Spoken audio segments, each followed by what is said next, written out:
MPs have lost their seats in Parliament because they had never spoken in the floor of the House. But that has not been the case for Honorable Nasat Muhammad Ture, the Ayawaso East MP. This man has never said a word on the floor of the House, but has won his seat for 3 consecutive times since 2012. Let's speak to him and find out what has been his secret and what has kept him going on.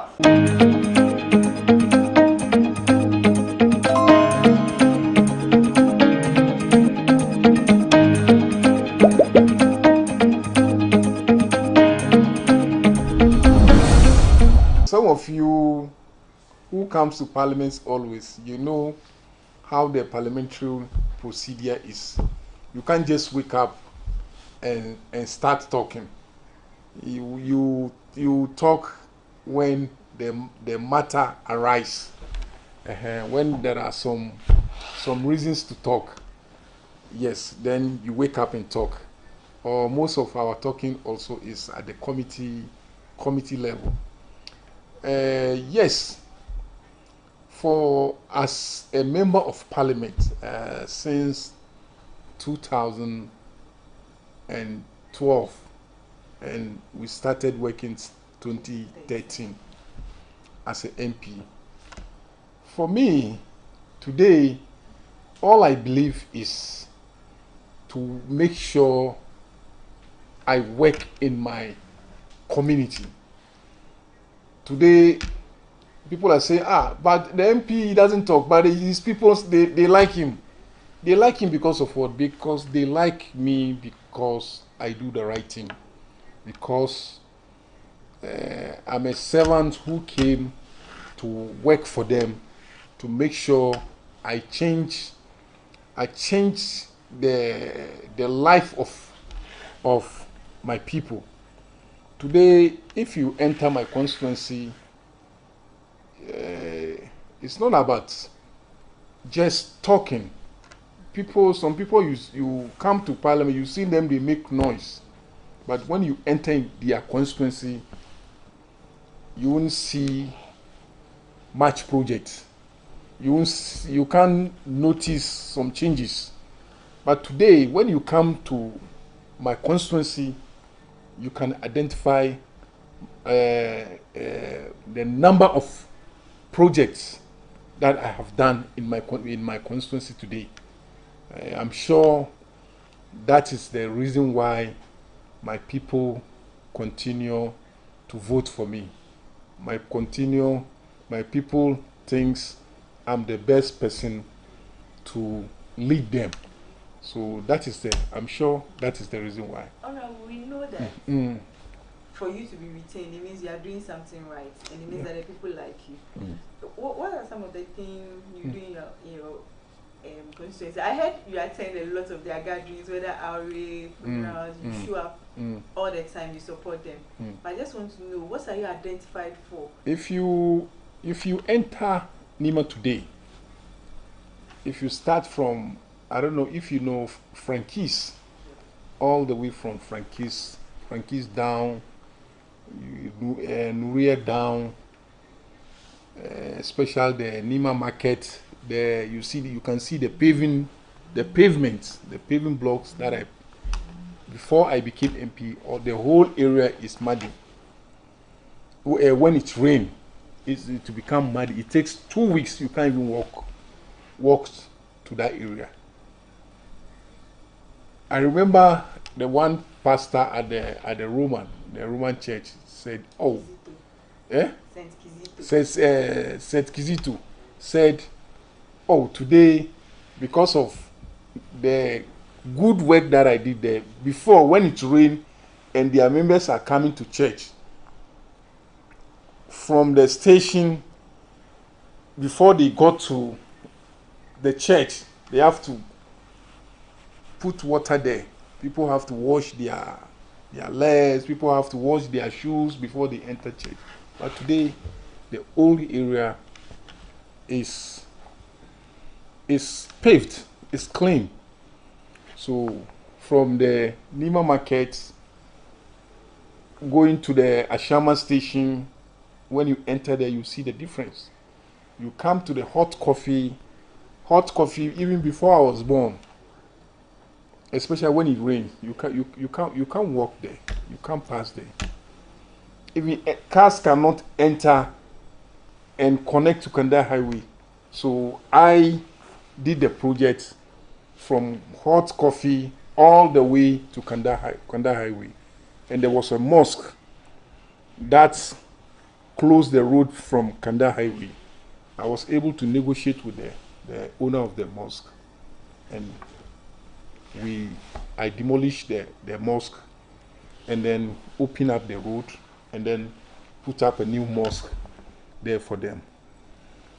And from the same area, there is another drain work that I did all the way. Is going to connect to the main Kaukudi drain.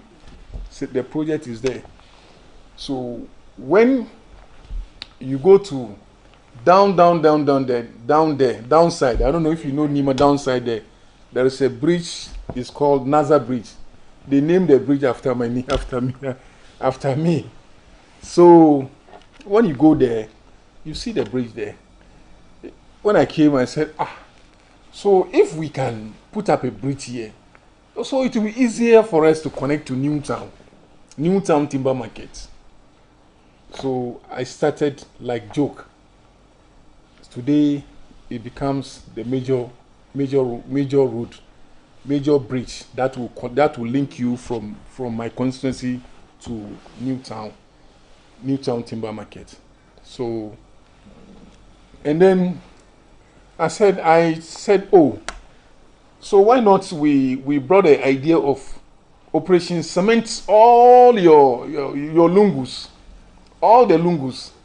So today, thank God, at least we haven't finished all, but at least we were able to cement almost about 70% done. When you enter all the corners, you can see my handwork, my idea. When you go to Kanda, Ruga, I don't know if you know Ruga. You know Ruga? Yes. When you go to Ruga, you see the new public toilet that I'm putting up there. It is my project. The Operation Cement Yolungu, we extended it to Ruga. So when you go to Islamic training institute, the one on the Kanda Highway, initially before it's open. Yes, I came and said, oh, why? We can fence. Why can't we fence it? So we fence it. I put up another project in there. So today, the place is safe for the kids. Initially, when the kids are from the school, when they are crossing, sometimes because it's open, they cross anyhow. But now, because of the fencing, at least we did a pedestrian that they cross, and the traffic light also is there. So it's becoming safe. And then I have so many social interventions that I did, especially when it comes during the Ramadan. There are so many social interventions that I do help my mothers, my old ladies, my old fathers, my brothers, my sisters, that we do. So it's also part of the achievement. And then education. Also, I'm sure this is you can see the one I just paid for some people. I think about 4 of them, 10,000. One of them is 800. Yeah, I just pay for some of the students. So these are so we make sure when it comes to education too, we do, at least we can't do everything, but we make sure we support the youth to go to school. So when it comes to education, especially when the kids are writing the wasi, we make sure we support them with the math sets and so on. Sometimes we give them books and and others. So I think there is so many achievements that my people thinks I deserve to lead them. So that is why some people say, but the MP cry, he's quiet, he doesn't even talk. But why does the people, his people like him? Yes. So they like him because it's not just you come and talk. You don't do anything in your community. You don't do anything to your people. So that alone cannot make your people to like you. They would like you for some reason. How is that feedback? Like how do they call you? Do you have a nickname? Is there a way you mingle with them in the constituency? Oh yes. I'm always my mic. Always. You know, even was it last Saturday? I attended funeral at Setkizito. There's a funeral there. Our former chairman died. Former constituency secretary. I attended the funeral last 2 weeks also. One of my special assistant also lost his mother. I'm talking about when you come, my relationship with the, we have Christians, we have Muslims. You understand me? But we jaw to each other. So for my constituency, I'm visible. I'm always in my constituency. If I don't attend the program, I make sure I delegate my chairman to attend the program, especially outdoors, passing out, especially passing out. There are many. So funerals, any program, I make sure I deliver. Yes. Well, that's impressive. But I want to ask you, I know it came to a breaking point for you when there was a violence in Nima in regards to some hoodlums. How did you feel about the whole thing, and what are your comments? Yes, the issue, even though it has been resolved, we all know Nima used to, years back, people say, oh, Nima is a violent area, people this and that. Some people do think so, especially the taxi drivers. Those days, years back, when you want to come to Nima, you stop taxi, they don't want to come. But today, Nima is one of the peaceful area, even though the incident that happened the other time. It has been resolved. And then some years back, about 10 years ago, we used to have the watchdog. The watchdog, they are also very, very helpful for the community. But along the line, they don't function again. They stop working. So this time we'll make sure we revive them. With the watchdog, we'll be able to dismantle all the ghettos that we have. The ghettos also, they are part of those who are creating problem. So we make sure all the ghettos have been dismantled, because some of them, they don't live in Nima. They come from far places. Because of when they come to Nima, they say they have some gate bases, some ghettos. So they come there and do some bad things and go back. So people think all those things that are happening, it is in Nima, but it is not from Nima. They are not from Nima, guys. They come and go. So we are trying to make sure this time we work on that to make sure that we won't allow you to come from far place and then come and spoil our name.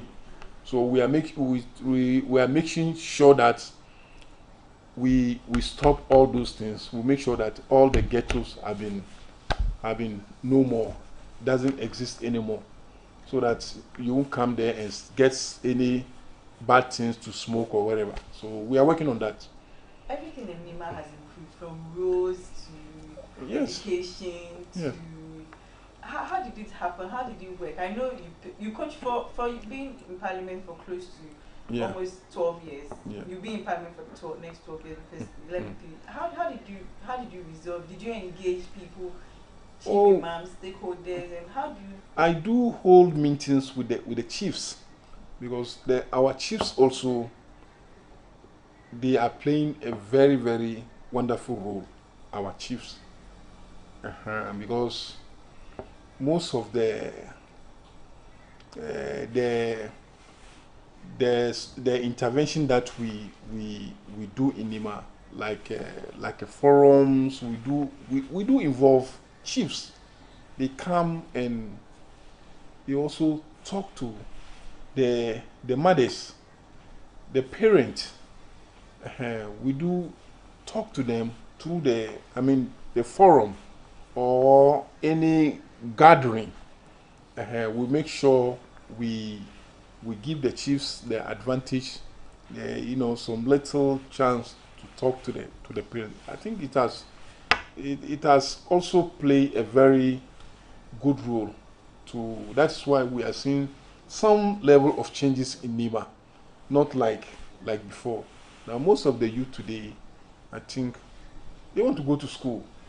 So I remember before the election, I went to house. I went every house.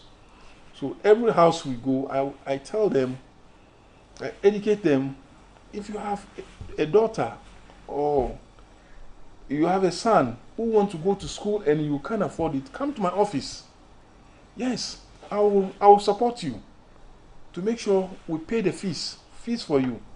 So all those things also, it has been so helpful. So I think most of the kids today, they want to go to school. Those who doesn't or the parents who cannot afford it, that's why we advise them, come, we will help you. Yes, because some of them, you can see that the kids want to go to school, but the parents can't afford to pay the fees. So if you are in such situation, come, we'll help you. So that is also playing a very good role for us. So I think I would say we are what? We are progressing. Inshallah, we are progressing. We've left your constituency. We are now in Parliament. I noticed you're a member of the committee, part of the committee for mines and energy. Yes. Would you say we are in crisis? Looking at our recent 4 hikes and what's going on in this country, I think I do need to give details, but what's your take on what's happening under the Akufo-Addo-led government in terms of... I don't need to say Akufo-Addo has failed, but everybody, Ghanaians have seen that Akufo-Addo has failed. He can't do anything. They are even confused. They don't know the direction that they are moving. They don't know. So that's why we said that they should come. I remember JM told them, John Mama told them, His Excellency John Ramama, he told them that time that you have never been there. You people, you think it's easy. If it is Kufuor or then if it's a Kufuor or anybody who is a former president, you will understand the person. But you people, you have never been there. You can make noise. Today you are the vice president. Today you are Dr. Mahmoud Bawumia. You are the president today. You are the vice president today. Akufo-Addo, you are the president today. What are we seeing today? No action, no show. Everything is standstill. Honestly, even we MPs, our common funds, 3rd quarter, 4th quarter. Now we are almost end of the 1st quarter. You haven't paid. So how can the country move forward? How can we develop the nation? So I don't need to talk much. Ghanaians have seen it, that NPP government has failed Ghana. That's it.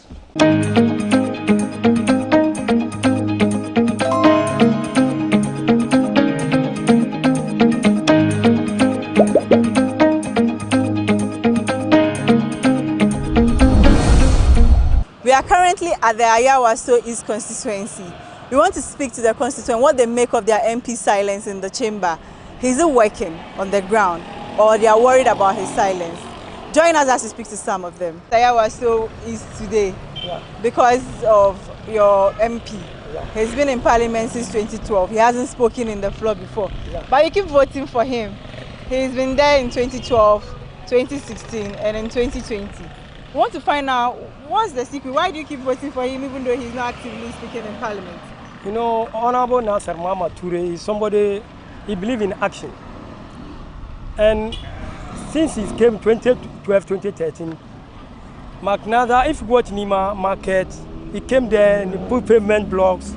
He went to the Nima market and the Nima Medina station, hot coffee area, all he put pavement. He went to the hospital, he provide them ambulance, he provide them generator, the big plant. He went to Nima police station, he provide them the plant. He built a general hospital at Nima. And though he didn't complete throughout, but he did reach some place before this government who came and completed. And education to be giving scholarship, many scholarships. And moreover, the Nima operations, Smintio, Ulungu, we have done all. Before Nima, you can't pass inside Nima. But now Nima, when there's rain, there is no problem. The water is moving, flowing, you have no problem. So to talk in Parliament and you don't need anything to your constituency, no, we are not talking about your graduate, no, it's action. What we have done for your community. So Nima, we believe in action. So you have done law, even the street light, all corner in Nima, all. It was Makaranta. So we'll be keeping voting for him because he's doing well. So when somebody say why you don't speak in Parliament, no. We see some people speaking in Parliament, but if you go to their constituency, they didn't do anything to their people. So we love Makaranta, we like him, and he's been doing well. So I think this is some of the things I've been telling you. I am the one, every project in Nima, all his projects, all from 1 to 8. I am the one who is supervising all. So Makaranta, we love him. Even when he stands 10 times, we vote him for 10 times because he's doing well.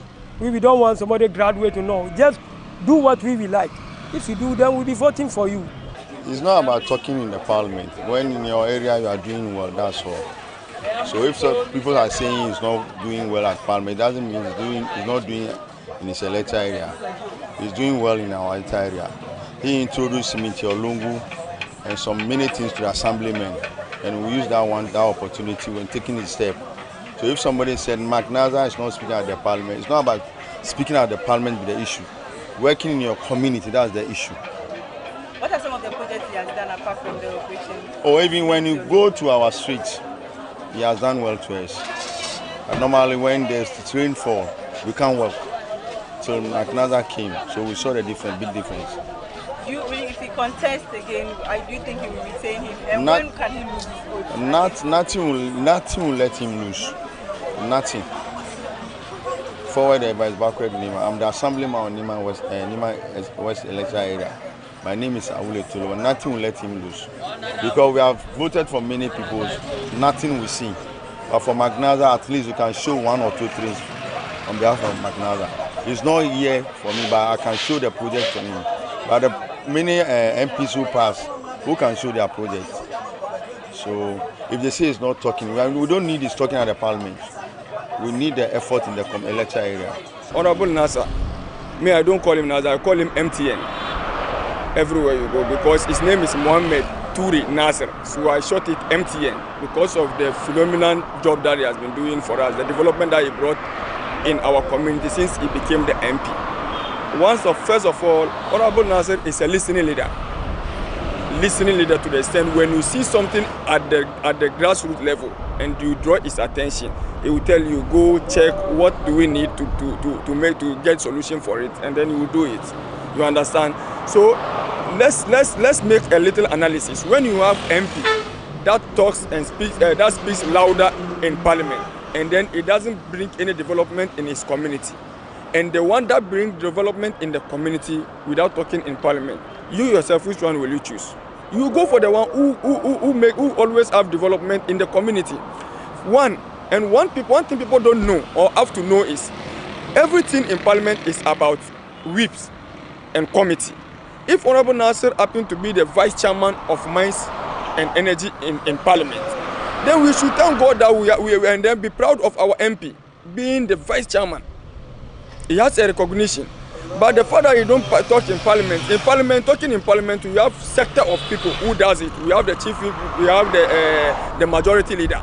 So why then do we supposed to see our MP on television talking before we are satisfied with his being MP? Me, I'm okay with his okay, and not me alone. A lot of environs. I'm a youth advocate. I'm into the youth. I moved through the MPP, the NDC, the PNC, and even I can tell you, as a matter of fact, the MPP constituents in our constituency vote for MP because for Honorable Nazir because of his phenomenal job that he's doing. So it's a man we can trust. He promised and he deliver. You understand? He promised and he deliver.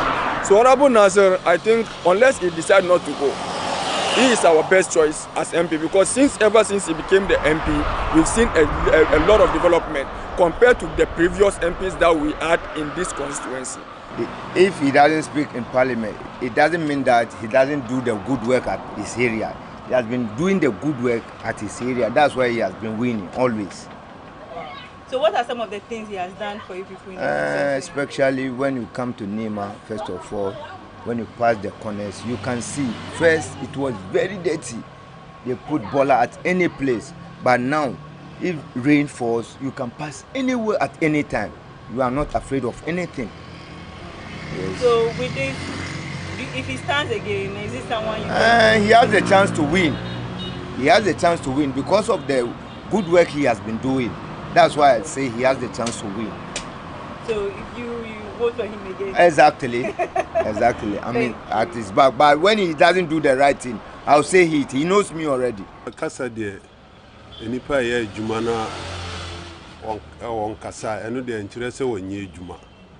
So na adwuma ntina ye to mano because wo bae no nsisa aba mentemu ye fanse Nima bebi ono wo ya yi no nsisa abem bebre because first the kwan we no na water down into nipa bre ansana cars kura ntimi mfa ha but wo bae na aja na kokwa adum tu wo so na adum tu na omu yi kwan we so ntinu ama bebia bebre enya hanko ha ntinu obia hwe sende na juma city ansana wato amano enye ne kasa obi wo a kasa parliament bia wo nya sende amanfo ye pe aman wa aya ama omo ntinu eno de nkyere se wonye adwuma adwuma de wo ye so bia pere mpuntu na sende wono so ne mente musu be ye so ntinu eno nkyere se bia on kasa no wo ye adwuma pa so wo boani pa sende ni pa hu kyerwa ukoni nkyɛn a wono so otimi tie nipa su frena wono so sende kakra wo wono metimi abo nipa tina no de enye wonye bad wo ho se mpunto ne sende wo hu nipa mo bronde enu de wonye ayikura esa be magana parliament take win seat shishini cikin zango munga Nima kowane lungu kabiduka ya se cement kowane lungu even Kanda estate duka ya kan street nan duka ya gege gyare na yin da yayi ababe da wa schools ya je schools ya bada uniforms da table and chairs da ababe da yawa isa ga kasuwar mu na Nima da an ka shiga kasuwar Nima laka aka ya dare baka ka bi cikin kasuwa amma yanzu akan ga dai kasuwar Nima ka shiga kai tafiya ka kwanta ko ina maganan da kenan kenan. Member of Parliament for Ayawaso is Honorable Alhaji Nazar Muhammad Ture did say emphatically that his silence in the House did not connote irresponsibility on the ground. We spoke to the constituents and he seems to have earned his position amongst the people and they are satisfied with his work. They shared his success story and they are very happy of what he's done so far. I am Nima Yakubu Atoyese reporting for GhanaWeb.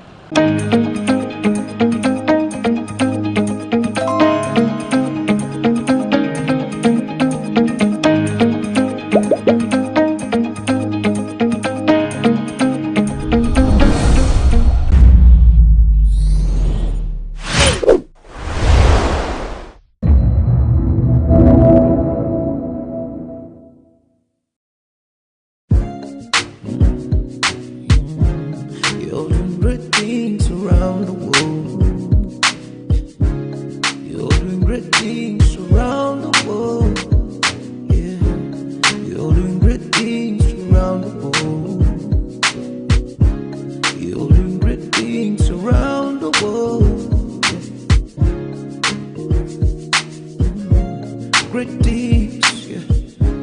Welcome to our final episode of Diaspora Link first season.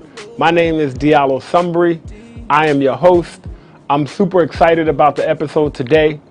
Before we even get into this episode with this guest, I just want to say that I'm very grateful to all of our viewers, everybody who shared the links, everybody who's tuned in every Sunday, everybody who's given us feedback, both critical feedback and feedback to say you love it.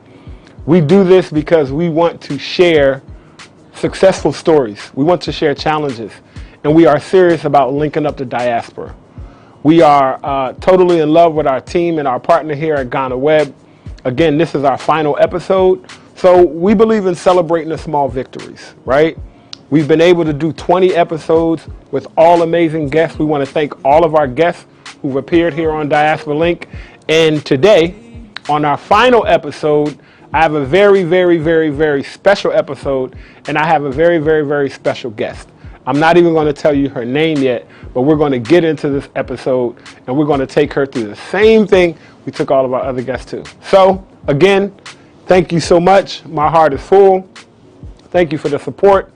Thank you for this first season for Diaspora Link, exclusively on GhanaWeb TV. My name is Diallo Sumbri. I'm your host with the most. This episode is so special, I had to put my grills in for the last episode. Let's go.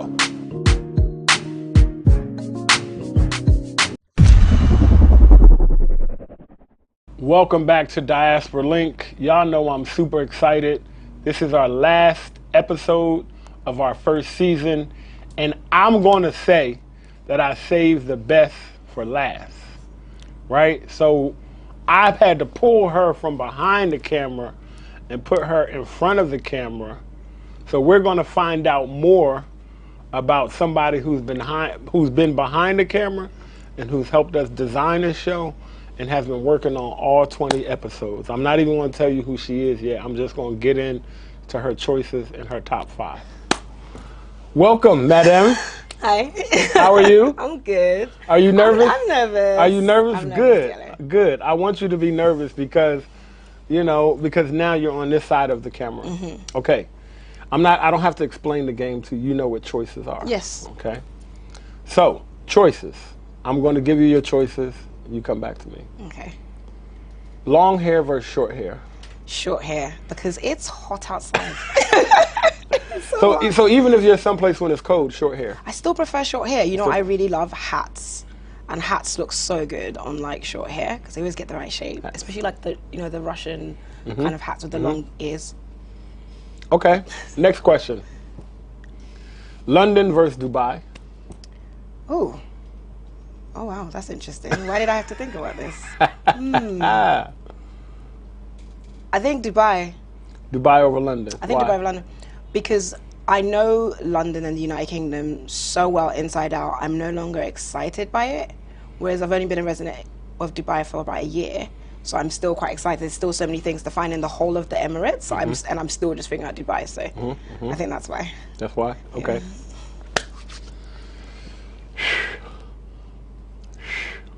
Plantain. I know. I'm not, because I know plantain is your favorite food, so I'm not going to ask you anything about plantain. And I even know you're going to say that when we get to top 5. Banku versus fufu. Okay, fufu. But that's just because I like the smooth flow of the fufu. Banku for me is a little bit grainy. It's like reaching over towards like kenke, which I'm not really a fan of. Right, you're not a fan of kenke. No. But banku you eat. Yeah, I have banku in my house right now. You like banku. But you prefer fufu. I prefer fufu. Just because it goes down smoother, Yeah, that's it. Exactly. And even then, if we were adding like TZ, then I'll be on the TZ side. Okay. Because the smoother the flow for me. But always with the okra, spicy. Always with the okra and always spicy. Okay. All right. I'm gonna ask you this question, and I already know the answer. Brunch versus dinner. Yeah, brunch. I already knew the answer. Yeah. What is it about brunch? What do you like so much about brunch? Firstly, I love an opportunity to meet with people over food and drinks, socializing and having positive energy. And when a brunch event is properly curated, it's just vibes. It's like the vibes of the evening club, but you're wearing daytime clothes. You can see people's faces clearly. You can achieve goals. You can make that sale. It can be a meeting. I find brunch is like the most flexible time of the day to meet people as well. It's the perfect time. It's not too early. It's not too late. Finish brunch, go home, get changed, chill with the family, go out again. And brunch has to be on a Sunday. Sunday is the day for brunch. So it's really funny because in Ghana, Sunday is the day for brunch, but in UAE for ages, Friday was my go-to day for brunch because, of course, Friday was a weekend and Sunday was a Monday. But now they kind of evening out, so I guess Sunday is going to be brunch day all over the world for me. Okay, Yeah. all right. Ada versus Axim. Ooh. East versus West. So that's interesting. I only just first got over to XM. I went to the Baja private island a couple of weeks ago, so I now know the difference between Ada and XM.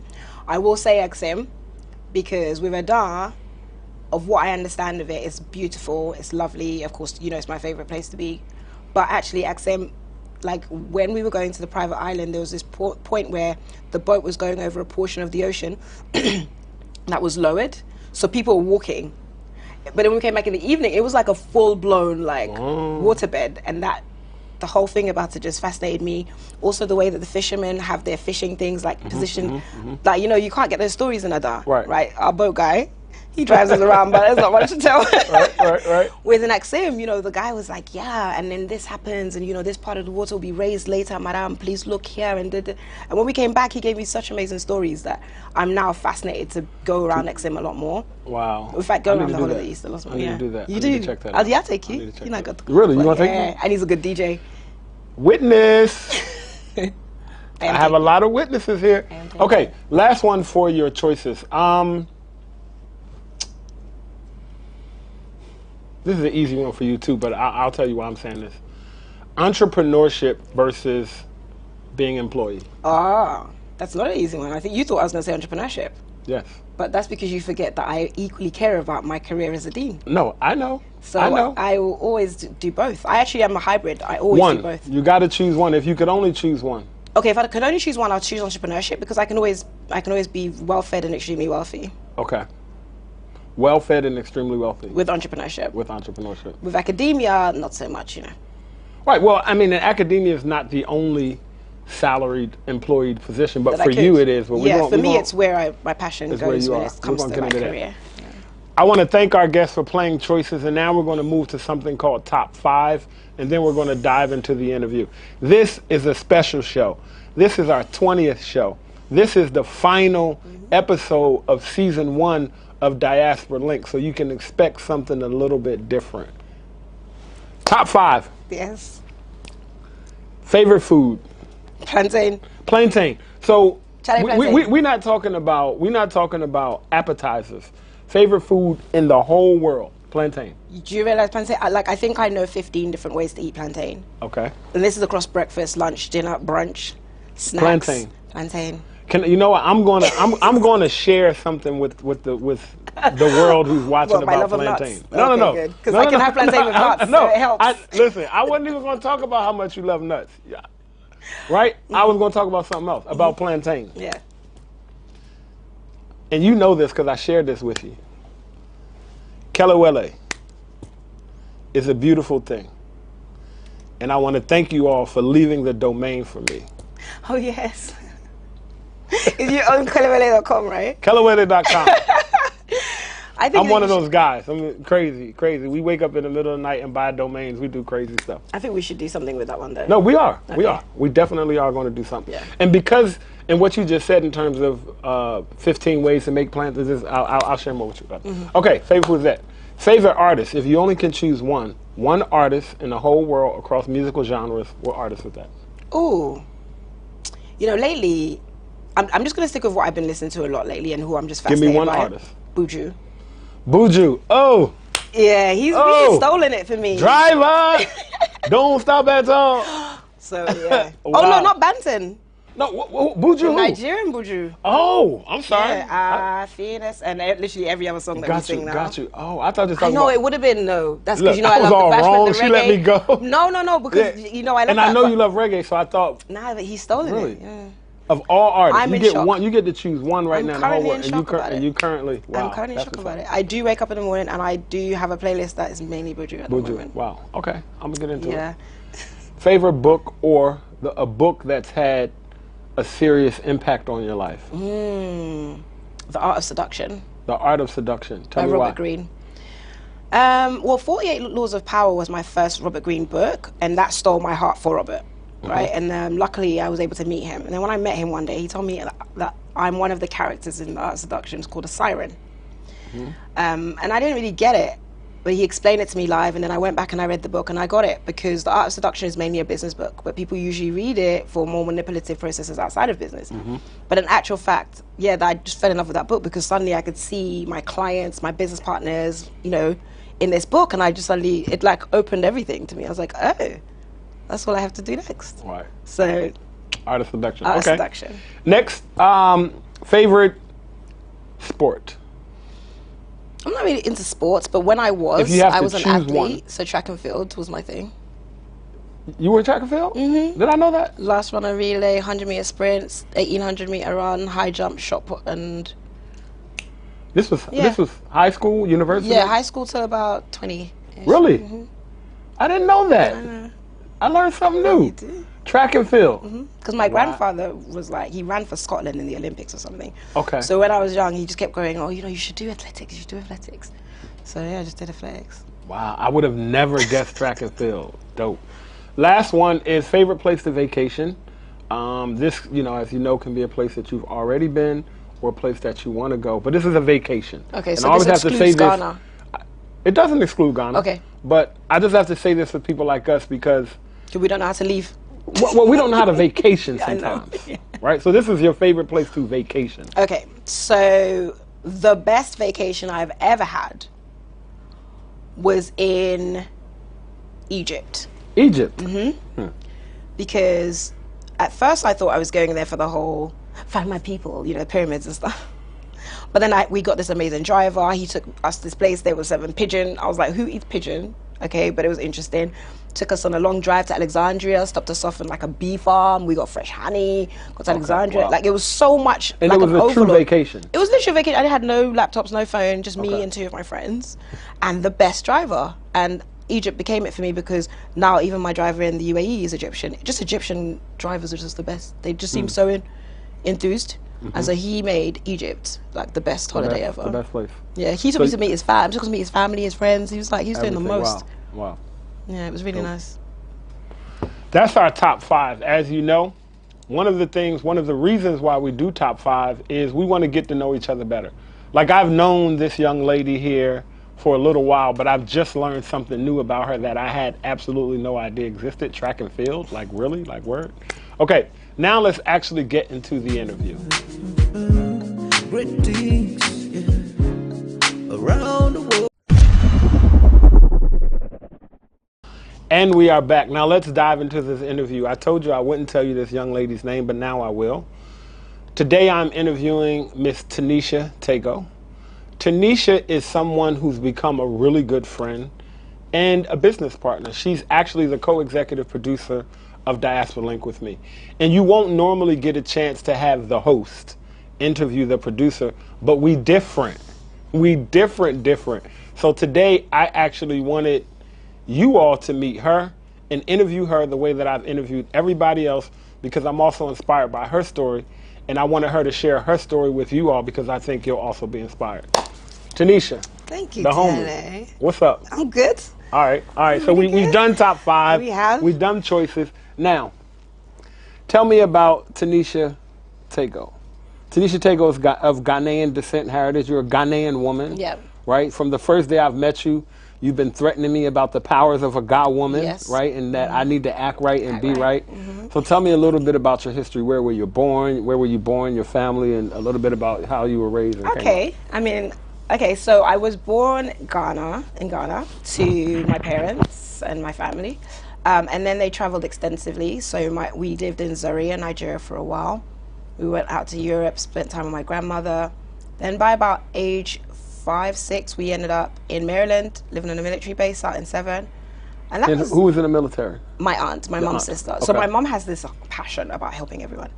So I've got 4 brothers from my mom, and she just picked up me and my younger brother and just took us everywhere. If someone needed help, she was like, "I'm gonna come and rescue you, but I'm taking these kids." Right. So we did a lot of like moving around. So we went to see my aunt at that particular time. And we were there for a while, but for my 7th birthday, reaching up to my 7th birthday, I realized I just didn't like America. And I know that's really bad for me to say to you. No, it's not. It's Okay, not, good, because I know a lot of people that place. this place. Sometimes I don't like America. Yeah, well, the thing is, I think as a child, with the amount of countries I'd been to, it was just confusing because the dialogue felt opposite, you know? What do you mean? So like everywhere else I'd been, it was all about all the things you can do, you can be, you can do da-da-da-da-da. Everything was so positive. But with America, like the television always had like bad news, like proper bad news. Okay. And it wasn't like bad news from another country, it was like bad news from next door. Got you. So I, like as a child, I just felt like, this place is not safe. Right. This place is not open. I was in Girl Scout, and the girls were all great and stuff, but they just had like, and for a child, believe me, like I felt like they had an overinflated sense of like themselves because it didn't make sense. Everyone was telling everyone we could all be president one day. And I was like, we can't, we're kids. Right, right. Because like, you know me, I'm very literal. So I was like, no, we can't. And the reality of the situation is that everybody can't be. Everybody can't be. The idea that you can be who, right, but everybody could. Exactly, and of course I aspire to be president at some point or one day, whether it's president of just a cookie shop or president of Ghana. I want the label, right? So, but yeah, it just felt really off to me as a child, and also TV was weird. So like at that young age, I also had so much different experiences of television, TV in Ghana, Nigeria, UK, Europe, America. So I had different experiences, and American TV was okay, but you know what really worried me was those adverts, right? When they like advertise a thing that's going to save your life, and then like the random guy speaks at the end, he's like, may cause death, your eye to fall out, but you should buy it because only $599. I'm like, no. So as a child, I was like, these adverts are That's interesting because that's pretty intuitive as a young person, as a child, to catch that. Yeah. Right? To catch those disclaimers at the end, like, wait a minute, I thought I was going to save my life, but you said. Well, my dad's a doctor, so my dad never ever told anyone he was going to do something that might cause death. I mean, he probably warned them that, you know, don't do this because you could die, but he wasn't like giving out paracetamol that's saying they might cause death. And your adverts do that in America. You know, you guys, every both advert. Your dad and your mom of Ga heritage. Yeah. Both Ga. Yeah, both Ga. But my dad's family has a lot of like Nigeria influences and participation. Okay. But my mom was born to her parents, who at the time was the paramount chief of, I can't remember the word to say it now, Sempe. Sempe is like the grounds within Accra and a bit around. He passed away a little while ago, a couple of years back. So yeah, so anyway, so I was born into that kind of mix. But age 7, I was in America. My mum was like, what do you want for your birthday? So I said, I want to go live with grandma. She was like... At 7 years old, you realized that you didn't want to you didn't want to stay in America. So for your birthday, you asked to go to live with your grandmother, who was where? In London. Okay. Yeah, and I'd been to her a few times. And your mom gave you that wish? Yeah, she wasn't happy. And at the time, I didn't get it. Like, I felt like she was really mean. But now as an adult, I'm like, oh my God, I was like, probably one of the most horrible thing a child could say to his parent, right? That I want to go live with someone else. I want to go live with someone I didn't even ask her. I wanted us to leave. I was quite specific about the fact that I wanted to do it. But you probably were very clear from having moved around a bit that you weren't asking your mom to leave where she wanted to be. No, yeah, because she loved doing that stuff. I just wanted to be where I wanted to be. Okay. So she let me have that. I flew on KLM. With the air hostess. I remember my Nintendo, like a Nintendo kind of Game Boyish toy. I had a couple of teddy bears, and I had a cute little pull bag. And then my aunts and all my family met me at the airport, and it was all love. And so from 7 until? Yeah, till whatever. I just stayed with my grandma. My mum kept flying back and forth, and she eventually joined us when I was a teenager. Okay. And then of course I had a child at 16. I got pregnant. Okay, so. You coming from your family in Ghana, you went to the U.S., you went to the UK.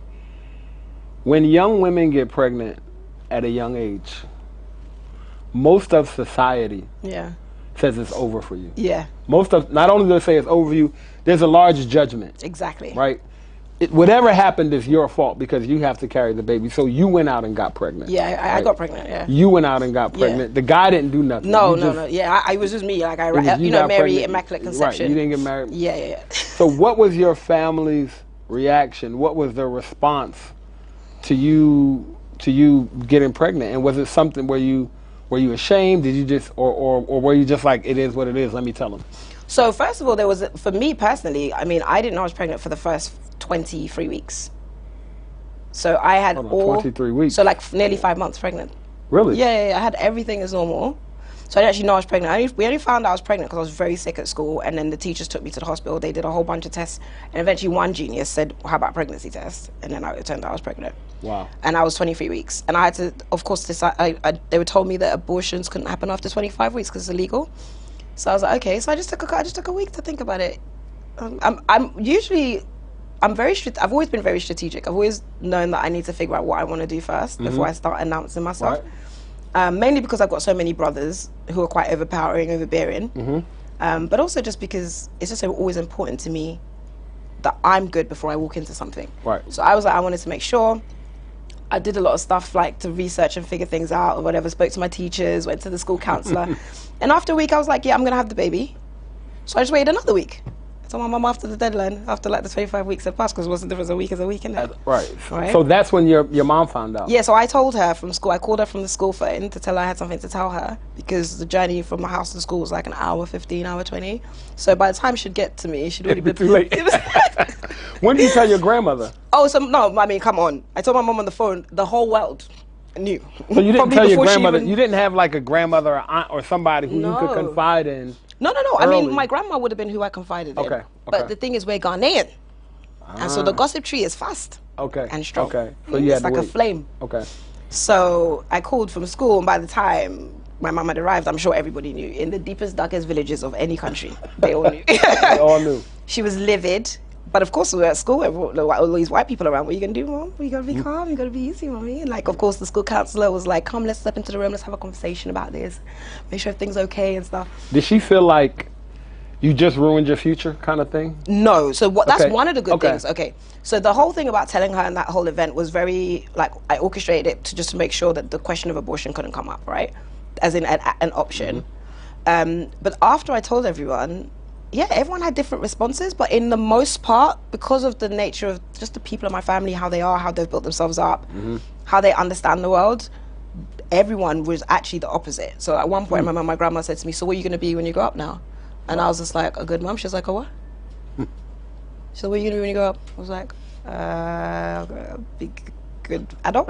Right. So I actually asked this question so many times until one day I actually had a good answer, which was about my job. I was like, I'm going to be an entrepreneur. I'm going to have businesses. I'm going to work in education. And so she said, good, because you don't go around thinking that a mum is a job. Like, that's what you do. People, you could do that in your sleep. Say that one more time. She was like, don't go around thinking being a mum is a job, because you can do that when you're asleep. My grandma. Your grandmother. She didn't want me to think that just because I was pregnant and having a child, that was now my occupation. She was like, don't you get can confused. Still have a life. No, you can you still better. be great. You better. Not You can. You better. So take me from you being pregnant and your son, whose name is? Tyreek. He's 20 now. Tyreek, who's 20, who you talk about a lot, who I know you love very dearly. Love him to bits. So how do you get from being in school, pregnant at 16, to being a dean at a university level? Talk me through your educational journey from having the baby. Did you have to like drop out, catch up? Like where? One, tell me about the actual journey. Okay. And then just give me, where was your source of encouragement and energy? Where did it come from? Well, it's just my grandma. It's my grandma. Okay. So my grandma was an educator and an entrepreneur. Okay. She owns New Hope School. It's in Kolebu. Okay. That goes from nursery to senior secondary school. So I always saw her doing that kind of entrepreneurial educator kind of role. So she was my main inspiration. But yeah, so with getting pregnant and being at school, I just went to school like normal. Then one day they turned around, they were like, oh, you know, she can't come to school anymore, she's pregnant. My grandma was like, she's pregnant, she's not stupid.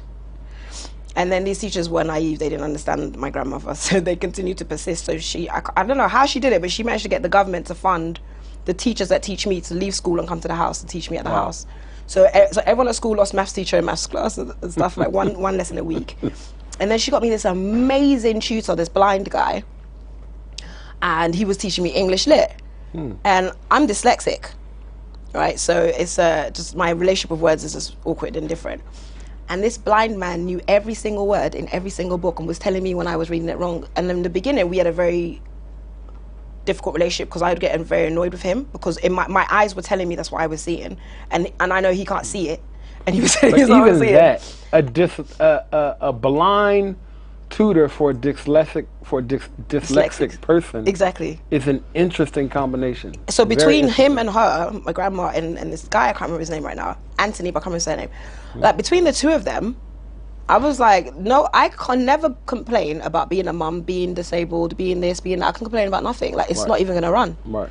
I did extremely well in my GCSEs. I got all the top grades in every single thing you could. And in maths, I got even 100% and a special certificate from the examination body. I bossed it. And then I was there. I had a baby, and I continued studying. I did quite a few A-levels. So we have A-levels in the UK. So I did. So what are A-levels? So they're the thing before university that you do to get the credits for university. Okay. So with high school, secondary school, you get the credits to go to college, or you can stay on like an extra 2 years of a version of college in your secondary school. Okay. But because I'd already had a child and I'd left, I was like, I'm not going back there. Like, I've grown out of that thing. So I went to college. And I studied psychology, sociology, critical thinking, maths, business, and media as A-levels. 3 of them as A2s, which is only 1 year, and then 3 of them as full. Got you. And I went to film school. But along the way, I would always talk to people. You know, I love talking to people, telling them about what I want to do, and asking them what they think I should do to be able to get myself there. Right. I think I'm very good at, I think that's the way I should say, I'm very good at making people aware of my shortcomings and where I need their help, or where I would like their help. I've been, and that's a place where a lot of people struggle. Exactly. That's a place where a lot of people struggle, is to be able to identify your own shortcomings and areas of improvement and where you need help. Exactly. To be better. Yeah. So we're going to take a small break, and then we're going to come back to discussing your educational prowess to becoming a dean of a university, and then let's talk about how you got back to Ghana, because so far you left Ghana at an early age, America, London. Let's talk about what made you actively choose to come back to Ghana. Perfect. We're going to be right back.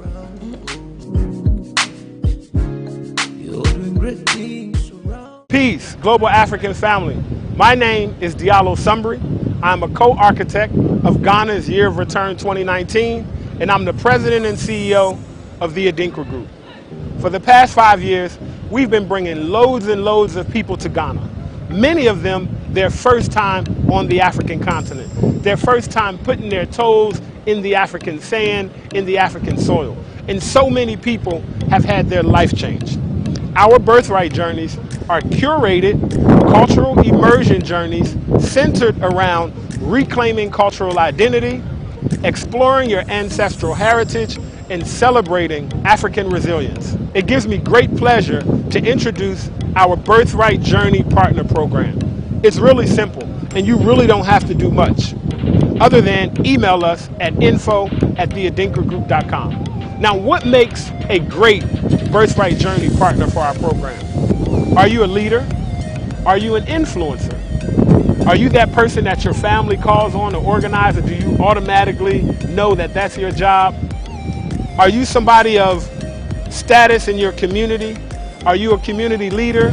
Are you that person in your church or in the school? If you are the ideal Birthright Journey partner. Do you believe that every person of African descent should have an opportunity to touch ground on the continent of Africa? If you are, then you are the ideal Birthright Journey partner. It's simple. We're going to show you how you can travel to Ghana for free. Not only can you travel to Ghana for free, but you can actually get paid to travel to Ghana. Really simple. Just contact us at info@theadinkragroup.com and set up a discovery call. You'll get to travel with your family and friends, you'll get to travel with your community, and the best part of it is that it'll be free for you. Or you'll even earn money doing it. So again, info@theadinkragroup.com. We look forward to seeing you in Ghana. We look forward to dancing with you in Ghana. We look forward to eating fufu, eating jollof, eating wache. Make sure you contact us now, and we would love for you to become a Birthright Journey partner. Madasi.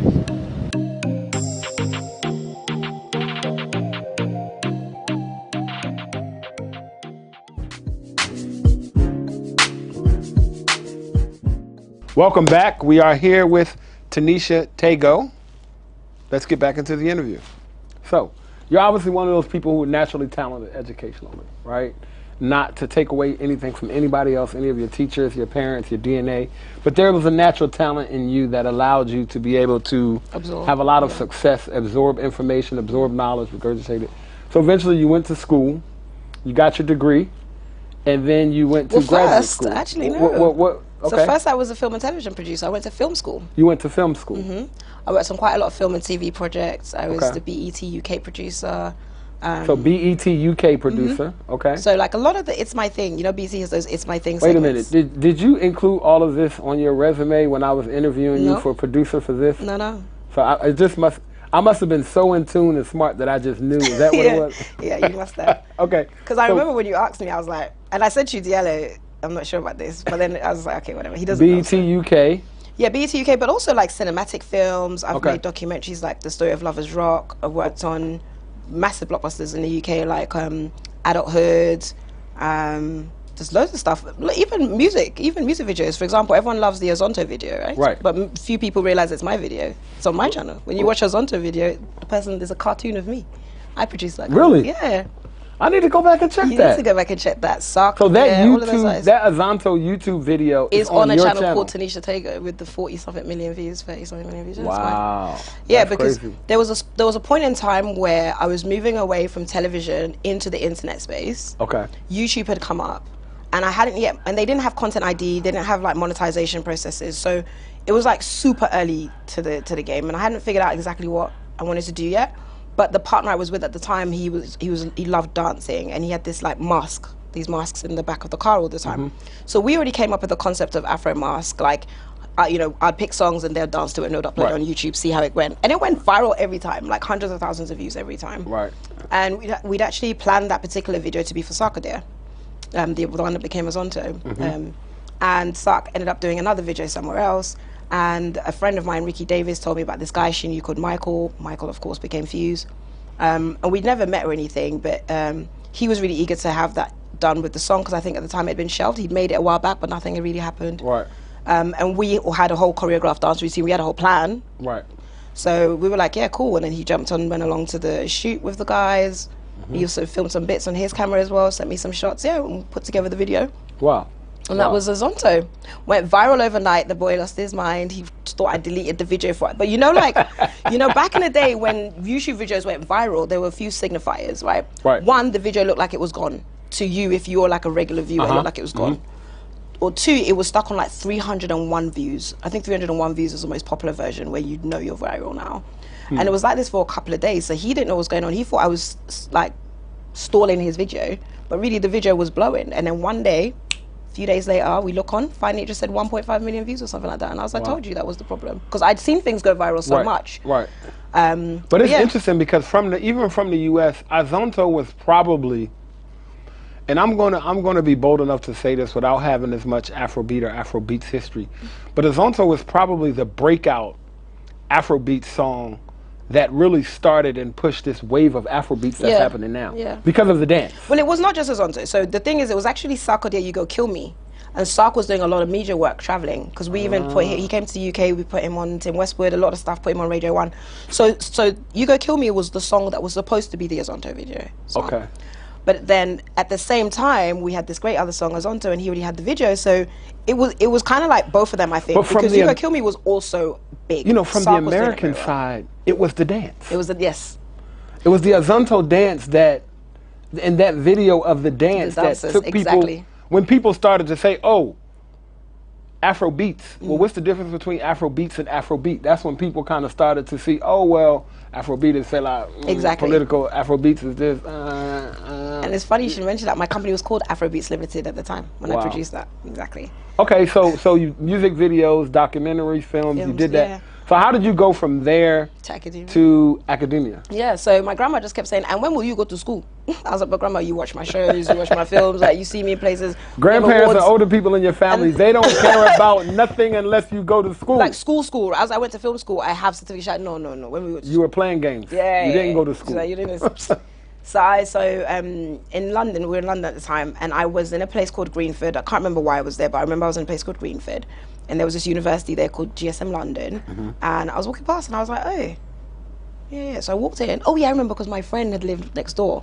So I walked in and I just asked them, what's the most difficult degree program you have here? Because the thing with being dyslexic is that it drove me away from formal studies. It really did, from an emotional kind of confidence perspective, because I always thought I'm not going to be able to do it. So at that point, I just decided if I'm going to uni, I'm just going to go hard. Just going to do the hardest course they have in the uni, and that's it. I asked them, they said oil and gas management with business. I said, okay, fine. How do I sign up? I signed up, and that was it. They just started. And you did well, obviously, I got a first class. Got a first class in that. So I got a first class because what I used to do is I used to teach my colleagues, because as the dyslexic person, we learn better when we teach something, even if we don't know it.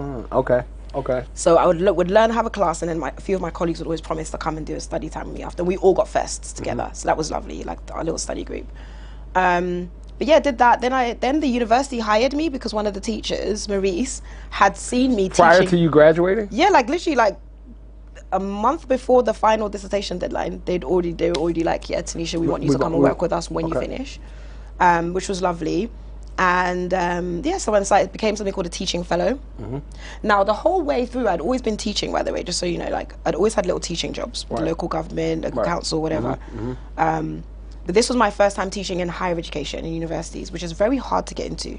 So the teaching fellowship was like the perfect door in, and it was created in this uni by a lady called Christy, who became like my hero / arch nemesis, because we're both very strong personalities, and I'm like the bottom of the food chain and she was the dean. Gotcha. And then we were just always finding each other like. But yeah, I did that for a while. Did an MBA, specialized in educational leadership and management. And then I began my PhD journey, cybersecurity of smart energy grid systems. And you're currently still on your PhD journey? I'm doing that third year now, yeah.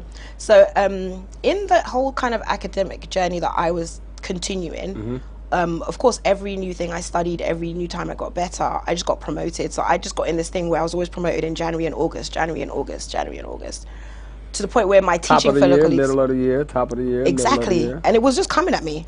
And then my teaching fellow colleagues, they weren't really feeling it like I was feeling academia. So after a while, I just thought, you know, let me leave them, because people say, you know, there's not enough black people in academia, there's not enough black deans. But you know what I saw? I saw that people don't really want it. I mean, I wanted the top because my grandma was insistent that I do something that she can recognize. She only recognizes things at the top. So for me, I needed to keep going. So I was like, you know, let me leave them. And that's how the journey to being dean came.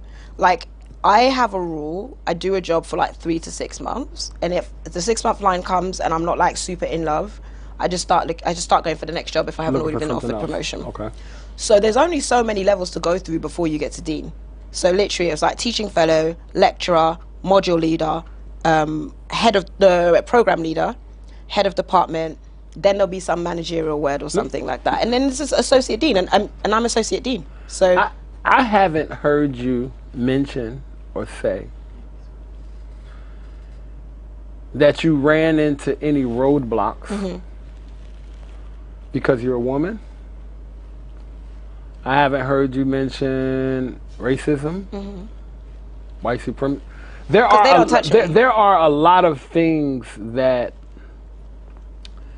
are valid, and I'm not saying that, oh, people are complaining and you're not. These are valid things that that prevent us from being great a lot of times. And it's just interesting that a young African woman from Ghana, US, London, child at 16, you're still raising your son as you're doing all of these things, of course, with a strong homeschooled your son, of course, with a strong network and support with your grandmother, your mother, and having this in your family. Did you have those instances, being number one, being a black woman, right? And well, being a black woman, which a lot of times they say is double the challenge. Did you run into any of those things that?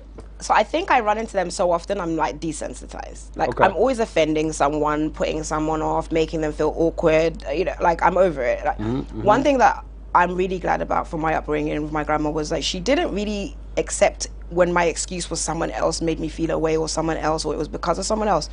She was always very insistent that I take ownership, and I'm very much the same with my son. Actually, I think I'm the same with everything. It's all about taking ownership. So criticism of me and the realities of who I am, like it doesn't really bother me. So if someone's like, oh my gosh, you're black, I'm like, I really don't get the point that you're making here. Or, oh, you can't do that because you're a woman. I literally don't understand the point that you're making here. So I'm just going to continue what I'm doing, and eventually I think you'll figure yourself out. And at that point, we'll just stay friends. But how do you maneuver in those situations where it's not just somebody pointing out that you're black or you're a woman, but it's somebody putting a blockade or something in place? Is it just a matter of, oh, it's a block, let me figure out how to get around it, through it, or over it, and that's it? I'm super unfazed. where and how in your history did being a Ghanaian woman Help. mean something to you? And the reason why I say that is because I know when I first met you, we were in our early conversations, and you kept saying, I'm a Ga woman, like maybe, like you kept reminding me, I'm like, I'm from Trenton, and so, and what's that mean? But you said it with such passion that it means something to you. It does. So when along your journey did that like really sink in of what being a Ga woman means? So I was literally the first granddaughter born after like I think over 10 grandsons. Okay. So when I was born, my dad's mum was first, like my first memory of someone like really overpowering. She was an African traditionalist belief system. So she'd explain to me like all our Ghanaian kind of like mummy water, all of our kind of like bits that are more traditionalist beliefs.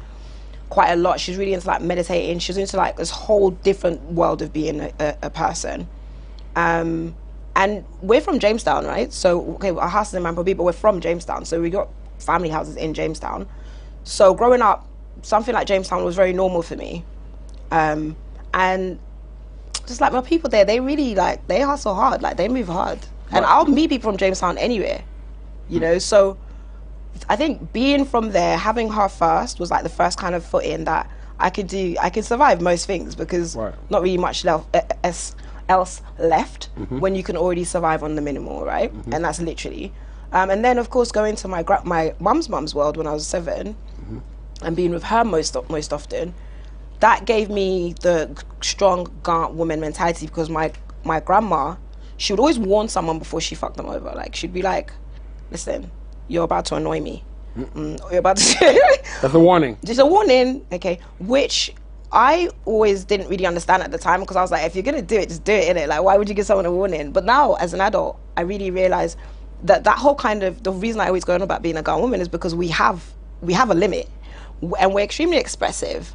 And I think, you know, all the different tribal groups around the world probably have their stereotypes. But yeah, so like my grandma, she was so strict on the UK side, right? And so serious, very rooted in our culture. And of course, her husband was the paramount chief. So I was, you know, I had to do all these like chief and know all this chief and queen mother behaviors and how to behave at this point and that point and what to do this here. So I got a lot of our traditional kind of ways of being Ghans. I got that really gifted to me. And I think along the way, it's always been part of every single thing that I do. Like I remember one of my first like proper boyfriends when I actually realized what I was supposed to be, what a boyfriend was supposed to be. He was a Jamaican guy called Jason. We're still good friends now. And I was so into being an African woman. I'd always tell guys if they wanted to date me, like, listen, I'm African woman. I listen to African music in my house. As the African music in my house was just the first thing, just so you're aware. And I made this man fall in love with "Allow Me to Kiss Your Hand." You know that one? He would blast that thing in the car. This Jamaican guy, you know. So he'd play Bashment, and then the next track would be, and all his friends would be like, "Where are you getting all this African music?" But I was so into just the fact that I'm African. Like, I don't know everything about what it means, but I know that if you don't appreciate or like that, then you've got no space with me. And so back to the whole thing about roadblocks, I just feel like there is this a lovely kind of sense of self-assurance and black privilege that combined were gifted to me. So from the position of self-assurance, right, I am, like, child or no child, I still have a learning disability. I do have a learning disability. So that kind of self-assurance plus the black privilege has just never really allowed me to let anything not go the way I want. I'm good with the journey. It's there to be gone through, over or around. Exactly, and I'm a strategist. So all of those things just offer me opportunities to be more strategic.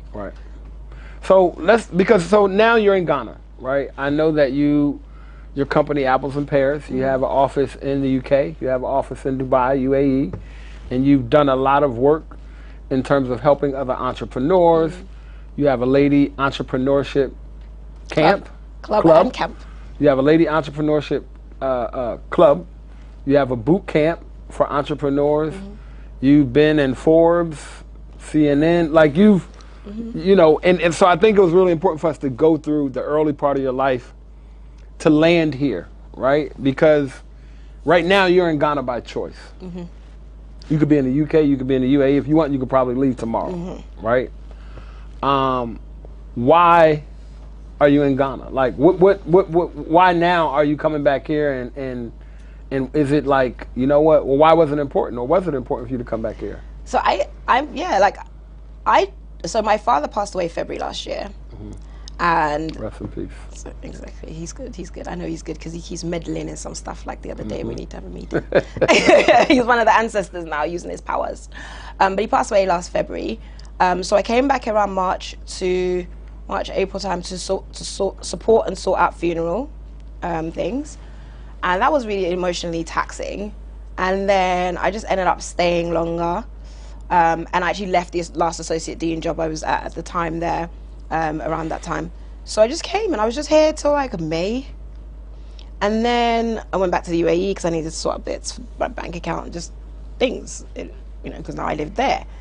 I did that for I think a month, and I came back, and then I was invited to speak out again in the UAE, so I flew out for a week, and I came back like in August, and I was like, why am I keeping coming back? Like, I don't even live here. The country I keep flying to for a week is where I'm resident. Like, I'm going back to fix bills and fix things. I'm supposed to go home. And then coming back to Ghana. I keep coming back to Ghana. And of course in Ghana I'm homeless. Well, I was homeless at the time because, you know. So I was like, okay, I need to fix this. Of course we got working. I met a lot of really amazing people. And I think what Ghana offered me from August till about December was a lot of therapy that I really needed. I was definitely a daddy's girl, and really strongly rooted in my grandma, my grandfather, and my dad, who all passed away like within a year or two of each other, with my dad being the last, over the last 5 years. And I was just losing reasons to be here, you know. So I was never going to choose to go to Ghana because it felt like every reason I had to go to Ghana was like going every year. But the new relationships I built here, they just did things, you know. They just made me feel so good or so solid. They challenged me, they questioned me, and eventually I just felt like actually Ghana has every single thing I like in a place. Sun, sea, good people, plantain. It just has everything I like. Why would I leave? Right. So I just started winding down what I was doing in the UAE, building up a new kind of infrastructure for the company. So it just had a global approach, because of course it started as a UK company. I never had intentions for it to be international. And then I just started working from that position, and that position, once you find your lane, everything just fits. Right. So and Ghana is the center of the world. Ghana is the center. Ghana is the gateway to Africa. Seriously. So now is the perfect time for us to play Africa in 60, since Ghana is the gateway. Yes, it is. Since Ghana is the gateway to the rest of the African continent, you know Africa in 60. You have 60 seconds to name as many African countries as possible. 3, 2, 1, go. Ghana, Lesotho, Togo, Abidjan, Sierra Leone, Nigeria, Mali, Morocco, Somalia, Sudan, South Sudan, Tanzania, Zimbabwe, South Africa, Rwanda and Burundi, to be fair.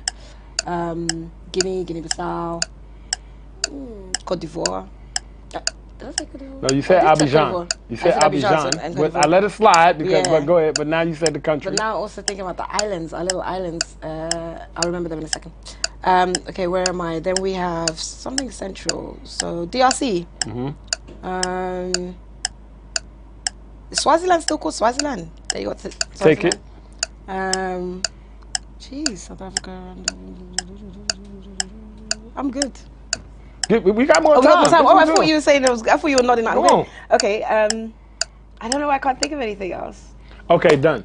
You got about 25. That was good. You got about 25. You got about 25. You was ready to stop. Like, okay, that's not. No, what you talking about? We got 10 more seconds here. We gonna finish this out. We gonna finish this out. Okay. But also, I don't want to. I'm glad I only got 25 because I think our winners were so good that if I beat our winners, I'd be able to. Yeah, no. But. So I'm glad I got a good, respectable number. You know what? I was like, somebody is going to pull up on me one day and be like, Africa in 60. How many can you name? Like, actually, I'm going to start studying. No, I'm not doing. We ain't doing that. That's what we're not doing. So, okay, so you're in Ghana. Yes. Right? You kept coming back here. Ghana has everything that you want in a place to be. Is it important You know, is Africa important? You know, is Africa important to you? Is Africa important to entrepreneurs in your life, your lessons, your world affairs? Yeah. Or is it just another place? No. Africa, like, literally, it's all about Africa. In fact, from the UK, from the position of when they started to Brexit, we knew they were going to need to look to Africa for a lot of their agricultural needs. We knew Europe was going to come towards Africa more. China's already been trying to come towards Africa. In fact, China's the biggest beneficiary of AFTA, which most people don't even consider. The West, the Americas, whatever, they've always been into Africa. And everyone that's not into Africa, they're just not into Africa because the marketing tells them to stay away. And that marketing is done by their own people, just who are too greedy and don't want everybody joining. So Africa is it, right? I don't see my place in me being in Ghana as me being only in Ghana. I do see it as me being in Africa on the continent. I wish that there was a lot more free travel across without having to stop at places like Kenya. I wish we could just go where we want to go, but it's fine for now. I do also wish that the travel expenses weren't so expensive for Africans to go to Africa, but it's okay, we'll do good for now. Inter-Africa travel, we already know, we talk about this, to go to neighboring countries, tickets are $1,000, $800 for a 2-3 hour flight. Well, you know, someone was saying to me that I think either it's Ghana and Nigeria or Ghana or Nigeria is like one of the most valuable routes for like BA. So, you know, a lot of these airlines are just making money off of us because we do have money. They just make it look like we're in poverty, but the prices they be charging us. They make you could go from New York to, I don't know, LA on $54 or Nevada at least on $54. Yeah, less than 100, maybe on average $200-300. And I can't get from here to Togo for that price. No, here to Togo is about or about the same price, which is an hour away.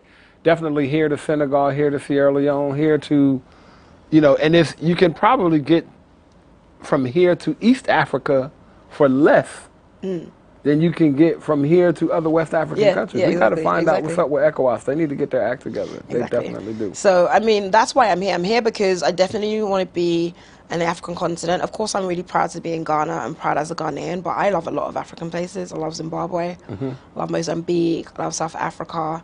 Not sure whether Egypt has decided whether or not they're with us, but I'm loving my Egyptians.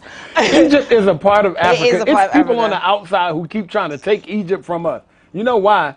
Because they want to say that we didn't create the pyramids. So they want to take Egypt away to continue the narrative that some aliens came down and built the pyramids and Africans are not great. These idiots. That's why we stay unfazed. We stay The unfazed. day I meet a smart racist, I'll shut up. But most racists just aren't smart. You guys are stupid. Like, the things you say and do don't even make any sense. Like, you know. It's true. But yeah, so Egypt is another one. But yeah, and I'm really curious about a lot of places. Sierra Leone, Senegal. Congo I really want to go to. So yeah, I'm just happy to be here. The continent is where it is. And for entrepreneurs, this is a very good place to be because in one sense, it's fertile ground, but in another sense, it's actually very advanced. Yes. And if we just look at how China has managed to benefit so much from the free trade agreements, that alone tells you that there is an advanced level of business that we need to get into in terms of import, export, packaging, in terms of even like pricing strategy. It's all here. It's all here. It's all ready. And there's so many, and also, of course, as well, our transaction processes, like our payment processes, like Momo and stuff, give us that exclusivity from Visa and MasterCard that we don't really need them for. Exactly. So there's a lot to be done. There's a lot to be done. Once the tech people get their act in order and start figuring out how we can do all of those things, the financial transactions, you know, from here to Kenya, and I'm paying in cities, they're receiving it in theirs, we're good. Have you made the solid commitment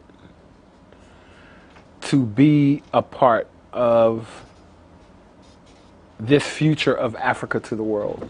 Yeah. You're here. Like, this is you've because I know, because even though you might still go back to UAE, you still might go back to UK, but now that you've been, you found you coming back, didn't know why you was coming back, and you're here, do you see that I'm probably going to be in Ghana? Like, I'm going to be in Ghana. I'm going to be in Africa. Yeah. I mean, so with Apples and Pears, our mission is to support 30,000 businesses by 2030. Okay. And what we do is we help people to start, build, grow, and sell businesses. So any of those methods is fine. I'm definitely focusing us more. We've got clients across 18 countries, but I'm definitely trying to focus more on the African continent and boosting the number of countries from Africa. I would love to be able to say in 10 years that the majority of our portfolio is African grown or started businesses, but that they are internationally trading, that they're internationally known, you know, a few IPOs, like that's what the goal is for me now. And I want that to happen from the African continent. Because I think I think with age, I'm just getting a little bit more kind of overprotective of Africa and Africans. You know, I don't want to say patriotic because you can't be patriotic to the continent. I got you. But you know, you like, can. You can. I don't want to confuse people and make them think Africa's a country. You No, know? no. So the reason why I say you can, because being from the U.S., somebody like me, who traced my DNA to find myself, I always say I am a child of all of Africa. Okay, exactly. I mean, which is, same. you know, I'm a child of all of Africa. Like, even though I've been able to trace here, and you know that you are Ghanaian, but you can still decide for no other reason other than because you have decided that you are a child of all of Africa, exactly. and you're patriotic for all of Africa. Yeah, and I am. Right. And the older I grow, the more I am. I mean, I started off, I studied Black history like ages ago, Robin Walker, and I was really into this whole like Black everything. I met Black Panther members. I did the whole thing, but yeah, just as I've grown, I've just realized actually, I probably will retire in Africa. I mean, look, my son's 20, so I'm an empty nester. So if I'm going to be an empty nester anywhere in the world, why would I not do that in the African continent? Right. So that was kind of like the first reason why I was like Africa, like it's just all about that.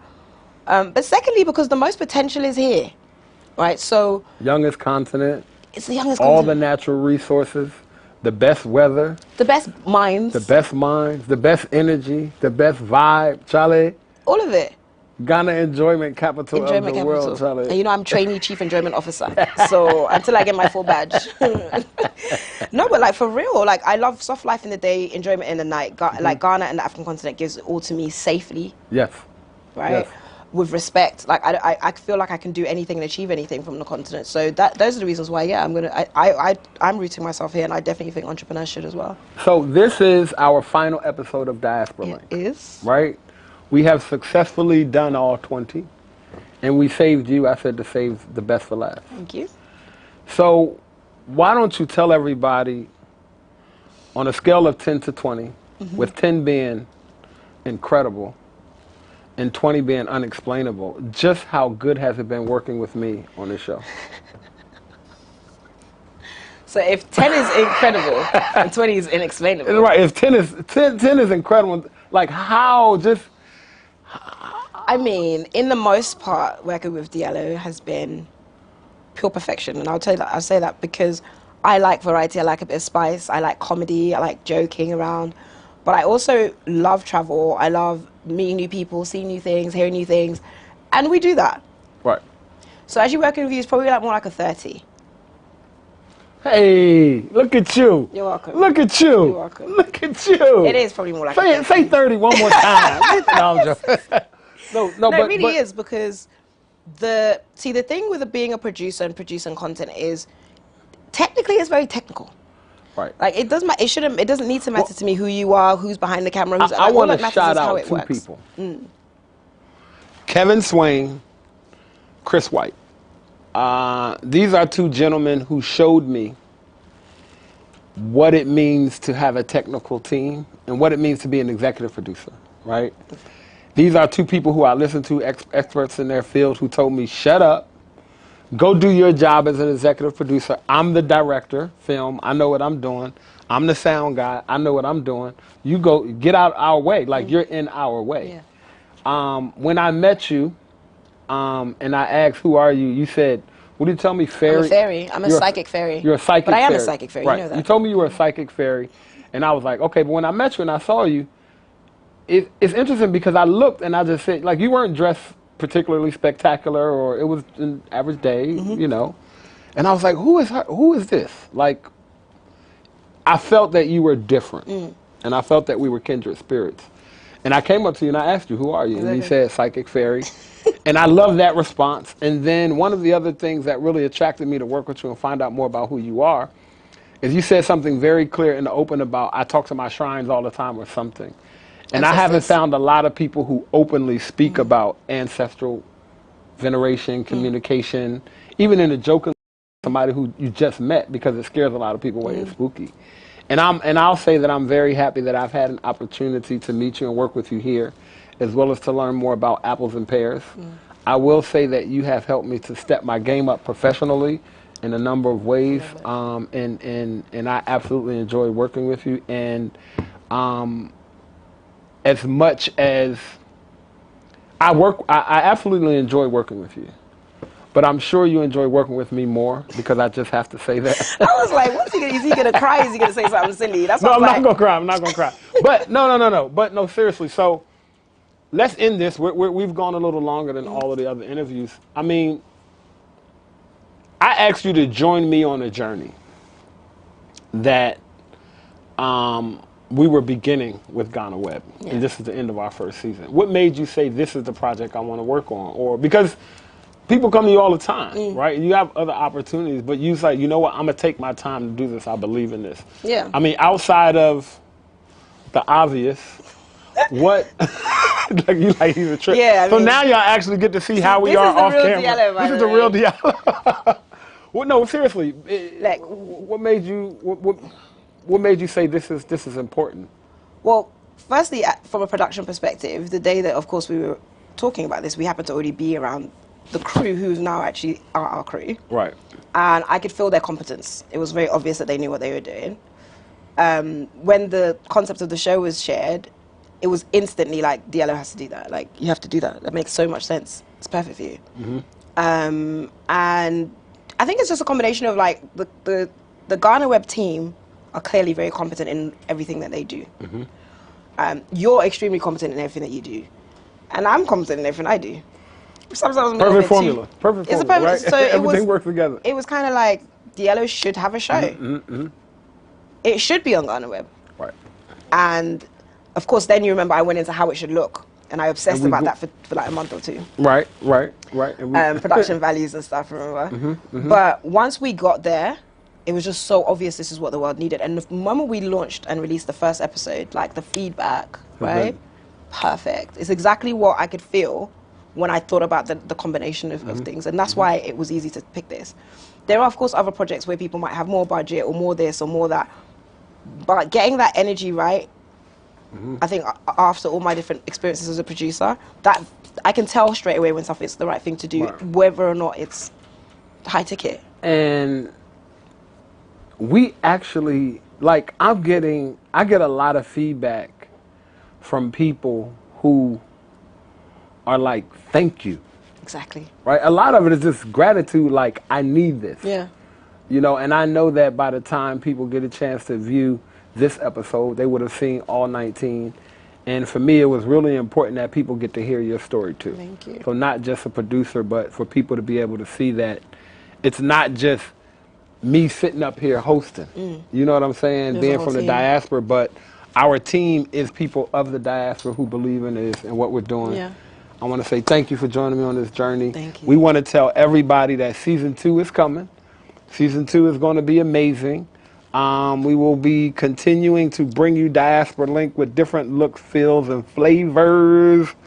Getting out of the studio a little bit. Getting out of the studio. You know today was special because I wore my, I had to give y'all this for the last one for Tanisha. So thank you. Thank you, Tanisha. Thank you. It's been really good. We're going to be right back. We're just going to do like a little flash thing, and then we're going to bring the whole team up because we want you all to see the team that's worked with us from GhanaWeb. We want to put everybody on camera. It's a little bit different. I wish I had a bottle of champagne to pop just because it's significant that we completed our first season, and we want you to see everybody who's helped to make this happen so you can see their face and we can thank them on camera too. So, You're doing great things around the world. From all of us here at the Diaspora Link team at GhanaWeb, we wanted you to see that there are real human beings behind the cameras and in the offices working together. This is our whole team. We wanted you to see everybody's face. We want to personally say from Tanisha and I, thank you to everybody here for a successful first season of Diaspora Link. We look forward to season 2. And you know, what do we all say together? Do we like say modesty? Do we all say hamburger, cheeseburger? Should say plantain. Should we say plantain? Okay, so we're going to say plantain since which absolutely makes no sense, but we'll do it. On the count of 3, we all say plantain. Then we'll say modesty. Is there a GhanaWeb theme song or something we do? Okay. 1, we're going to say plantain, y'all. People need to know that we're really crazy. 1, 2, 3. Plantain. You see how this? Hey. Madasi, everybody. We don't have a proverb for today. However, we will end this show by saying we know what unity and teamwork looks like. And this is what it is. So we hope that you've enjoyed this first season of GhanaWeb, all 20 episodes. Please go back, replay, rewatch, share your favorite moments, and we will see you on season 2. Peace, everybody. Boza!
He is a chart stopper and a trendsetter, and undoubtedly the hottest artist in Ghana currently.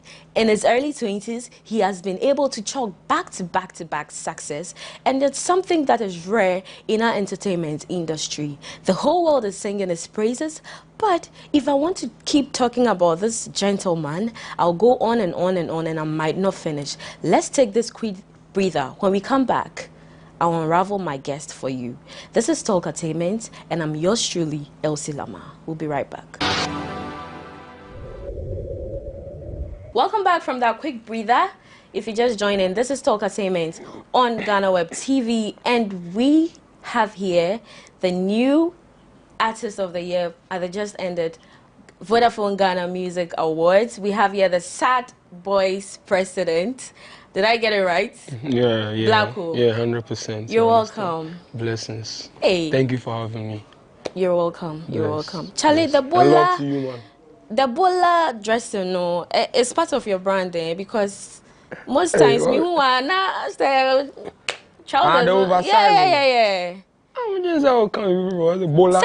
Say bola trousers, Anna. Oh yeah, oversized, yeah. I think. Say Obi say like people are saying that you're slim in tea. But you know sometimes I thought I'm skinny ones too. Me skinny jeans that. Yeah, okay. Maybe I'm impulsive. I check me Insta and I'm sure I post. Hey, you must say. But how many tattoos do you have? I have 1, 2, 3, 4, 5 pieces. And what are they? Yeah, these are the flames. And these are bats. And this called Kudo Travel. Okay. And this tell my mother I love her. And this is the mountain goat. Why that? Yeah? Why that? Perseverance, man. Mountain goat. Climb any circumstances, climbing. Okay. Yeah. So, how are you handling the fame so far? I'm chilling, man. I've been chilling from time. Yeah, and making music. Yeah, I think that's the fun part of it. Is it getting to you? Did you expect it in the first place? In what way? Getting to me in what way? Like, are you overwhelmed with the fame? Overwhelmed? No. You are not? It's not too much for you? No. I don't let it be too much for me. Yeah. You know, because it's all about balance. Everything is all about balance. I try. We all try to balance everything, you understand? Okay. Yeah. Is that why you are not really active? I don't want to say you are not active on social media, but you don't really get into the social media space that much. Yeah. Is it because you don't want to be reading all sorts of things and, you know... You know, so social media, yeah, I think the drama makes it fun. And I'm not much into drama. Yeah. Because you want to protect your mental space. Yeah, you understand. The drama makes it fun, trust me. Nothing about it. That's Okay. People learn. Me, I grew up on social media. Trust me. Yeah, I grew up on the internet. When the energy was gravitating towards you, about the whole bars, everybody loves Black Hole. Yeah. What did you do to bring your fans closer to you? I think I made the music, made so much to them, and I think they found Black Sherif, like they went behind the music too. Some went behind the music too, like because people, trust me, people relate to my music different ways. Trust me. I mean, someone texts me like, bro, I swear to God, this song you drop saved me, bro, God bless you, bro. Someone if he texts me like, bro, this song is raging, bro, this song is messing up here. Like the boys are you see, yeah. So like it's like that. So that's why I feel like it all depends on the emotions and like what I put inside. I think I put in with my opinion, what I think I put inside the music. Because like I think one time I should tape how I make music and like put it out on YouTube or something. You understand? How I make music is like you see me putting myself in that. You understand? Like giving my all in that. Okay. You are making music. Yeah. Very, very solid music. Yeah. But I think from my own perspective, I think you are not interacting with the fans as you should. Do you agree to that? Are you sure? Yes. Yeah, I think you are just focused on the craft. On the craft. Yes. What about your fan base? And I'm not interacting to the fans. Yes. I do. Do you have a fan base? Yeah. I have people who love my music. Do you have a solid fan base? Like Sack Nation, Beam Nation? Do you have one? You know, Sack Nation has been here for 10 years. I know. I'm just using that as an example for you. Let's see. I just pulled up. People started loving my music. I started finding my ways and finding my balances. So let's see, bro. There have been arguments. Some people say you are A-list artist. Some people say you are a hot artist. How do you see yourself? Which category do you fall in? Well, I don't categorize myself. I'm an artist. Okay, you have to choose between the two, hot or A-list. Hot or A-list? Yes. Are you the hottest artist I don't believe now? in all. I don't believe in them categories. Why don't you? I don't know why, but I don't believe in categorizing artists. Everyone is unique in their own ways.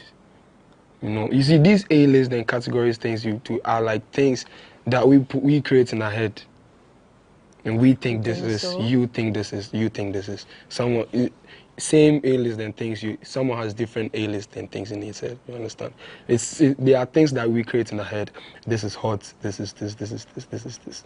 But in all, they are all artists. If you are saying this, then it means you're putting someone like Sarkodie and Sefa on the same scale. I mentioned Sarkodie, I don't mention Sarkodie. No, I'm not saying you are mentioning, but Sarkodie is... Brother, trust me, that's what you think it is. Okay. Somebody no go think like that. Yeah, trust me. It's all Let's opinions. move away from this. Yeah. When people compare you to the likes of Samini, Sarkodie, Stoneboy and co, how do you feel? How does that make you feel? Well, if they are being disrespectful, that like it no need safe. You understand? Trust me, because people that really love me, that like go out on social media like, yo, go stream Sherif's music, this. They don't do that. People that need their retweets and likes, like I've been telling you, man, will just do something to like make it sensitive for people to give it like their retweets and like get people to react back to what like his negative things that he's putting out, to get people to react saying to that. You understand? And I don't believe in that. Talk about retweets. There have been complaints that you don't retweet I do. DJs. If I hop on Twitter, anytime I get on Twitter, I do retweet anything. Are you sure? But I don't be on Twitter every time. Camido retweeted your song recently. Yeah. He didn't get a response. Camido? When? Yeah. On Twitter.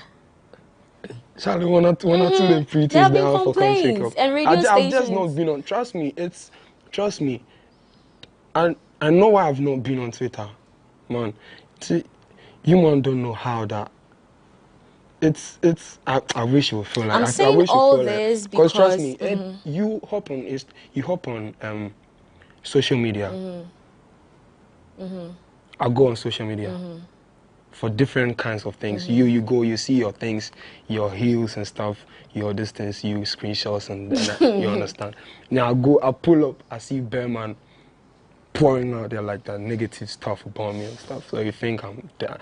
You think I'll be that this thing to be? Trust me, that's what I try to tell you. I've just been finding. I'm not saying I'm perfect. Trust me, I'm finding my balance in that. Trust me, because right now I'm at the point of if I don't take care of myself, I'll lose myself to like something. You understand? But you wouldn't.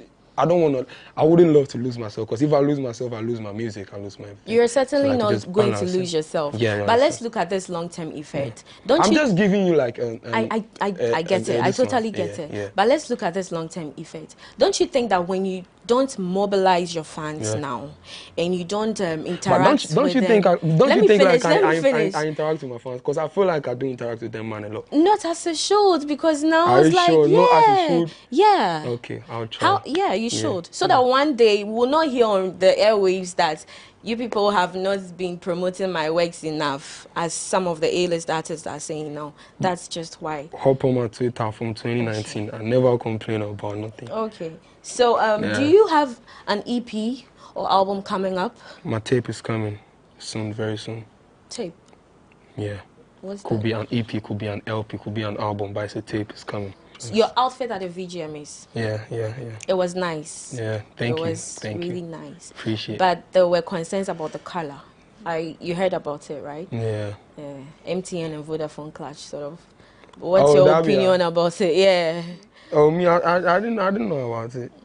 Did they give any color codes? I'm not sure. But you heard about the discussions. What's your take on it? Do you think you didn't know about it? What were the discussions? Brief me about it. Oh, I should brief you. Yeah. You must have heard it. Brief me about it. You wore a yellow color, which stands for MTN, on a Vodafone event. Which stands for MTN? To you, yellow color doesn't stand for that MTN. That was a discussion. There. On the airwaves. That's to them man to decide. Because yellow, there wasn't no MTN too. And the keke that you were in? Yeah. The number plate? The keke, I requested for a keke. To be put on stage for me. Okay. When I'm done performing, make it come take me. I went there and keke came for me. I don't know nothing about the keke about this. Okay, so let's just say you are not aware of those things. Okay, it's understandable. Do you have a management team in Nigeria that handles your stuff? A management team in Nigeria? I have a team in Nigeria that work for me. Okay. In places, different places. Okay. Not just here. I have a team in London too. Kweku Frimpong, have you ever been depressed? Up to now, I don't know the definition of depression, because I like questions a lot. If you was my friend, like, you would not trust me. I do ask people, are you depressed? I say, yes, trust me. How do you feel? How does like different? I've been getting different explanations. You don't know what depression is. Yeah, but sometimes you do feel bad sometimes. It gets worse and stuff. You haven't had down moments? Oh, you do. I'm a human. And I do get down moments. How do you pass through it? How do you go through it? I make songs about them. You make songs? Yeah, so like with this Kendrick's new album, there's this song called Rich Spirits. It said, don't play with me before I turn you to a song, bro. Don't play with me. Anything that happens to me, I'll go make song with you right now. Sometimes you come on social media and you write certain things that get people thinking. They're like, are you okay? Is Blacko alright? Why do you usually do that? I don't hear that. Is Blacko alright? Yeah. Do you hear that? Of course, me, I think that. And other people also do. Like, you post things that get people worried. Yeah. I don't know. You know what I'm talking about? Especially on Twitter. I think some time ago you wrote something about being overwhelmed with the fame and you are just a little child and blah blah. Something. I liked it more when my life was mine. Yeah. I was just walking and I was just flashing back on my life, and I feel like right now I live in like people's faces. My life is not. I feel like my life is not mine no more. Yeah, so like that's what I've been working on, like trying to find the balance. So like it was just interesting and funny to my mind. I liked him when like my life was fine. I feel like this is a nice line. Let me just put it on my Insta. I liked him more when my life was fine. Yeah. So you've been robbed of your normal life. You don't go to your favorite watcher joints no more. I do. You can't really. Yeah, trust me. You go see me for the. Everywhere I won't go. Are you sure? Yeah, but first if I went, my man them know. But now if I go, thousands of people know say I go by this thing. Yeah, that was just what I'm talking about. We spoke about your down moments. Let's also talk about your happiest moments. Yeah, I do get happy. I know you get happy, Yeah. but I'm talking about the happiest. The happiest? Yes. Most of them are after I make songs, some kind of songs. Yeah, because trust me, the only place I'm happy is like when I'm close to like my speakers and my mics, and like just making music is so fun. Because trust me, it's a whole movie. I just pull my phone like this, listen to beats, stuff, and like put myself in the movie, something that has happened in my life. Aside making music, yeah. What other events happened in your life that you can classify as this has been one of my best moments? Best moments. A dozen. Okay, give us 2 of them. Yeah, I'm trying. I'll give you like 2. Yeah. Okay, so love to Ajizi. Yeah. So I had to come to Accra. Ajizi had hit me up, like that was 2019. June, August today. Yeah, Ajizi writes me. I posted this freestyle, Cry For Me freestyle. Yeah, Ajizi writes me and say, yo, Pono won't see you. If you come to Accra the next morning. And I was just there when the man them home in Korea, like, yo, how you go figure Accra? But that time, then my puppy dey Ghana. You understand? And if I went to my puppy go give me money, make I take go. But I'm not sure my puppy likes this music thing I'm doing. So I was just there like, how I go get money to? So I just went to my auntie, my Aisha. It's like, mom, saying what's me, yo, I have to do this. It's like, go to your father. So I went to my daddy. I told him he liked the idea. He gave me that money. So like that time when I took that money. And I think I do remember that anytime I receive something like through this music, that's the first thing that comes to mind, like the first money my daddy gave me for the music. You made mention that your father wasn't in support of your music career from the onset. Not in support, but my daddy and my mommy really wanted me to go to school because trust me, I was that brilliant. You understand? And my daddy didn't trust the music idea, but he was like, they were like always trying to put it first before the music for me. Yeah. So at what point did they come to embrace this whole thing? At time at teaching. At teaching. When you say teaching, what does that mean? I left home. Oh, really? From Tema. Good days, Legon, me and the man. With your friends? Yeah. That was at what age? In Chayo, like 2 years ago. I was 18. And they were worried, I guess. Yeah, somehow, but like they used to hear me, so like and they knew I could, like, Sherif is that wild. Sherif will protect himself. Yeah, but they were checking up and stuff. Okay. Yeah. I know this is getting interesting, but let's pause and take a quick breather. When we come back, we have so much more for you here on Talk Entertainment on GhanaWeb TV. We'll be right back.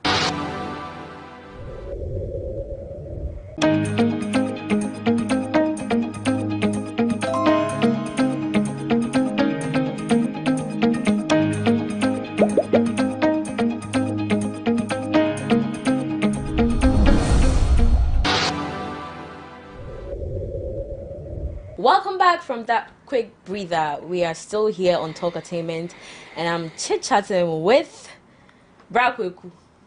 What do you say about? Sherif.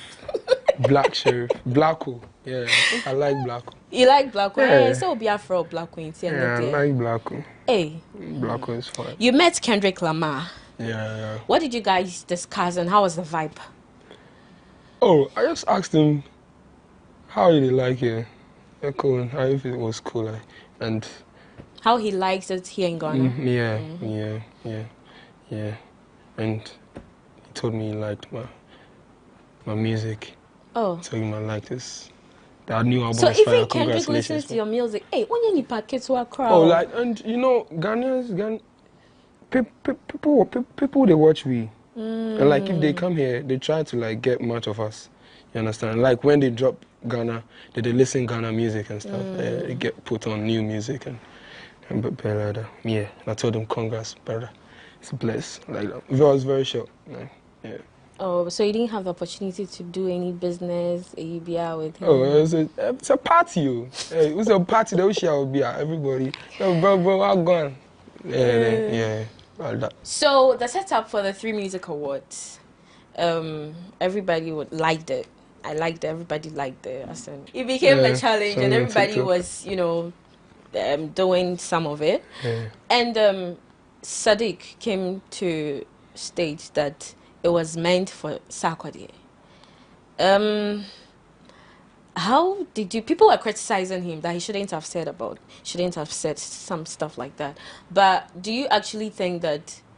How did you feel about it? And has your respect for him decreased in any way? Oh, brother, I knew that before I got on that stage. Okay. Yeah, he told me before I got on the music stage. Yeah, so I knew before you guys knew. Yeah, and like, it's just an information.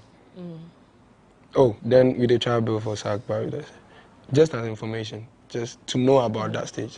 I don't think I should make it get to my feelings. I don't think you should have feelings in this thing. It's just an info you should know. He thinks you should know. You understand? Because he thought I could, like, if I knew, nothing could happen. So, like, he told me. And, like, he thinks you guys should know. That's why he said it on the radio. I'm not sure this, yeah. Which mood were you in when you were recording Kweku the Traveler? It was just... initially, before I heard the beat, like, it was just a normal mood. But, like, when I heard the beat, it's like, yeah, this beat is sad. And, like, when I hear, like, sad stuff, I just try to feel in that vibe. Like, immerse myself into that vibration, you understand? And, like, write something, like, put words together. Because I'm good at putting words together and, like, turning, like, real-life stories or, like, stuff I've heard, like, to songs, like, to make them make sense. That's how it is. I was just chill and writing. Why are you so much engulfed with sad stuff to the extent that you have to name your fan base or whatever, sad boys? Is it that you also believe in the fact that we live in a country where, like, Charlie, Kofotria and Che? Was that an inspiration for you? I think that one is like a basic thing, or like a reality you should know, I should know. Like, for here, you for make it out. Like, it's not easy, you understand? Yeah. And, like, to me, you guys should look out for my album, or like my tape, or like my EP I go drop, like the tape I'm dropping next. Yeah, I'm not sure if it will be an EP or like an LP or like an album. But I said the tape is coming. You haven't answered my question. Yeah. I said the sad vibrations. Yeah, and because I'm not sure we'll have the time to like discuss the whole stuff. Just give me a gist. Yeah. Okay. There's nothing. I felt like there's nothing to smile about in this life, brother. Let's sad up there. Let's sad up in there. If I smile, if I sad, same thing always. Like, man, it's just sad up in bronze. Yeah, because I can't be coming laughing to this one. Why do you always talk about marijuana in your songs? Yeah, marijuana. Is that a motivation? Like, no, no, it's not a motivation or something. I just love to spice it up. You understand? Yeah, cause I grew up in Konongo Zongo. No be today marijuana they come. I see marijuana as a kiddie. I see people, right, smoking the marijuana for the street dances. So if I'm talking, like, I've seen it. Like, like if I'm writing, flashing back to like where I grew up and stuff, those things come to my head. I spice it up, drop it. Yeah, man.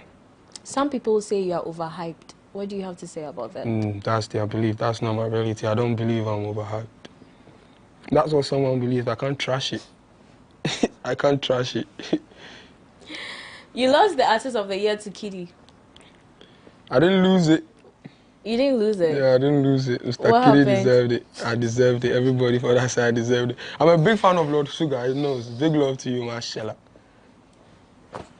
So are you going to be doing something with him soon? Oh, trust me. We go to drop songs. Yeah, we go to collaborate and drop. Yeah, trust me. Blacko, what's your kind of woman? I don't have a kind of woman. This question here, pointing you. You didn't see it coming? Yeah, Blacko is the kind of woman. I don't have a kind of woman. Well, anything goes? If you see you love her, you go love her. Trust me. If you see her, you dey love her, you go love her. What does that even mean? You see, you know the bad pigeon. I understand, but if you see him, you go love him. Okay. You go love him. So if you see him, you won't love him. Way you go like love him, you go love him. If you see him, he be him, you go know. Please break it down for me. If you see him, where he be him, you go know. Okay, so have you seen that that you are talking about? These questions big. Hey, black hole. Like these questions, hey, you big from my top. I don't know how to like answer. It's a very big question. Black hole, what's the kind of your type of woman? And I said I don't have a type of woman. You said when you see you go love or whatever it is. And what was the question that I said this to you? What was the question? What's the question? That made me say if you see him, you go know. What's your kind of woman? Yeah, I said if you see him, you go know. Like I'm just giving like. So have you met her yet? I'm giving a free game to demand them. If you see him, you go know. Make nothing threaten your mind. Make no pressure, no pressure, peer pressure pull you. Say. If you see him, it's a free game I'm giving to the man them, not my reality or something. It's a free game everyone should know. I think you should know too. How you go know? Is it the intuition? Yeah, intuition. You go tell you. Yeah. So I don't know. So if I see you already, or if I don't see, that one I don't know. But it's a free game I'm giving to the man them. I don't have a type of woman, but if you see your type of woman. So you've not met her yet? I don't even know. Okay. Or your mind no dey there? Plenty questions. Oh, black cool. Plenty questions. Make you no do that. I would love to talk about that, man. Hey, black cool, you're in love. The way you're behaving. In love with who? Tell me. I'd love to know. Because you guys ask these questions like you. We want to know, We just want to know. Don't have a girlfriend. I think that's what you want to know. You are denying, or should we believe? Denying who? That's what I'm saying. You're asking me this question like you know. So like, let me know if you know my girlfriend. Let me see. Okay. So how do you handle female fans? I do reply to their DMs. Say hi, like I liked stuff, their stories, and reply to their, like some congratulate me, like yeah, black or this, and like some send prayers and stuff. Yeah, those varieties of messages, like just reply to them. Thank you, love you, bless you. Thank you, love you, bless you. Okay. Yeah. So and they'll tell you. I feel more fun than they will tell you. Yeah, we hear you if you say so. If you had to date any female celebrity, who will it be? I don't have a celebrity crush. A celebrity crush. Yeah. Ghana internationally. A celebrity crush. Blacko wants to come clean. Yeah, tell why. Come clean as in. We are currently on this segment. We are going to be playing some game here. You have to pick, and then you ask whatever question, you answer whatever question that you choose. Sorry for that. Front or back? Hey, Charlie, what be that? What be front or back? What be front or back? Front or back? Are you a boobs person or you an ass person? We're women, boobs and ass. I they like us. Okay. Yeah. How they like us. So can I have that? Yeah. I have front or back. Sorry? Yeah, I like this. What is your manager whispering? What is the naughtiest thing you've ever done? Black hole. You man are trying to be naughty. So the naughtiest thing you've ever done. Can you tell me the meaning of flirt? What's flirt? Okay, so flirt is like you're not an item with a person. Like you're not seeing the person, but you just like it could come as a compliment. It could just come as you guys are just goofing around. Yeah, I think I've done that like more than twice. Flirt. That's the naughtiest you've done. Yeah. Flirt. More than twice. Yeah, flirt. Black hole. Like that you don't know that dark flirt song. Hey. You don't know them dark flats. You don't know dark flats. Hey, You take a no dark wahala. flats, bro. Blacko, so your last words to your fans. Yeah, my last words are always appreciation. So I love you guys so much. Thank you for supporting me and my music. Thank you for loving me. Thank you for telling someone about me. It's only up from here, trust me. And I love you guys so much. The tape is coming, and keep supporting Blacko. I love you. When it's on, then it's on. You can't stop till it's done. Sika dam na me bo. Abranti amasi so. It's a great man. Campaign kuana mechi.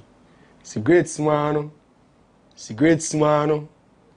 Ti da. You go see me for the roadside. Talking to the most high.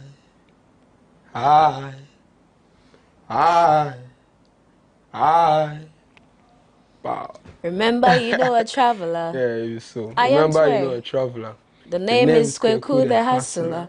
It's been far away chasing. True word too. Remember, you know what's a Gualala traveler. though? The name is Kweku. Guala. It's like Gualala.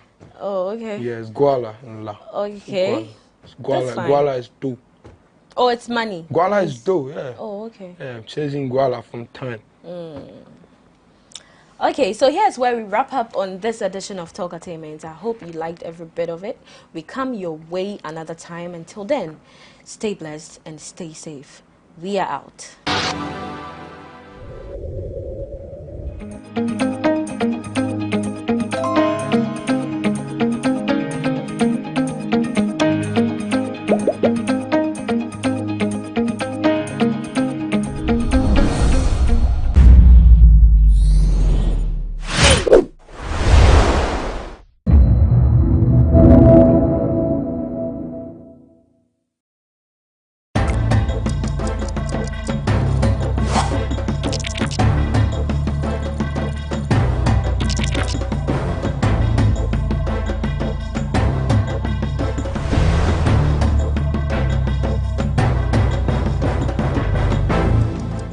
Welcome to the Lowdown on GhanaWeb TV. This is your most informative socio-political program you can find online. We bring you facts and updates on issues that matter to you. My name is Ismail Akwe, and in this edition, we are bringing you a mini-series on religious tolerance in Ghana. And we're going to start with common misconceptions about religions in the country, and we would focus on Islam. There are so many Muslims in Ghana, and the recent census figures says Muslims are about 17% in the country, while Christians are about 71%. However, there's been some few issues of religious intolerance, but generally we classify this country as a very or highly religious tolerant nation. However, how do we think about ourselves? How do we relate to each other? What do people feel or know about other people of other religions? We're going to discuss this with a sheikh, an Islamic scholar, who is going to take us through some common misconceptions about Islam in Ghana. We'll be right back after this break.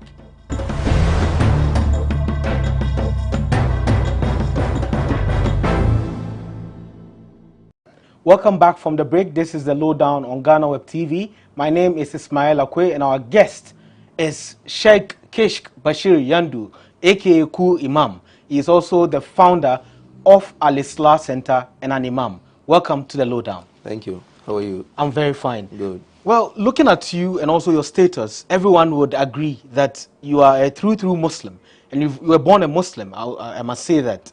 However, people would ask, did you also go through the educational system in Ghana where students go to worship on Wednesday and on Fridays you find Muslims in there singing? Did you really sing Christian songs? Did you pay money, the offertory and all of that? Did you do the same? Amazing grace, how sweet art thou.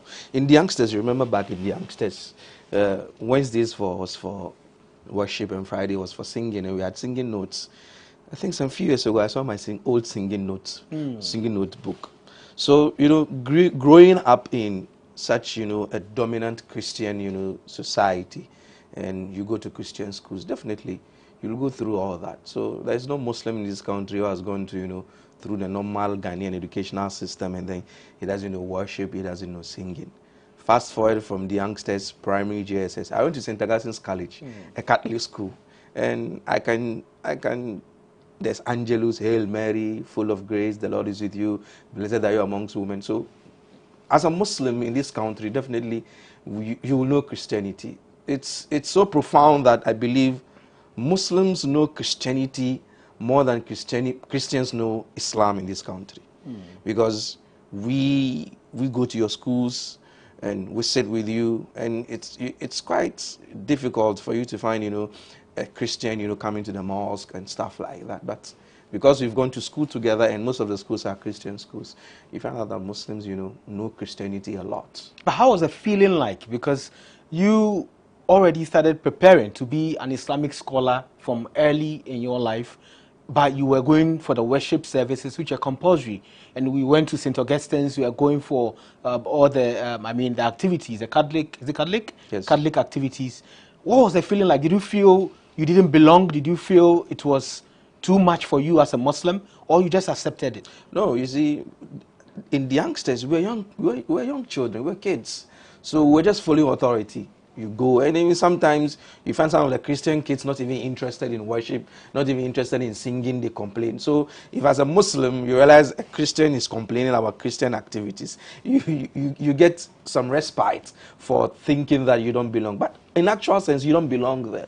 That's a fact. But because it's school rules, you just follow it. For example, in St. Augustine's College, Mass was compulsory. You have to go to Mass, and then there was weekday Mass where I think my house, Glen House, you go to Mass every Monday around 6 a.m. before you go to class. And I've never been to even one of them, even though, roll calls will be made and then you receive, some punishment, but we don't go.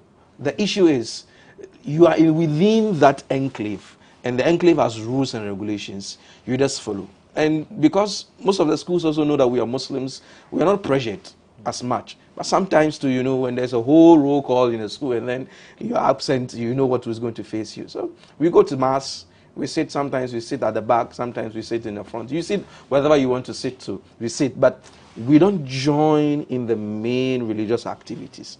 For me, I believe that when someone is having their religious activities, you need to respect it. And you don't believe in that, and you don't join them. Give them that respect, give them that distance, give them that reverence, respect what they are doing. So when I go to Mass back in St. Augustine's College, I don't join in the singing, I don't join in taking communion. I've never done it before, but I go, I sit there and I listen to the sermon, I pick some lessons from there. Sometimes I disagree with some of the things, and I even speak to the father that, no, for us in our religion is different. And the father, I had a very good relationship with him, that when he comes to teach us religious and moral education, I'm the one who makes the opening and closing prayer in Islam. So we had that, cordial relationship. And even back home, back at St. Augustine's College, the assistant headmaster was the patron of the Muslim Student Association of St. Augustine's College, Mr. I think Paul Asamoah. He was the assistant headmaster. And when we are going out to, you remember when we come to Agri Memorial, we came with the school bus. And the assistant headmaster comes with us. Every program. We even get execs to come home for Eid celebration. So they understood that there are Muslims there. But the school rules are such that you must go for Mass, you must go for all this. When it's Angelus, you stand and then you say your Angelus. When it's time for dining hall, you go to the dining hall, and then the dining hall prophet, will say the Christian prayer. Me, I'm hungry. I don't care what prayer you're going to say. Just say your prayer. Let me eat my food. So, Sheikh, if you are asked what's the percentage of religious tolerance in the country, what would you, assign it? We have a high rate of religious tolerance in Ghana. There are one or two skirmishes there about. Sometimes you hear some pastors make some statements, or you hear some imams make some statements. It's like that. It's normal that we will not agree 100%. We will not see eyeball to eyeball 100%. But Muslims and Christians in general, especially the masses, are okay. For example, when there's Eid, the Christian will want you to give you meat. He wants to come to your house. You have that, relationship. I quite remember when I was in St. Augustine's College, there's a dorm mate. His nickname is Memelo. When my mother visits and she brings tuozafi, he tells Charlie, we can chop the tuozafi, me too, I don't chop some. So we have that, that good and cordial relationship. It's such that sometimes, we have some, hot-headed, religious leaders who will make some, some remarks that, are not. So which percentage will you give? 90% or less? I've not, really measured it, but it could be around that number, that 90%. It could be. Okay. So this show is just to look at some common misconceptions about Islam, and we put together a number of them, thanks to the producer as well. Let's start with the first one. Is Hausa the language of Muslims? Hausa is not the language of Muslims. The reason why people think Hausa is the language of Muslims is that Islam was spread across West Africa by the Hausa people. And they were merchants and then they were traders. So when they come and settle at a place, definitely that's the language. So when the local people accepted Islam, these people are Hausa-speaking people. And the people felt that since they are Muslims and Hausa is their language, then Hausa is the language of Islam. Not even the Arabic language is language of Islam. Not even the Arabic language. So Arabic is not the language of Islam? It's not the language of Islam. The reason why I'm saying this is a lot of people who disagree with me on this. You don't need to understand the Arabic language before you become a Muslim.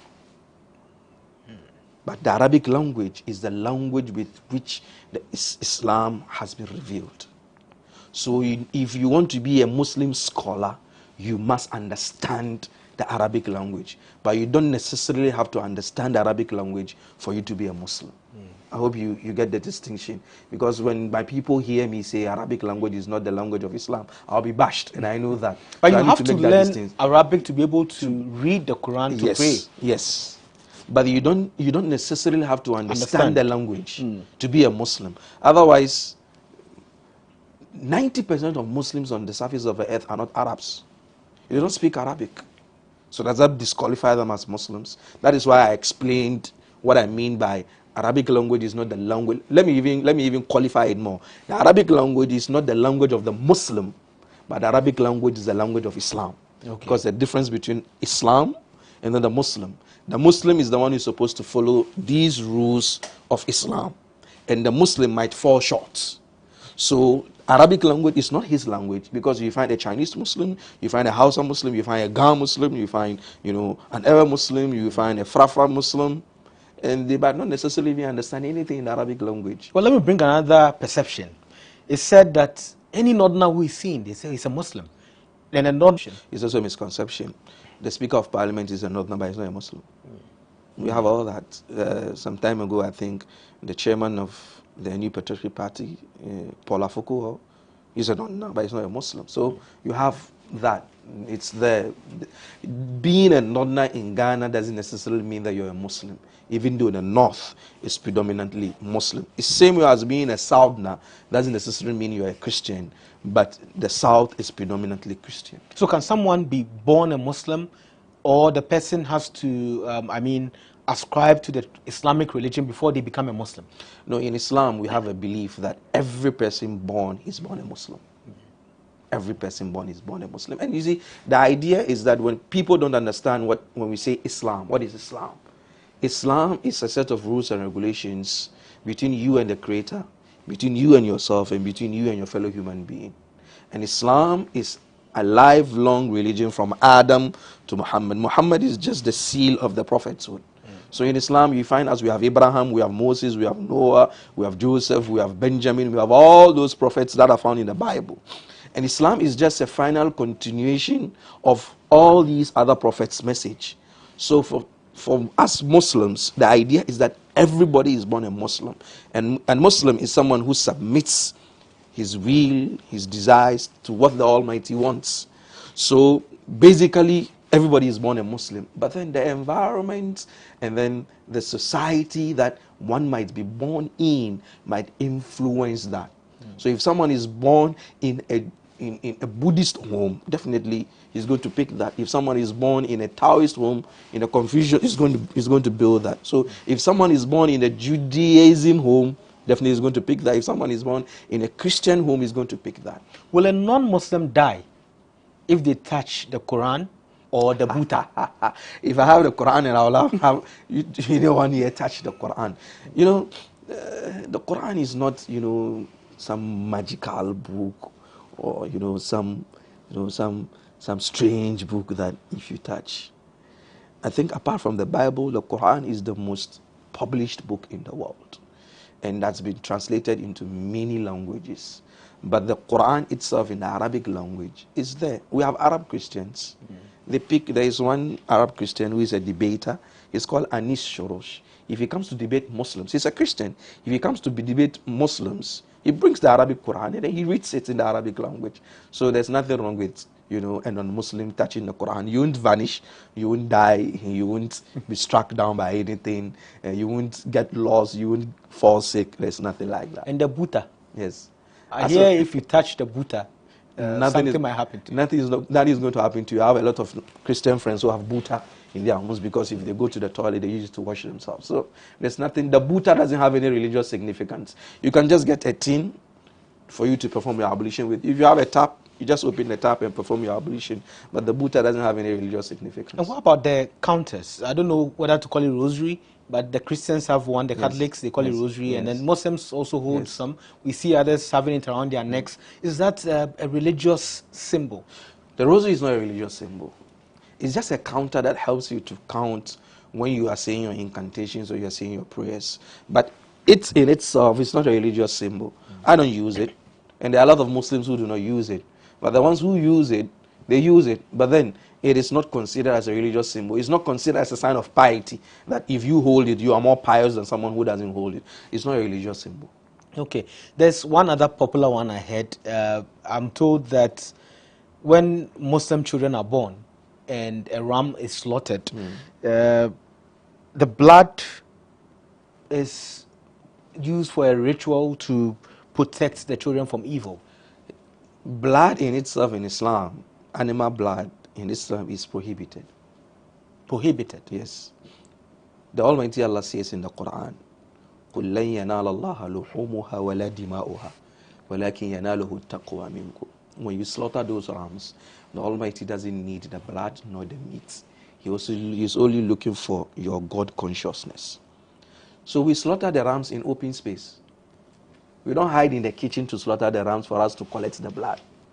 We dig pits, and then we bring the animals by the mouth of the pit, and then we slaughter them, and then the blood flows into the pits. We don't collect any blood. And in protection of kids, in Islam, we believe in the recitation of incantations to protect the kids. That's what we do. We recite verses from the Quran, we recite prayers. Same way as every other religion believe that I'm praying to protect myself, I'm praying to protect my kids. That's what we do. But, some rituals. Muslims, we have our rituals. But then, rituals in the term rituals that people think that we'll let people vanish, and then we'll give people money, and then we'll give people success. We don't believe that. Muslims do not do that. Those people you call malams who do that, malam is an adulterated form of the word muallim in Arabic language, which means teacher. So malam by default is someone who teaches. But those people who have signboards, who send you messages, they are charlatans, they are thieves. They are not Muslims. In Islam, if we're practicing Islamic law, Islam says those people should be killed. For they are spreading, confusion on the surface of the earth. Some few months ago, you remember some kids killed a boy in Kaswa because they were told by one malam to bring the head of a human being so that they'll get money. You see, these kind of people, they must be killed because they are spreading what? Confusion on the surface of the earth. We'll talk more about the malams and also being dealt with by the law. This is the Lowdown on GhanaWeb TV. We'll be right back after this break.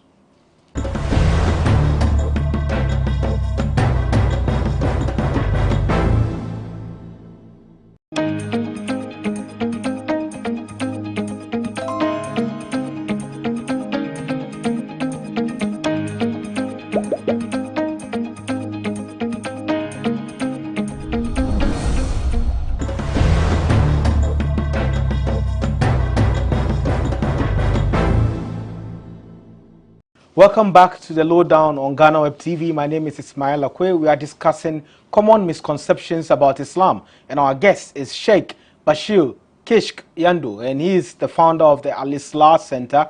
He is taking us through a lot of important issues and discussions. We just spoke about malams. You are saying they are not Muslims.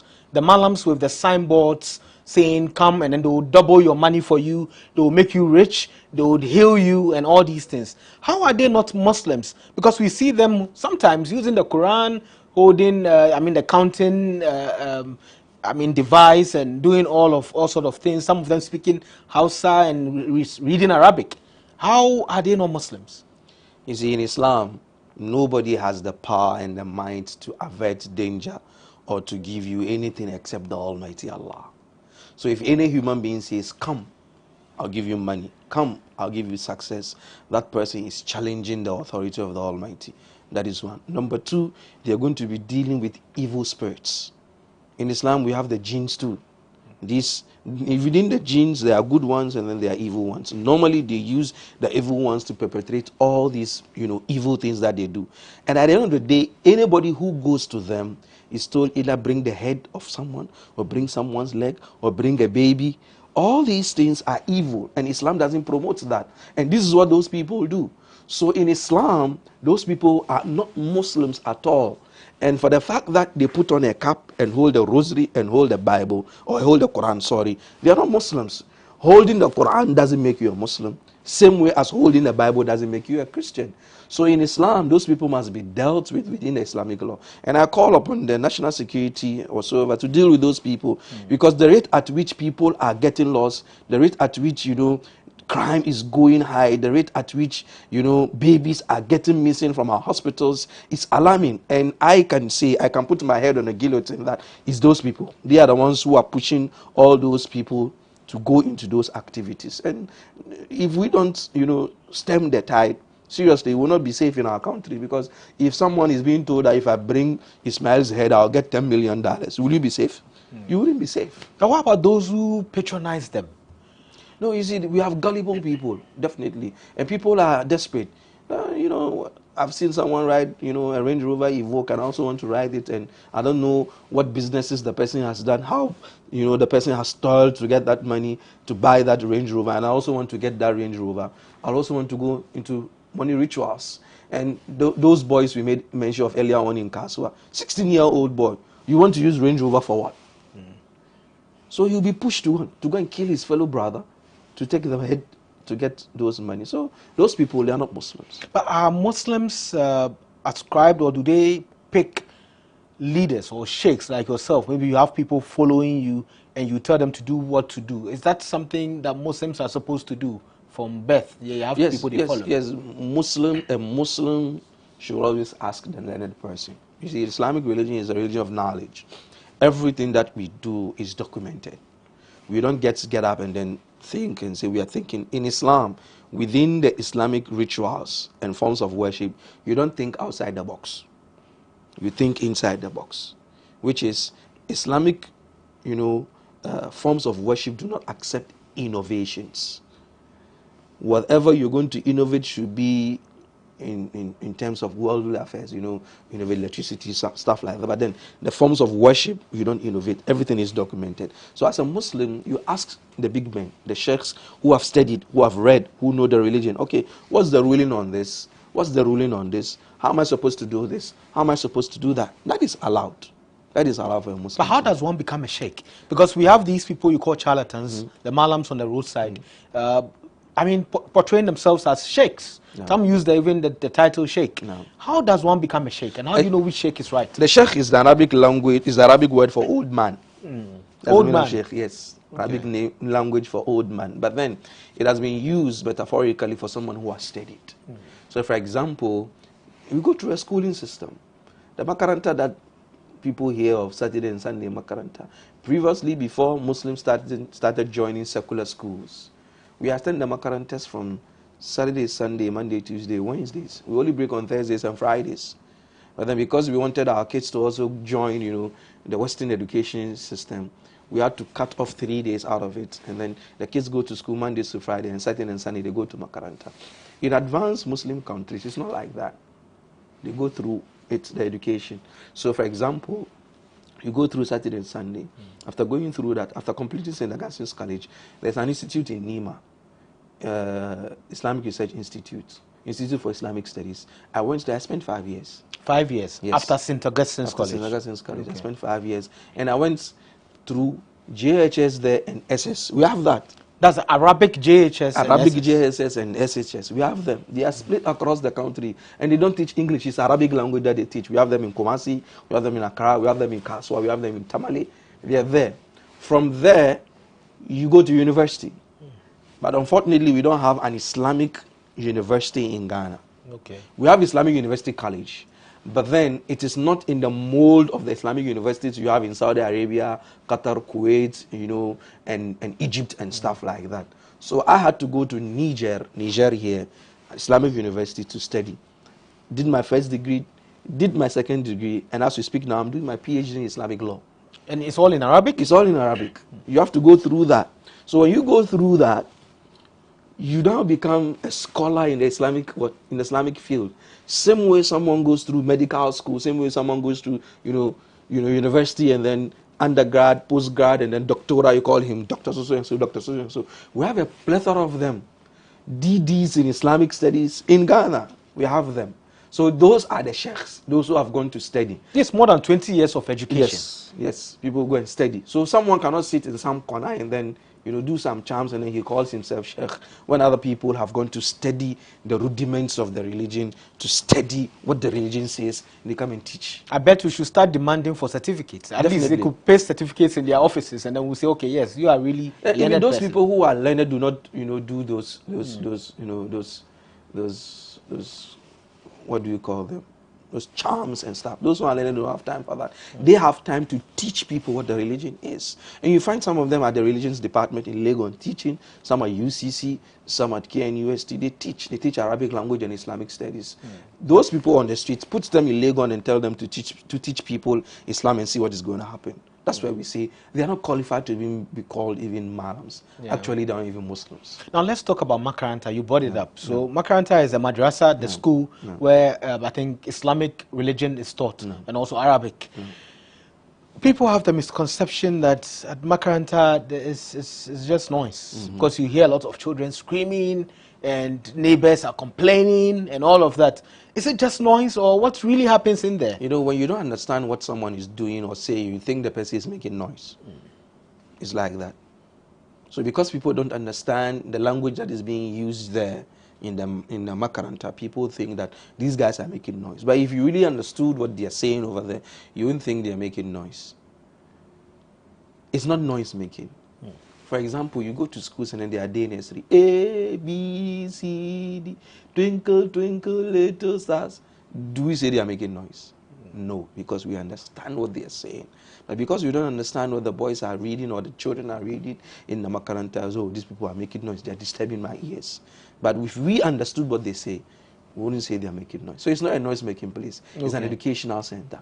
And the voices that are being raised, educationists will tell us that when someone, reads something aloud continuously, it sticks better than saying it silently. So rote memory memorization is like that. And that's what was used, for, in the nursery where they are made to mention it out loud for memory. So you find out Muslims have one of the sharpest memories in the world. The Quran is 6,666 verses. And you have more than 1 million Muslims in the world who have memorized this book, 600-page documents from page to page. With all due respect to our Christian communities, how many Christians do you know who have memorized the Bible? Page to page. No, you don't have it. But Muslims, you go to Nima, you find a 10-year-old boy and he's memorized the Quran. And we have Quranic competitions, memorization competitions across the world. Just recently, there is one, sister media house that organized a Quranic memorization competition, and the first person was given $5,000 for memorizing the Quran. So that rote memory and that voice raising, it's not noise making. It's a system of education that even, scientists now have proven that is very, very effective in memory. And Islam is a religion of knowledge, so you need to know everything that the religion comes with. So you need to memorize a lot of things for you to stay, afloat. So that's what happens in. So reading out loud helps with memorization. Yes. Okay. Yes. So now the other question: do Muslims pray through the Prophet Muhammad? We don't pray through anybody in Islam. The Almighty Allah doesn't have any protocol. He doesn't have any secretary. He doesn't have anybody who packs his files and sends him to him. No. Muslims go directly to the Almighty Allah. Prophet Muhammad sallallahu alaihi wasallam is just a messenger who was sent with a message. We don't worship him, we don't worship through him, we revere him, we admire him, but then he's a servant of God. Okay. And is the Prophet the personal savior and Lord of Muslims? No. In Islam, we don't have a personal savior, we don't have a Lord. The Lord is the Almighty, he's the only savior. The Prophet Muhammad sallallahu alaihi wasallam, as we said earlier on, is just the final messenger that the Almighty sends to mankind.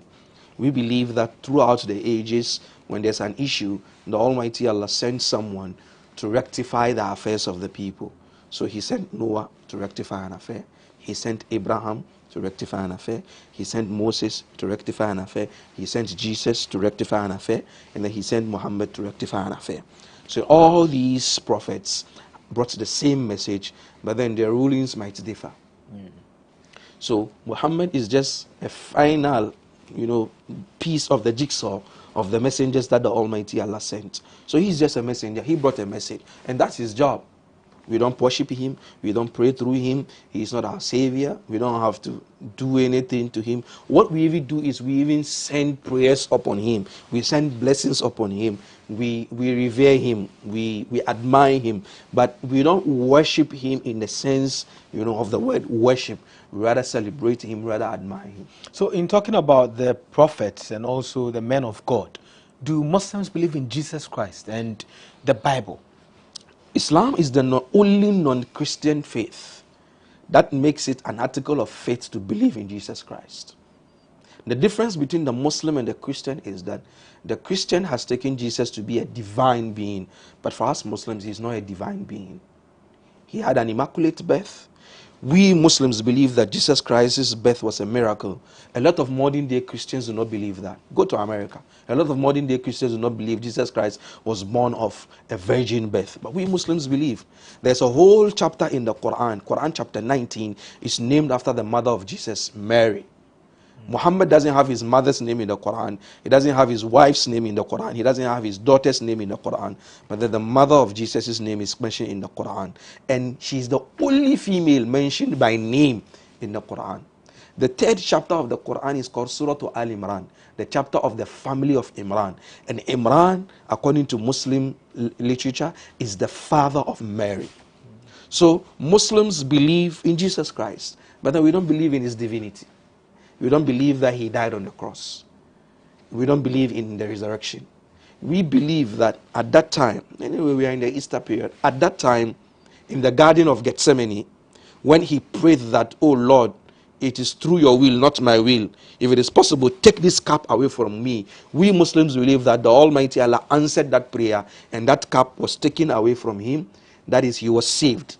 It was rather Judas Iscariot who was hung on the cross, according to Islamic literature. So Jesus was saved right there in the garden. In the garden when the Romans came in. When the Romans came in, because Judas Iscariot came to point who was he. Even in the Bible, they said he came to kiss him, and kissing him is that he is Christ. So take him away. We Muslims believe that when he came in, an angel stood between him and Jesus, and he didn't see Jesus. So the angel just, touched his face, and then he gave him the likeness of Jesus. So when he went to tell the Romans that, no, Jesus is not in there, some of the Roman guards who knew him said, "Shut up, you are Jesus. You are telling us Jesus is not in there." So they took him away, and then they crucified him. And Jesus was lifted up into the heavens. So we Muslims believe he's still alive, he's in heaven. At the end of time, he will come back. And then he will come at a time whereby there is chaos and destruction and disaster on the surface of the earth. And then he will come with mercy and justice. And then he will reign as a king on the surface of the earth. So you believe in the second coming? We believe in the second coming of Christ in Islam. We believe in that. Okay. We believe he's the Messiah. We believe he's the Christ. We believe he's a man of God who did miracles when he came. In the Bible, the first miracle that Jesus Christ did was he turned water to wine. For us Muslims, the first miracle he did was that he spoke as a baby. The very first day he was born. His mother, she was a pious woman. They knew her, and then they just saw her with a fresh baby, and it's like, but you, hey Mary, sorry, and you're going to get pregnant. And the baby just spoke. No. My mother didn't fornicate to give birth to me. I am a very different child. I was sent by God. I'm here to do this. I'm here to do this. I'm here to do this. So in the Quran, his first miracle was that he spoke as a baby. Where can we find that part? It's in the chapter 19 of the Quran, the chapter of Mary.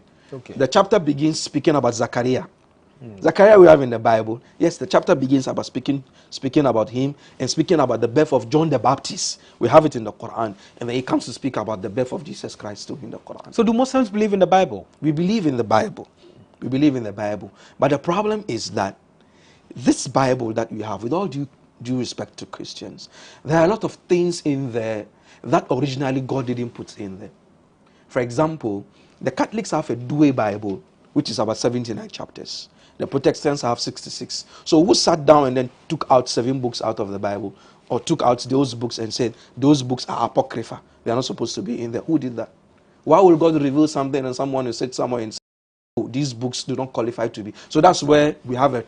But we believe that God revealed a book to Jesus, which is called the Gospel. Injil, that's what we mentioned. We never call it Injil. Yes, God revealed a book called Torah to Moses, which is called Pentateuch, the first 5 chapters of the Old Testament. We believe God revealed Zabur, the Psalms, to David. We believe that even Abraham had a book that is called Soul of Ibrahim, the papers of Ibrahim. So we believe in all these things. This is quite interesting. And before we go on this break, let me ask this last question. I heard this at a station, a lorry station. Someone was preaching and a person said, well, Muslims don't eat pork because when the Prophet Muhammad died, pork ate his body. How true is that? Why don't Muslims eat pork? We don't eat pork same way as the Bible says in Exodus and Leviticus that don't eat pork. Don't eat that animal. Don't eat the swine. It's a filthy animal. That's why we eat it. We don't eat it. It's the same way. So I find it quite astonishing that Christians eat pork. I have a lot of Christian friends who they say it's very, very nice. You people are missing something. I said, but it's there in Leviticus. It's there in Exodus that don't eat pork. What are you doing? They tell me, oh, that is the Old Testament. Jesus Christ came, New Testaments to change everything. And I tell him, no. Jesus Christ said, don't think I have come to destroy the law. I've come to fulfill the law. He didn't come and change anything. He just came to fulfill the law. So we Muslims, we don't eat pork because it's stated in the Quran that don't eat that animal. As I said earlier on, you see all these prophets, they came with the same message.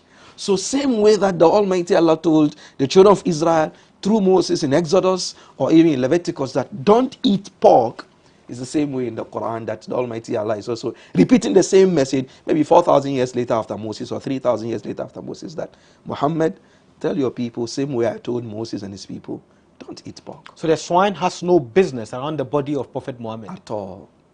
Is the body still there? Yes, the body is still there. It's buried in Medina. Which Medina? Is it the one after Legon? Or which not the Medina? one after Legon. There's a Medina in Saudi Arabia. Okay. And that is where he lived, and that is where he died, and that is where he was buried. And you know, Medina in the early stages used to be a predominantly Muslim community. Okay. So when they moved them there... Which Medina are you talking about the now? Medina in Legon. After Legon. Okay. The one in Legon. Yes. When they moved them there, I don't remember during which government period at all. They moved them there. That's when they named the place Medina, because they were Muslims. They loved the Medina of the Prophet Muhammad sallallahu alaihi wasallam. That's quite interesting. This is the lowdown on GhanaWeb TV. We'll be right back after this break.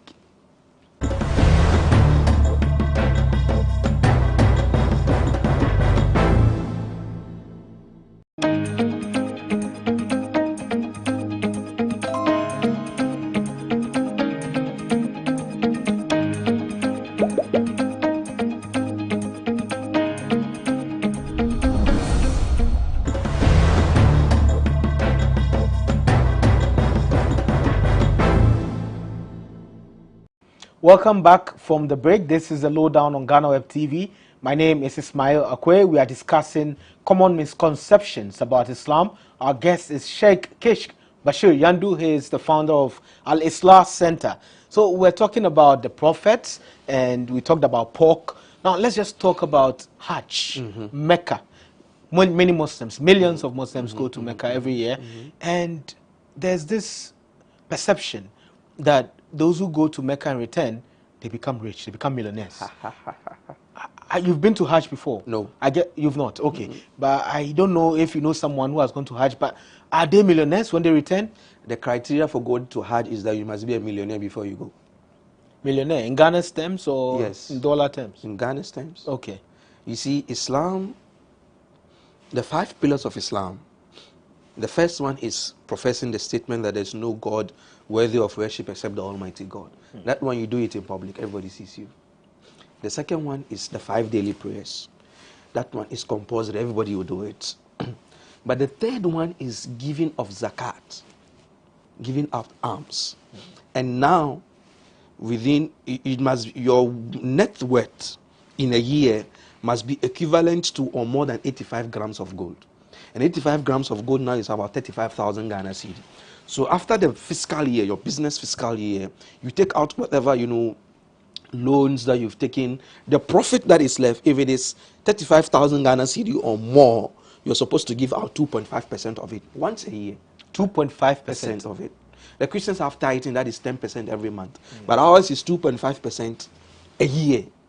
And even that 2.5% is not for everybody. It's not compulsory for everybody. If your net income is 35,000 Ghana cedi and above, it becomes compulsory upon you. In totality in the year? In totality in a year. Okay. The next one is the fasting. The fasting is the month that we are in now. It is compulsory for everybody, but there are exceptions to the rule. Kids who have not reached the age of puberty are not supposed to fast. Pregnant women are not supposed to fast. Lactating women are not supposed to fast. Old people are not supposed to fast, and then people with chronic illnesses are not supposed to fast. So you see there's an exemption to the rule. And then finally comes the Hajj. It's the last one. It's supposed to be done once in your lifetime. And then the Quran is very, very emphatic and categorical about it. لِمَنِ اسْتَطَاعَ إِلَيْهِ سَبِيلًا, for the person who can afford. So by default, you must afford before you go. But what if you cannot afford, but then you have a rich family member who decides, to get the visa for you, to get the plane ticket for you, to get the hotel reservation for you, to even give you pocket money? No problem, you can go. For now, I think a year or two ago, it was about $3,500. Dollars? Yes, to go. Within this system, $3,500. It's not easy money. And then you go to, you eat, because at least the rituals themselves, the rituals take about 5 days to perform. But people might spend a month in there, feeding yourself and stuff like that. But then, the perception that when you go, you come back, you become rich is that when we go there, we pray earnestly. We seek for something from the Almighty, because we believe that that is the holiest shrine in Islam. So when you go there, whatever you prayer you say is answered. So when you come back, people see, the glow, and they think that you have money. After some few months or years, everything is finished, and then you go back. We know a lot of people, excuse me to say, who have gone to Mecca and then they come back and then they still go to public toilet. It has not changed anything. And those who are being financed by politicians? For me, I don't believe that the politicians must finance anybody to go to Mecca, especially for us Muslims. The reason why I'm saying this is that, not that if the person goes to Mecca, his Hajj is not accepted. No. I believe that Muslims in Ghana have a lot of pertinent issues that must be solved. For example, if the politicians are sending 500 people to Mecca, and each person, you are spending about $3,000 on them. $3,000 times 5 is about $50 million. With that $50 million, can't we build a senior high school in Nima for the Nima kids to go to school? That $50 million, can't we build a factory in Abu Kumasi for the young Muslims to go? At the end of the day, we are serving just 500 people with some huge amount of money. They go and then they come back and they are still wallowing in poverty. And they're still running around the politicians for the freebies. But if the politician is smart enough and then really puts the community at heart, okay, I'm not sending 500 people to Makkah. The government says, I'm not sending anybody to Makkah. That amount of money, 50 million cedis. That's $150,000. $150,000, even $150,000. We can have serious projects with it. But then, because the politician wants to just be popular, And then I've sent people to Mecca, they go and come back, and they still wallow in poverty. So the idea is you must be, prepared financially before you go there. But then when we go there, we pray, and then when we come back, yes, we see the effect. But then the problem is if you go and then you pray, and Almighty gives you enough money, and then you don't have the technical know-how on how to invest that money, within a year or two, you return back to your bankruptcy. So it means you need to have money before you can go. Definitely. And not necessarily you going and when you return, you become rich. No. That's not the idea. That's quite interesting. That's not the idea. That's not it. Let's come to Ramadan. I hear a lot of people saying, well, Muslims fast from 6 to 6. Is that accurate? The idea is not 6 to 6. It's dawn to dusk. So it's from sunrise to sunset. And depending on the geographical area you're in, dawn to sunset is different. For example, if it's in winter, I was in the US in winter, and then sunset was 4:30. 4:30? Yes. PM? PM, 4:30. And before that, in the summer, it was 9 p.m. So it's dawn to dusk. That's the idea. You eat at dawn, and then when the moment we say that dawn prayer, you and food and water and sexual intimacy with your wife or your husband.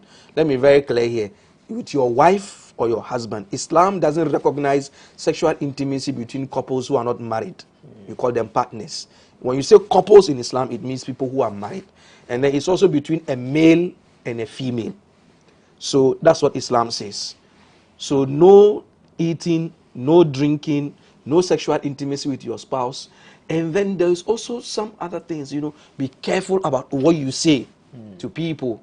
This tongue is very, very soft, but then it's a very, very sharp knife. It can cut. So you be very careful about that. From dawn to dusk. So the moment it is that, evening prayer, the one you see that the moment darkness starts setting in, you hear us cry, Allahu Akbar. So that's the time for you to break your fast. The moment you break your fast, all those prohibitions are turned back.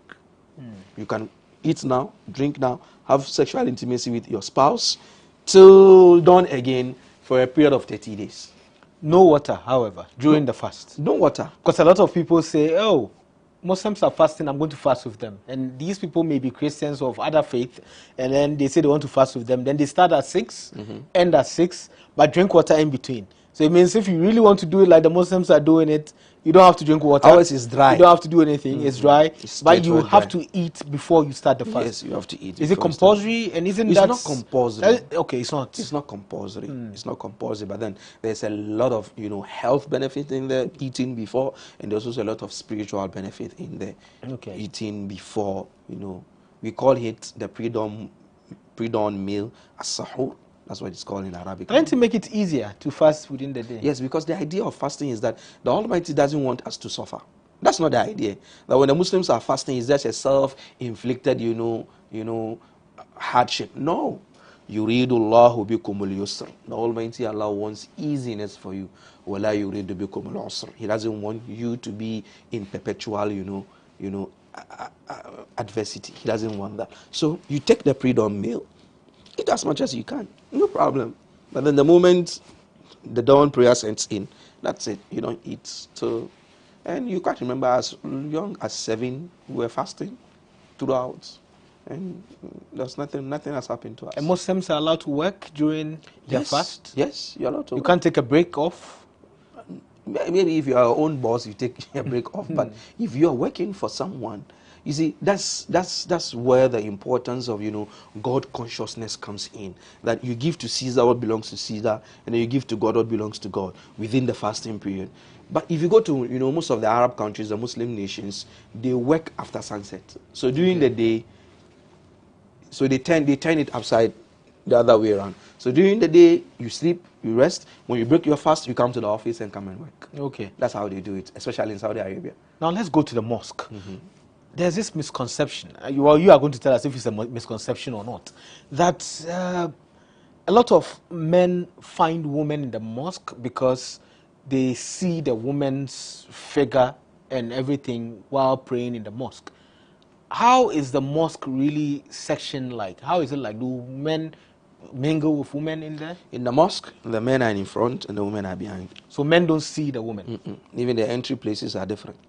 But the women see the men? The women can see the men because the men are in front of them. Some mosques have barriers between, the spaces of men and women. But then, originally, it was not supposed to have a barrier. During the time of Prophet Muhammad sallallahu alaihi wasallam, his mosque, there was no barrier between male and females. But then, the males are in front and the females are behind. Doesn't that put women behind in terms of status? No. You see, let's understand one thing, that it has not got nothing to do with status. Okay? It's just an arrangement. When we segregate our washrooms and say this is for the males and this is for the female, doesn't mean that we've status. No. It's just the way the organization has been put. That's all. That men are in front and women are behind. And that's it. And can non-Muslims visit the mosque? We encourage non-Muslims to come to the mosque. During the time of Prophet Muhammad sallallahu alaihi wasallam, there is a city called Najran, and they were Christians. And they visited him for a debate, a dialogue, and they stayed in his mosque for 3 days. And they had the debates in the mosque with him for 3 days. So most Christians and non-Muslims are encouraged to visit the mosque. When you visit the mosque, same way when we visited, go to the schools and then we saw the singing and then we saw the worship, we understood what Christianity is about.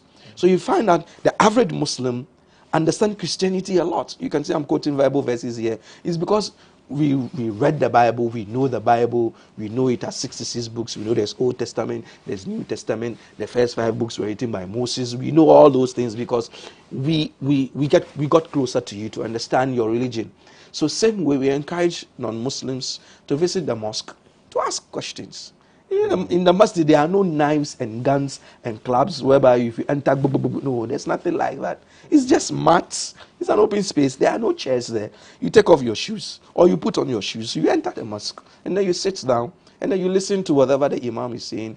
You have that. When we do that, we get closer.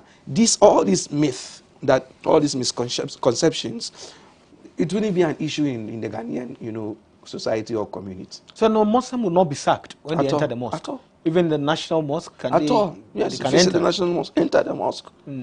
If the mosque of the prophets, Christians and non-Muslims were allowed to enter, is the national mosque more, more spiritual, uplifting, or more, better position than the mosque of the prophet? No, it's not. So non-Muslims entered the mosque. They came, and then even when times of famine and disasters happened, the mosque was a place of shelter. Well, there are some Muslims who do not shake hands with women. They don't hug women or people of the other sex or gender. Is that also one of the criteria for being a Muslim? In Islam, there are relationships.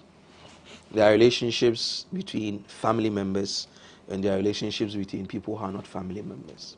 If a woman is not a close family member of yours, she's not your mother, she's not your sister, she's not your wife, she's not your auntie, she's not your grandmother, you're not supposed to touch her.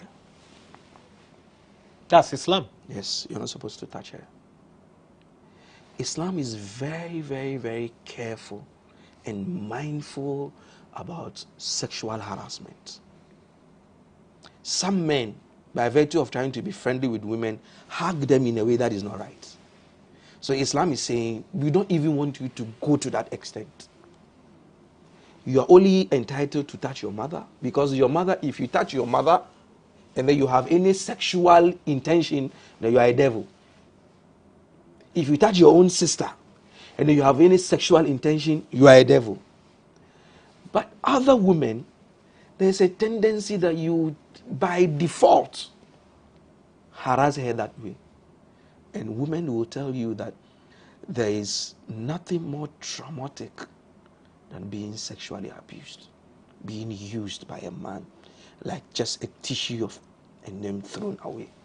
So Islam is saying, no handshaking between people of the opposite sex, no hugging. We can relate. We can work in the same office. I can sit with you in the same office and discuss ideas. That is why Islam instituted, you see, this dress code. That the Muslim woman must be covered. So that when I sit with a Muslim woman, I'm only having an intercourse with her brain, not her body. Because if I'm sitting with a woman and then she has a cleavage, and I'm a man, my reproductive system and my nervous system is working. And when I see those things, definitely I'll be confused. You can see two well-dressed gentlemen standing by the roadside discussing a serious business issue, and the lady comes passing by, and then she shakes her body, and then they forget what they are doing. That's how men we are, whether we like it or not. And so Islam, in protecting that, says that there must be segregation between the male and the female. No man should touch a woman who is not his family member. Don't touch her. Don't get closer to her. If you are getting closer to her, it must be for a reason. So that, and then her dress code should be covered. Her clothes should not be tight-fitting. You shouldn't reveal 36, 28, 36. You shouldn't reveal anything. So that when you are interacting with her, you are interacting with her based on merit, not because of sexual advances. So I'm going to ask for the many Muslim men who go around hugging and shaking women. Are they the devils? Are they on the wrong side of God? No, we wouldn't say they are devils, no. Okay. We wouldn't say they are the wrong side of God. What we say is that they are doing something that Islamically they are not supposed to do. Not supposed to do at all. It's not right. A Muslim man, or even a man in general, is not supposed to hold a woman who doesn't it's not his. Me, for example, if I see you holding my wife, I will not be happy. So why will I go and hold someone else's wife? Hold her waist and then play with her waist beads, tickle her. It's not right. Islam says no way. Don't create that atmosphere whereby women will be sexually harassed. Islam says no way. It doesn't give even an inch of that. It says when you are dealing with women, deal with her because of her intellect. Deal with her because of her capacities and her capabilities. Don't deal with her because you want to have some sexual advances towards her. Now let's talk about the woman. Well, with dress code, you mentioned that there's a dress code. You need to cover up some parts of the body.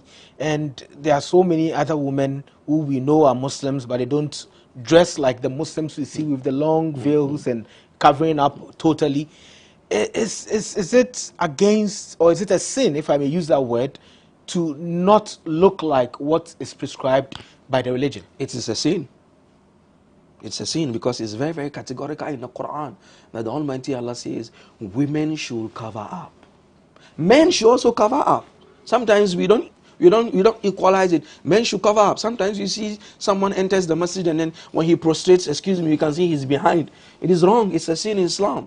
In Islam, men do not wear tight-fitting clothes that you come to the office and then his abs and then his biceps and then his thighs are showing and then he's confusing the women in the office. Islam also says no to that. So the dress code is not only for women, it's for men. And then the reason being that Islam wants to protect the society from illicit sexual activities. Because if you observe now, the cheapest thing now is sex, with all due respect. And excuse my language. If you want to be famous now in this country, strip naked on TikTok and that's it. You become a celebrity in our country. That's what we do now. Islam says no way. We don't give fools the chance to control the narrative in our community. We need to have right-thinking people, people who are modest, people who are courteous, people who are chaste. They are not supposed to be our role models. Look at the role models now that the youth are following. With all due respect, I'm not going to mention any names. But then, what impact do they have in our communities that is morally upright? We don't have. Islam says, no way. So, human rights activists say it's suppression of women, because normally nobody talks about the men.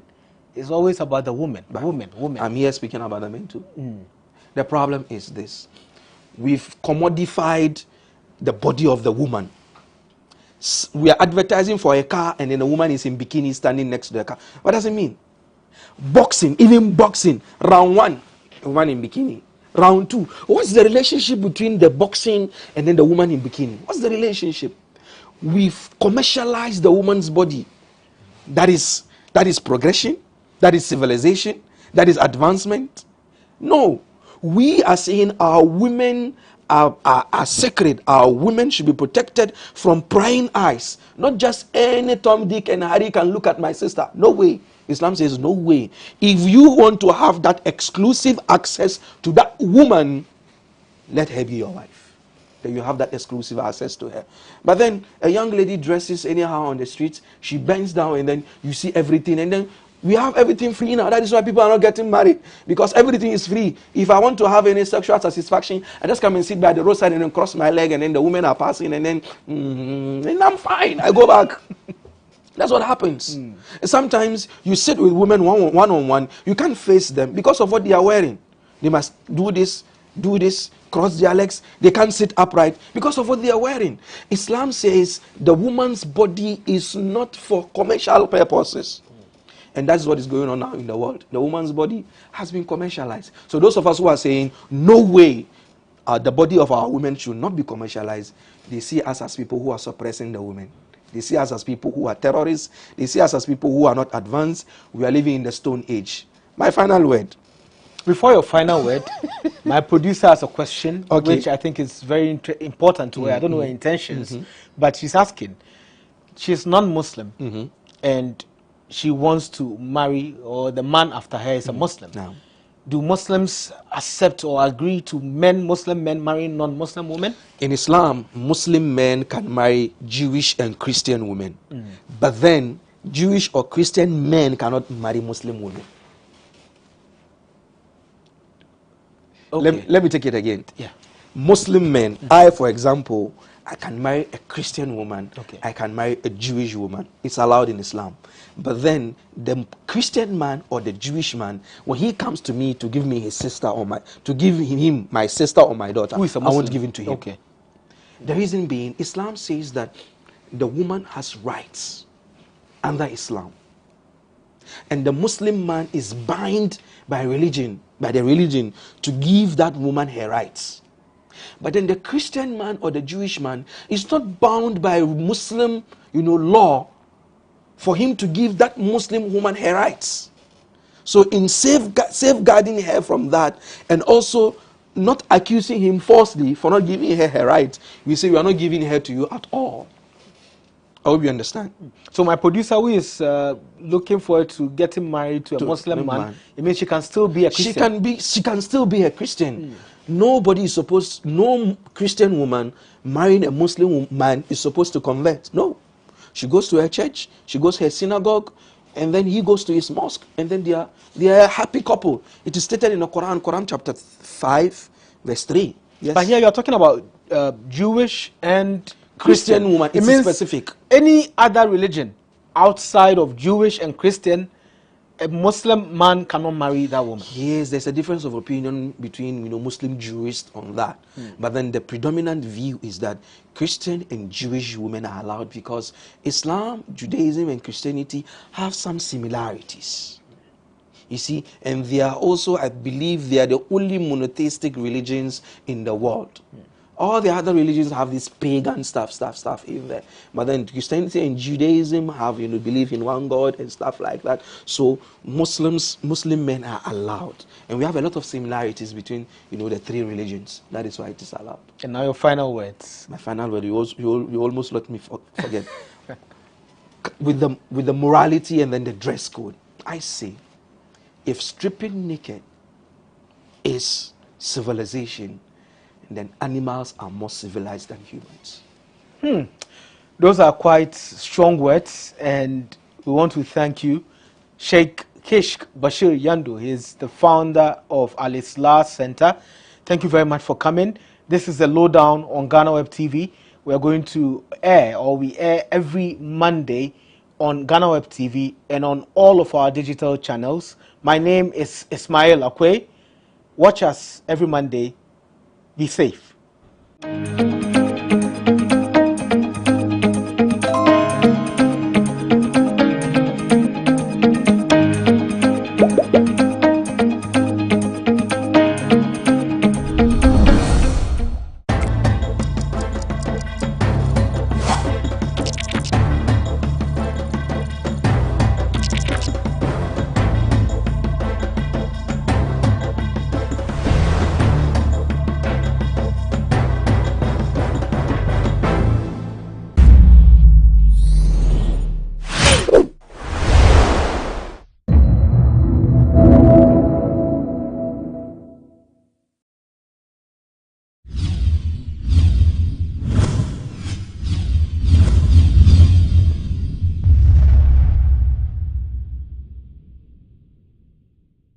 I'm at Eden Gardens. And just so you know, this is not the biblical garden that was home to God's first creation of man and woman, Adam and Eve.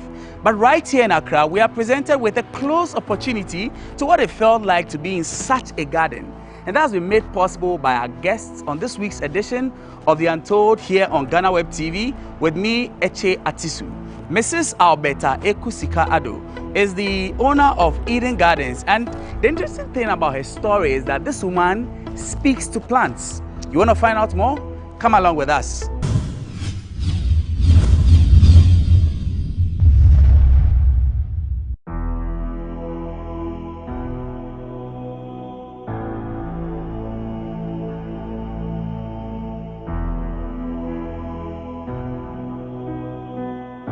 My name is Alberta Ekusika Ado, but I like it when people call me Ekusika, because I believe the Sika will one day manifest. It will see on my body. Yeah, so I was born on the 8th of March, 1970 to late parents, Mr. and Mrs. Amwa Brown of blessed memory. Her schooling years were filled with a lot of home training as well, because, as she says, you cannot run away from family business. My mom was a caterer, so she really wanted me to help her in the family business, which I didn't want her to. But you know, you can never say no to your mom. So I had to do that. Before then, I really wanted to go to the nursing school, which I couldn't because she really wanted me to help her. So I went to Takoradi Polytechnic. After that, I worked with Panian Tobacco Company for some time. Had my own restaurant on the Agbegloshu Road in the premises of Ahmed Coal Store. That place belonged to Edward Akufo-Addo, the president's brother. There was so much work at home most of the time, so much that even when she was at the boarding house in school, she needed to return home on weekends to help out. When I was in Stradwick Secondary School, because my mom is a caterer, a big one of course, every Friday after school, I need to take an exit to come home. When I'm in the boarding house, you will come home every Friday because Saturday you have to go and mount wedding cake. Then Sunday we are cooking for, say, from 200 people, either for lunch or for dinner. Before Sunday evening, I go back to Kaneshi to catch a bus back to school. So that was what was happening. It's not like, you know, sometimes in school over the weekend, you have time with friends, talking and all that. But for me, yes, we had that time too. So we can go for entertainment and all that. But certain times, I need to take Ezia to go home. My mom would even talk to the headmaster that maybe such and such a day, Alberta will have to come home on a Friday. So if you could grant her an exit. Growing up in a house full of plants, little Ekusika grew up learning many tricks about tending to plants. Her love for plants also naturally came along. When I was around 7 years old, in my home in Dansoman, we have lots of plants. What we see here is just something small. And being the little girl among the boys, I was the one who would water the plants, prune, cut, do anything that you need to feed the plants with. And I grew up with it. So I remember one day telling my mom, when I grow, I would want my home to be just as I'm seeing our home in Dansoman. By the time Alberta Ekusika Ado got married, she had already unconsciously set herself up for life. When I met my husband, we were courting, and I remember telling my mom, when I get my first pay, I'm going to give her money, get somebody to get me flower pots, to mold flower pots for me, which I did about 60 pieces. I was then courting. I didn't even know whether this guy was going to marry me, or even if by the grace of God he got married to me, whether I was going to be in a compound house, a single room. But because I so much love plants, I did 60 pots. So that's by the way. By the grace of God, we got married. And madam, I had a big compound where I fixed all the 60 pots. Strict as the word can be, Ekusike's mom made sure that no friend of her daughters visited them at home. But the uniqueness of the year 1983 in Ghana's history would change things a little for her. When there was shortage of food in the country, we were queuing for flour, for maize, for corn, for virtually everything. But as a young girl, how old was I? Around 13 years. And my mother was so strict, we didn't have friends. In fact, nobody comes to the house. So my mom had closed from work. Around 4 p.m., this woman was coming home and there were so many people in front of our house, lined up. What was happening? This young Ekusika, 13-year-old girl, I don't know what came into me, but I think from the very tender age, it's been me and the Holy Spirit. I got a little, mommy brought sorghum. Yeah, we had a little sorghum, we had flour. I combined both,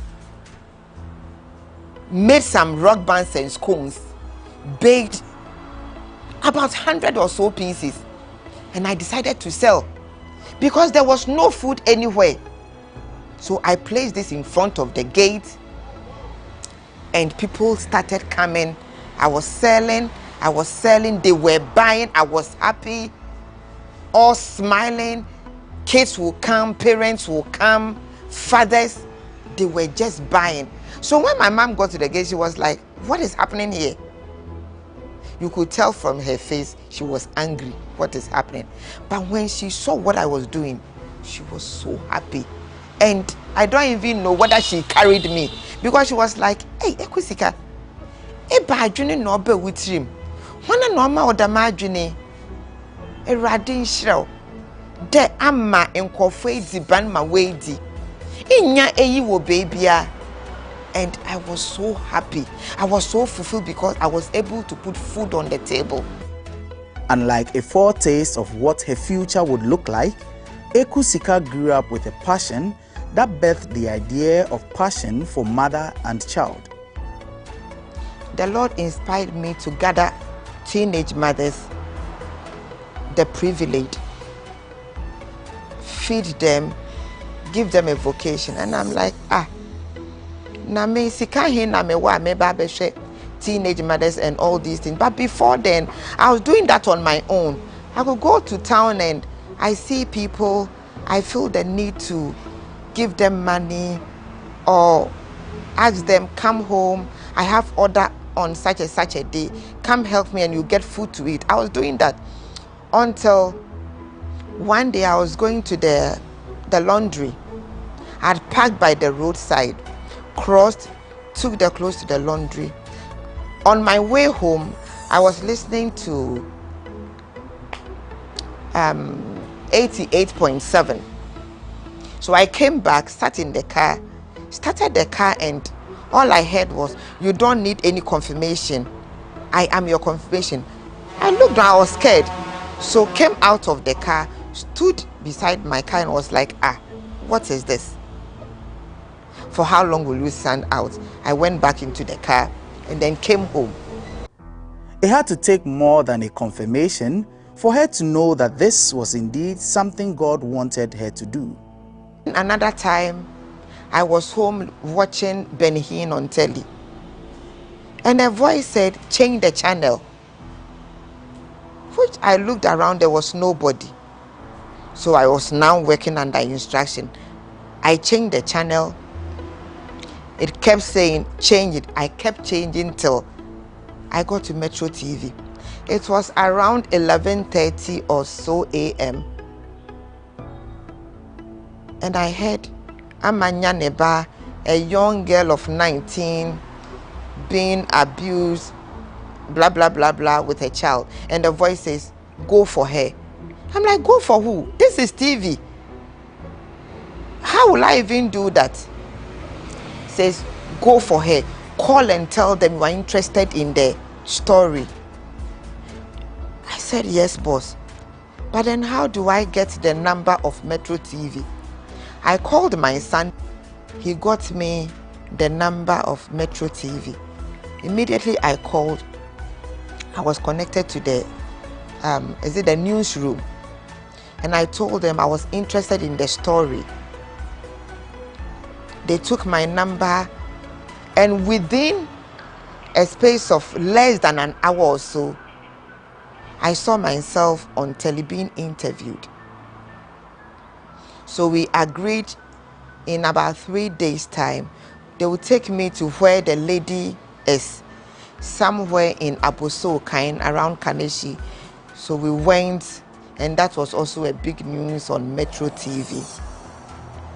With the help of a number of other professionals, Ekusika got these young girls together and started training them in vocational skills. There was this voice that told me, drive to Teshinungwa. So I went out. As I was on the Grader Estate, I took a left turn. Then I saw house for rent. I drove in there, spoke to the guys, and it was just a smooth deal. I took the place, started with a few girls I had, the one from Metro News, and a few people, and by word of mouth, people who came to hear, people who saw what happened on Metro TV, started bringing people. So I trained them in catering because I'm a caterer. I got people who were fashion designers and hairdressers. So we started at Teshi First Junction, opposite the Electoral Commission, for over 7 years.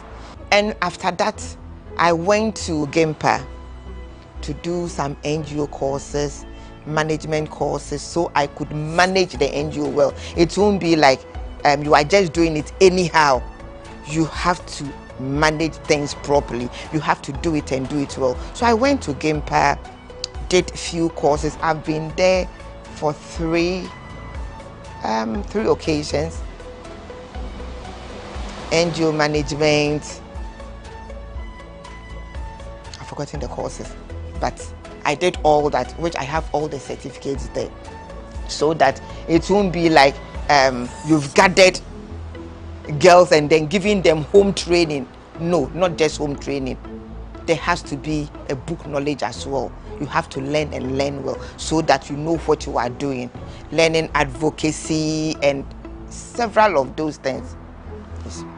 When COVID-19 hit in 2020, like many businesses, things with passion for mother and child also took a little dip, but it was also another great breakthrough for her. On the 14th of March 2020, there was a lockdown. So we're not able to go to meet in our training center. I wasn't going anywhere. I was stuck at home. Then, like Steve Jobs once said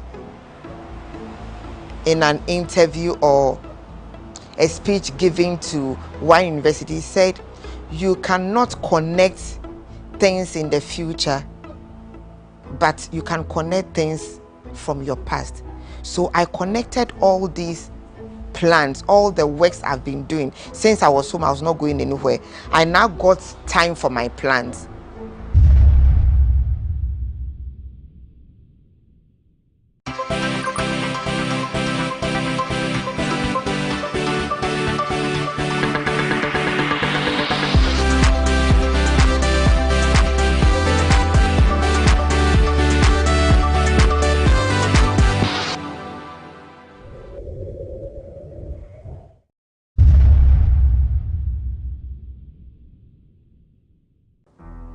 Now, let's call her the woman who talks to plants. With every research she did into plants, unconsciously, she was building a business so much that she sometimes forgets to eat while doing it. So I wake up early in the morning, do my house chores, then I come and sit in my garden, clean, prune, just like I was doing when I was 7 years old. Then I will start talking to my plant. You are beautiful. I like the way you are. I like the colors. Oh, how can one plant have 3 colors? So I was just admiring nature. And the Lord started talking to me. This is an oxygen plant. It can do this for you. It can do that. So I got so much interested in it, and all my time was always in the garden. So I'll take the picture, post on my status, some on my Facebook, do a research, talk about this. Maybe this is called Sansevieria, another name, mother-in-law's tongue. Then I'll just go find out why mother-in-law's tongue. And one says, I beg you, anyone listening to me, they said, the mother-in-laws, their mouths are sharp, their tongues are sharp. So that is then I'm like, wow, this is funny. So I'll just get the name, the fan, this is Zizi, this is Red Beauty. You see, I started learning the names so I could post them on my status. People got interested. Then they'll ask, can I get something for my hall? Can I get something for my bedroom? Which one do you think is okay for the bathroom for this? And we kept going. It got interesting. So every day you see me here working at nurseries looking for new plants, and I was so fulfilled. That was my passion. That was my heart, because I can come here in the morning, say 8 o'clock, I will be here till 6 p.m. My husband will have visitors and they are like, do you sell them? I said, yes. Can I have this one? I sell them. So I started going to the Volta region, buying pots and working with them. So, but there was more that her plants garden was given that she never knew herself until this woman walked in one day. I went outside the gate to just admire the pots I've arranged outside. And this woman was coming, she was like, oh, madam, do you know the one selling this pot? I was like, it's me. Just, oh, okay. I've been passing here every day. I want to stop up because on the roadside, I'm scared of the trucks that are passing. And I'm like, you can come and park in my house. And he said, no, I've parked behind your house. So I walked her in because I have lots of pots in the house too. So she just looked through what we have in there and we came in. Immediately she entered, she was so happy and was like, wow, you have a beautiful home. Can I sit? I said, yes. She sat and I took her through the plants. What is this? What is that? She was so happy. And she was like, who are you? What do you do? I'm like, ma'am, please, I don't understand. How do you mean? She said, when I was coming, I wasn't feeling well. I had this terrible headache. And as I started, I even wanted to ask if you could give me a paracetamol. But just as you spoke with me, the way you are so passionate about the plants and talking about them, I felt something just leave me. That's why I asked, who are you? I'm like, I'm a praying woman and I believe in what I do. So I prayed with this woman. She was so happy, started jumping. I'm healed, I'm healed. I'm like, God, I thank you. She took my number that she will call immediately she gets home. And that was the end of that woman. I didn't hear from her. There was no call, and I've never seen her to date. Could that be an angel who came to tell me what you are doing is good, so continue on doing it. Another woman also shared her experience about how these plants did more than beautify her home. This lady, she's also a journalist. I don't want to mention her name. She called me one day and was like, Mommy, I took my little boy to the hospital, and this doctor, an Indian, said, you need to put a plant in your son's bedroom by the side so he could inhale this oxygen. It's going to improve his health. Immediately, she remembered me and called me in front of the doctor. So truly, I made the beautiful pot of Sansevieria, another name for snake plant. It has nothing to do with snake. It's just the design. I have one over there. It's just the design in it, right? That is what looks like a snake, but it has nothing to do with snake. Because the little boy was just around 4 or 5 years, I put decorative pieces around it. And to the glory of God, the mother came back to give a testimony to the extent that it went to bridge their marriage. It went to put their marriage together, and I was happy.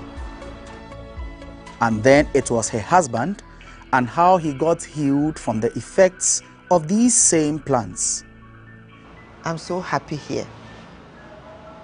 I'm so happy. And 2 years ago or so, COVID, my husband was attacked by this same COVID, which landed him in ICU. It was such a terrible moment.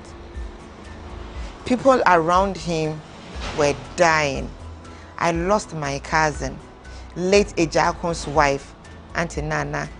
I'll say it's my cousin or my auntie. We lost Sister Nana.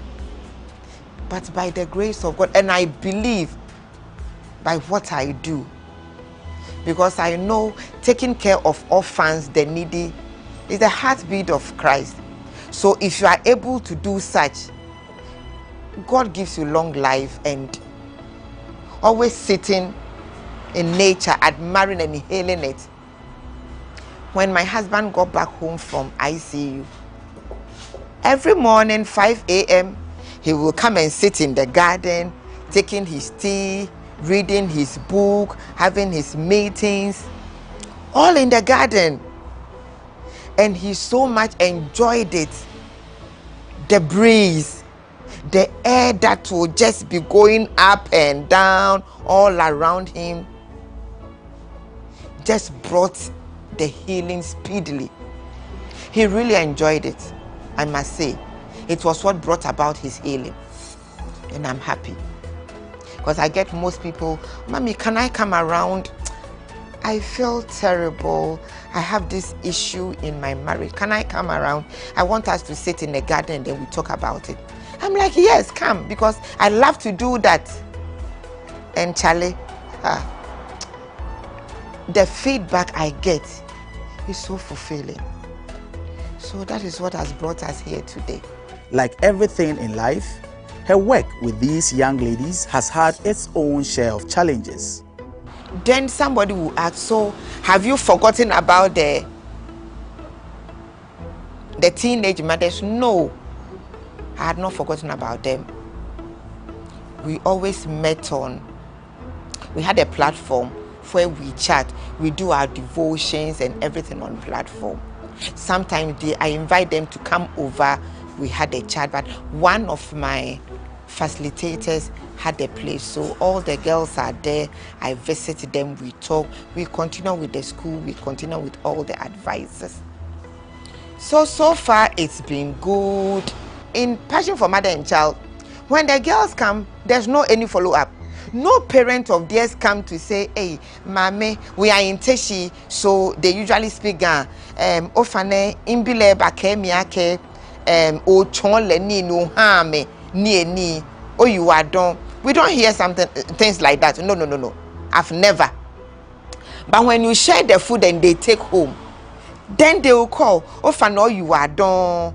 I said, Asida Yenya Media, because my gun is not very good. So you see, the same way we connected the dot from the past. What I did, that is what now I'm feeding people. And why does she talk to her plants? Ekusika tells us the story. So I continue on talking to the plants. I would come, talk to you, admire, and most especially when I work for any client, and the person is going, or we are supposed to pack the things in the car, I go close to the plant and I talk to them. I tell them, as you are going, let there be peace in that home. If there's any marital issue, go and solve that issue. Because you are living, and in the Garden of Eden was a peaceful place, go and do same. And the report I get from the client was so amazing, and it kept me going. It kept me going. Why the name Eden Garden? I decided to name it Eden because it was fulfilling. I had so much fulfillment here, the passion, the joy. People will come and they give testimony. Ekusika tells us about some of the names of these plants and their significance. This is the snake plant with the botanical name Sansevieria. Sansevieria, right? So these ones, it's good for your bathroom, it's good for your living room. It can go anywhere. It serves all purpose. Have all these. These are all fern. This is monstera. If you have this in your home, why wouldn't you love nature? Why wouldn't your love for God increase? He's a wonderful God. See the wonders of his hands. See, holes in plants. It's so amazing. This is another kind of phobia. It's another kind of phobia.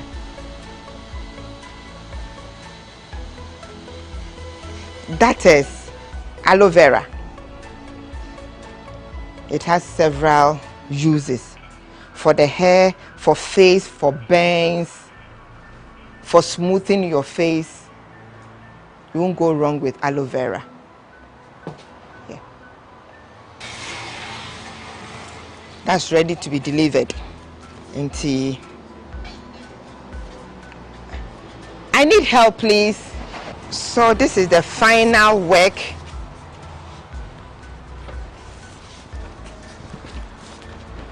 This is our final work. What a thing of beauty. Isn't it beautiful? So that is our red beauty. Living Eden Gardens to its final place. And like I always do, as they are leaving my hands and my home, I say a word of prayer.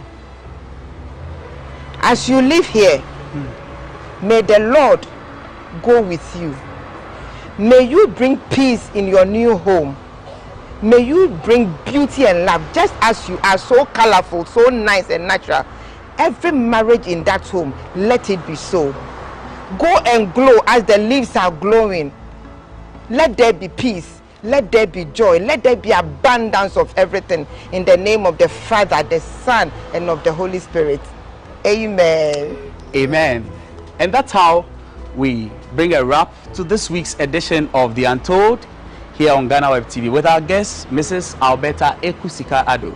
Thank you once again for joining us. As always, remember, there's news for you when you log on to www.ghanaweb.com. And as always, be kind to one another.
yet another Friday, and I've come your way once again with another edition of BizTech on GhanaWeb TV.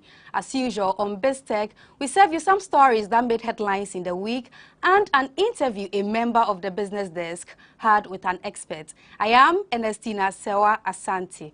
On today's edition, we take a look into Ghana's extractive sector, and our business reporter, Mauli Aholmega, had an engagement with two experts in the sector because this particular sector generates substantial revenue for the country and it also helps boost the local economy. Here is the full report.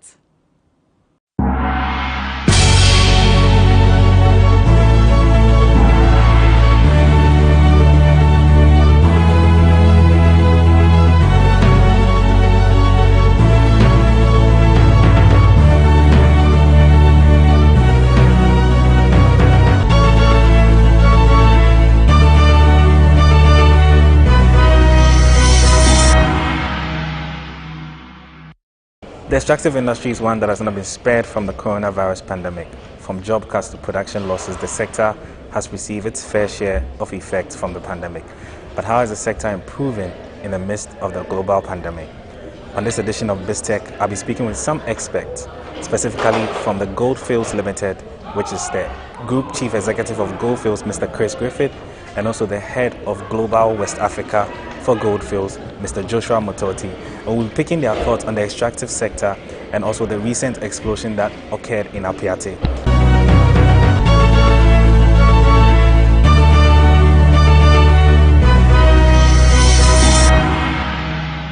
Mr. Chris, welcome to Ghana House. How are you doing? I'm very good, thanks. Great to be in Ghana. Yeah, great. So I just wanted to get your take on the extractive sector. What do you make of Ghana's extractive sector, and what's the role of Goldfields playing in that?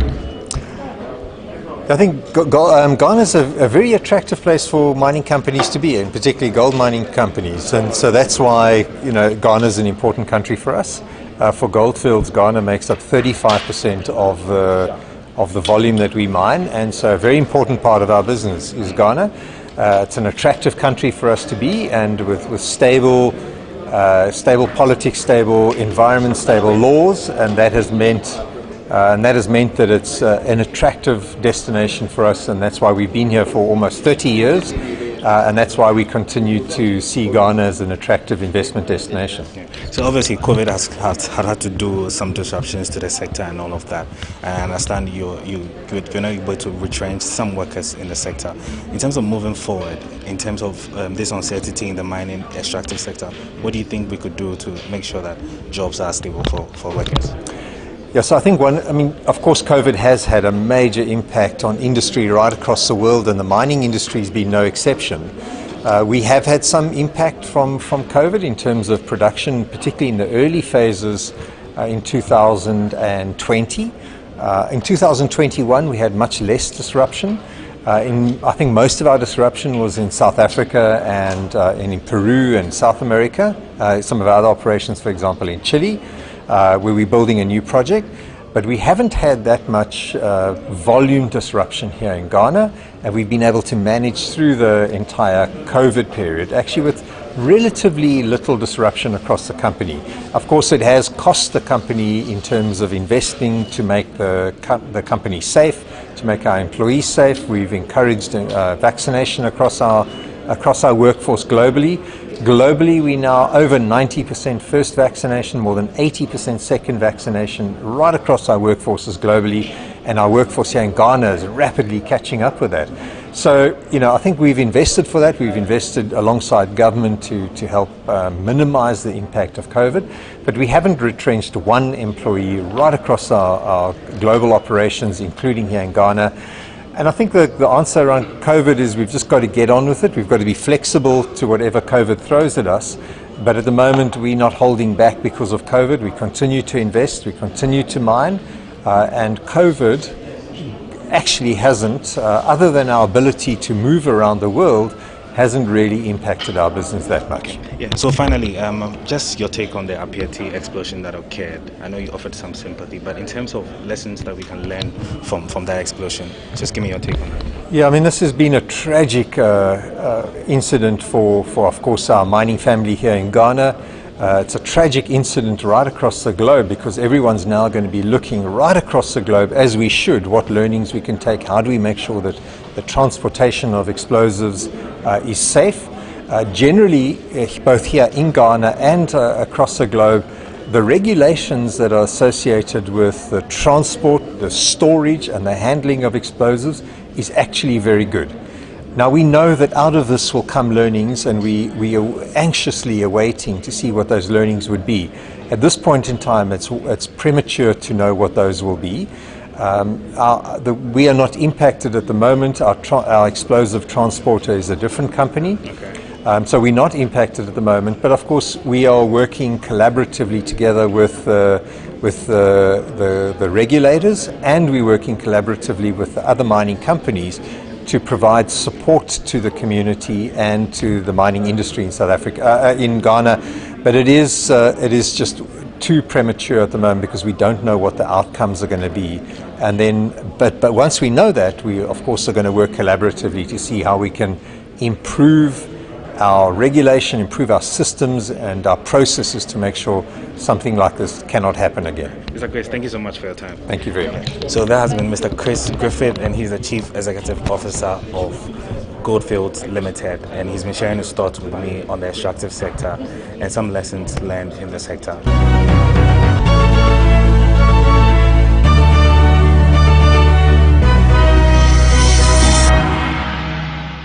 Mr. Matoti, many thanks for having us. So what's your take on the Apiete explosion, and what do you think we can learn from this? It's an unfortunate accident, and my thoughts and prayers are with the community. It's an incident that has shaken all of us, and our posture to it is to learn as much as possible from the investigation and see what else we can do better to improve. But beyond that, first is how we can alleviate the situation for the villagers. What we have done as Goldfields is actually one of the very first responders to the incident is to provide tents, mattresses, food, water to offer immediate relief. But beyond that, we're working through government and the ministry and the chamber on how we can provide long-term, if you like, rebuild for the people of Apiete. I must say that our thoughts and prayers are with them. Families have been impacted, and we can only pray and hope that this never happens again. We will do everything we need in our power as an industry for this to never happen again. So quickly, just in terms of gold output, what are your expectations, Goldfields, for this year? We're expecting to produce around what we produced last year for the 3 operations that we're talking about. Between 700 and 800,000 ounces total is what we're targeting for this year. And finally, the Ghana Chamber of Mines had come out with a report stating that some companies have been underreporting their production value. What's your take on that, and what's Goldfield's position on that? I don't think it's the Ghana Chamber of Mines. I understand it's a different organization that is alleging that there is underreporting of gold produce. I do not know the veracity of the report, and I can't really speak for it. But what I can say, as a listed company, Goldfields does not underreport its production. We don't do that, and we just don't underreport. We actually subscribe to organizations that talk about publishing what you pay. We subscribe to that through the chamber, and on our websites and everything we do in our communications to people who invest in us, we transparently tell them what we produce, and to government we do exactly the same. Thank you so many. Thanks for your time. Pleasure. Pleasure. There you have it. I've been speaking with the Group Chief Executive of Goldfields Limited, which is Mr. Chris Griffith, and also the Head of Global West Africa for Goldfields, which is Mr. Joshua Mototi, and they've been sharing their thoughts with me on the extractive sector and also the recent explosion that occurred in Apiate. This has been this week's edition of BizTech on GhanaWeb TV. My name is Maoli Aholimega. Thanks for watching.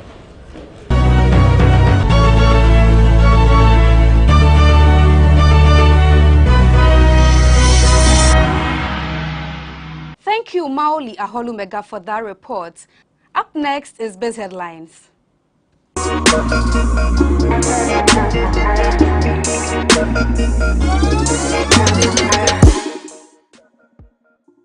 To our very first story on the cedi depreciation, the Ghana cedi, according to a 15-nation ranking, has now been ranked as the worst performing currency in Africa within just 2 months into 2022. According to reports, the development is due to the cedi's depreciation of about 7.60% to major trading currency, US dollar, from 1st January to 25th January. This also means the cedi's current struggles against the US dollar have overtaken the Zambian kwacha, which was some 2 weeks ago ranked the worst performing currency in Africa, according to the same ranking. Already, Ghana and Zambia are facing economic challenges due to increasing public debts, expenditure management, and revenue generation constraints. In addition, Ghana's exchange rate regime, coupled with inflation and possible interest rate hikes, is set to place more burden on government. On the international capital markets, investors have signaled uncertainty about Ghana's economic outlook and prospects. Key rating agencies such as Moody's Investor Services and Fitch Ratings have all downgraded Ghana's credit worthiness. Now to fuel prices, COPEC has projected another increment in fuel prices before the end of March this year. According to the Executive Secretary of the Chamber, Duncan Amoah, the free fall of the local currency, cedi, is a contributing factor to the increase in petroleum products on the market. He further indicated that crude oil and other petroleum products on the international market will continue to surge because of Russia's invasion of Ukraine in the past few weeks. Currently, fuel prices are selling at 8 cedis 29 pesos per litre at some pumps across the country. Petrol and diesel were previously sold at 7 cedis 99 pesos. The Public Interest Accountability Committee, PIAC, has said Ghana earned an amount of $6.55 billion from petroleum receipts between 2011 to 2020. This, according to PIAC's 10-year assessment report, represents 9.97% of 2020 GDP, with the generation comprising both entitlements due to the contracting parties and the Ghana Group. The achieved selling prices of Ghana's group crude entitlement was closely aligned to traded Brent prices, reflecting a continuous and commendable effort to generate value for the country. The Ghana Group has earned $6.55 billion in total petroleum receipts between 2011 and 2020, equivalent to 9.97% of 2020 GDP. Key finding from PIAC's report read. In addition, PIAC said an amount of $31.22 billion in value has been generated from 3 producing oil fields in Ghana between 2011 and 2022. Regarding the breakdown of petroleum receipts by fiscal instruments, PIAC said it discovered that carried and participating interest, the CAPI, has by far generated the highest share for Ghana, accounting for 58% or $3.81 billion of the total $6.55 billion revenue earned. World Bank Country Director Pierre Laporte has disclosed that an amount of 28 million cedis in grants has been pumped into 400 small and medium enterprises in Ghana to help them recover from the shocks of the global coronavirus pandemic. The grant was disbursed to these beneficiaries between November 2021 to January this year by the Ghana Enterprises Agency. Mr. Pierre Laporte, while speaking at the 7th IFEJ Flamingo Awards for Business and Financial Journalism in Accra on Friday, noted that the World Bank is available to assist these SMEs technically to improve their productivity. This, he explained, will assist these SMEs to create more jobs and give employment opportunities to the teeming unemployed youth in the country. Commissioner of Insurance at the National Insurance Commission, Dr. Justice Ofori has disclosed that the country's coverage of insurance as of December 31st, 2020 stood at 44.6%. This, according to him, represents nearly 50% of the working population in Ghana that have one form of insurance cover or the other.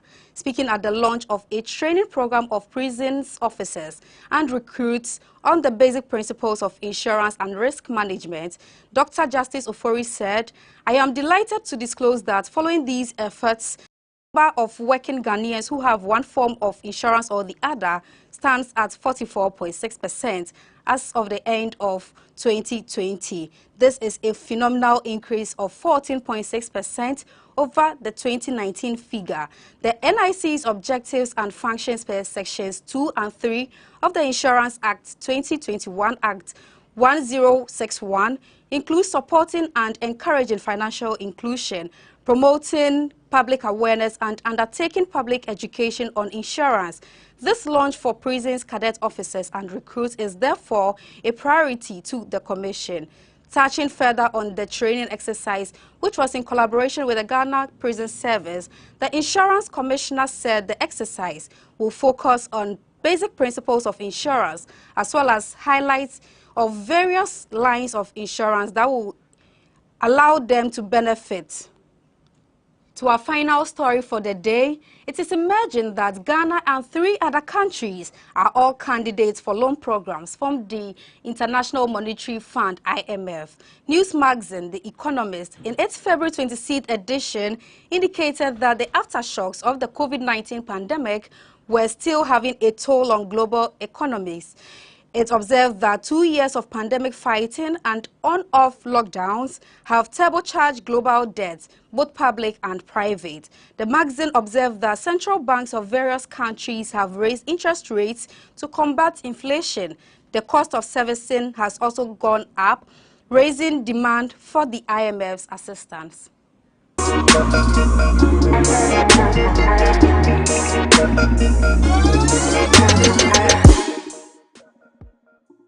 That's all for today, and thank you for watching BizTech, which airs every Fridays on GhanaWeb TV. You can log on to www.ghanaweb.com for more stories.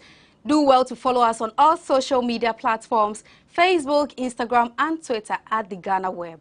On YouTube, GhanaWeb TV. I am Ernestina Sewa Asante. Do have a blessed weekend.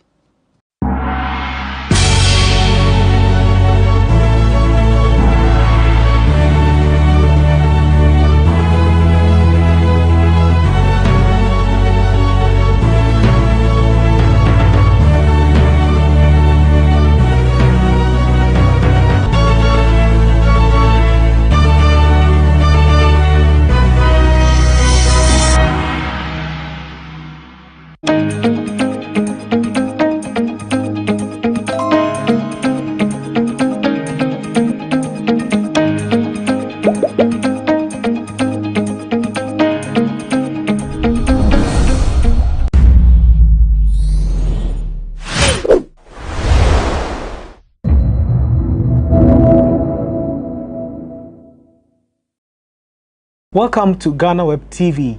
This is a GhanaWeb special on the GhanaWeb Reporter. The GhanaWeb Reporter is the Ghana's first digital media sharing platform that democratizes journalism and empowers content creators. My name is Ismail Akwe, and today we are going to go through the ins and outs of the GhanaWeb Reporter through the eyes of journalists, bloggers, and content creators. We'll be right back after this break.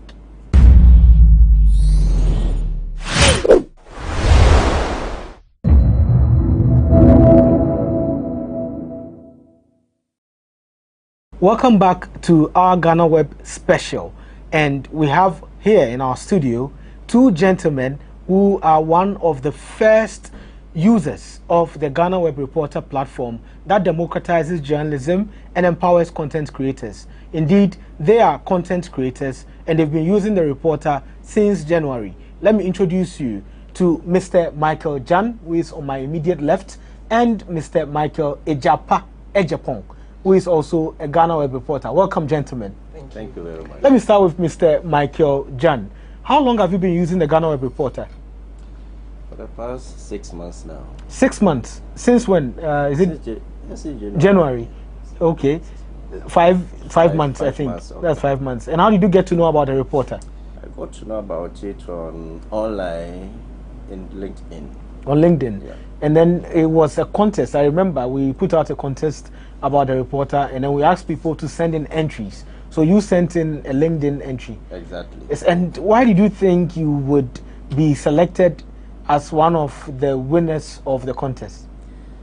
Actually, I'm a content writer myself. I have a personal blog that I do also publish articles. So when I got that opportunity, quickly I sent in my articles. So I knew that definitely my articles will also go through because I'm a content writer myself. What's your blog name? My blog name is FrenchEducationGhana.com. Yeah. It's not .wordpress. No. .com. Yes. Okay. Now let me come to the other Michael Ejapa.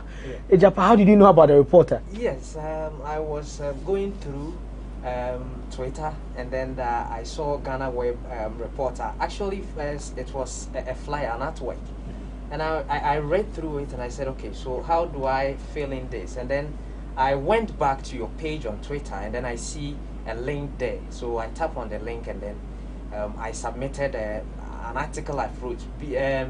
I submitted that article because I read through the requirements, and then I saw that the article should be impactful, should impact lives. And then I sat down for a while, and then I think, okay, so you just let me submit this article because I know they really need it, and maybe out of that they will have some help. So I submitted that particular article, and then you are here. Yes. So are you a journalist? Yes, I'm a journalist. Okay, where do you work now? At Radio 1. Radio 1. Yes. Okay. And how does the reporter, come to support the work you're doing as a journalist? Yes, because with a reporter, with even my own blog, I need to put up, a write-up.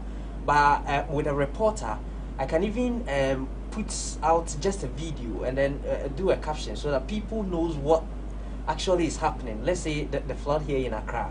I can take a video and then just caption, this is happening in Accra, this place. And then people get to know, and then they have access to what is happening, other than, just putting in a lot of write-up and all that. So I think it's wonderful. It's have just summarized everything my work. So let me give you some background. Michael Ejapong and Michael Jan were part of the 10 contestants who were selected and awarded at the Ghana Bloggers Summit after they contested in the GhanaWeb Reporter contest.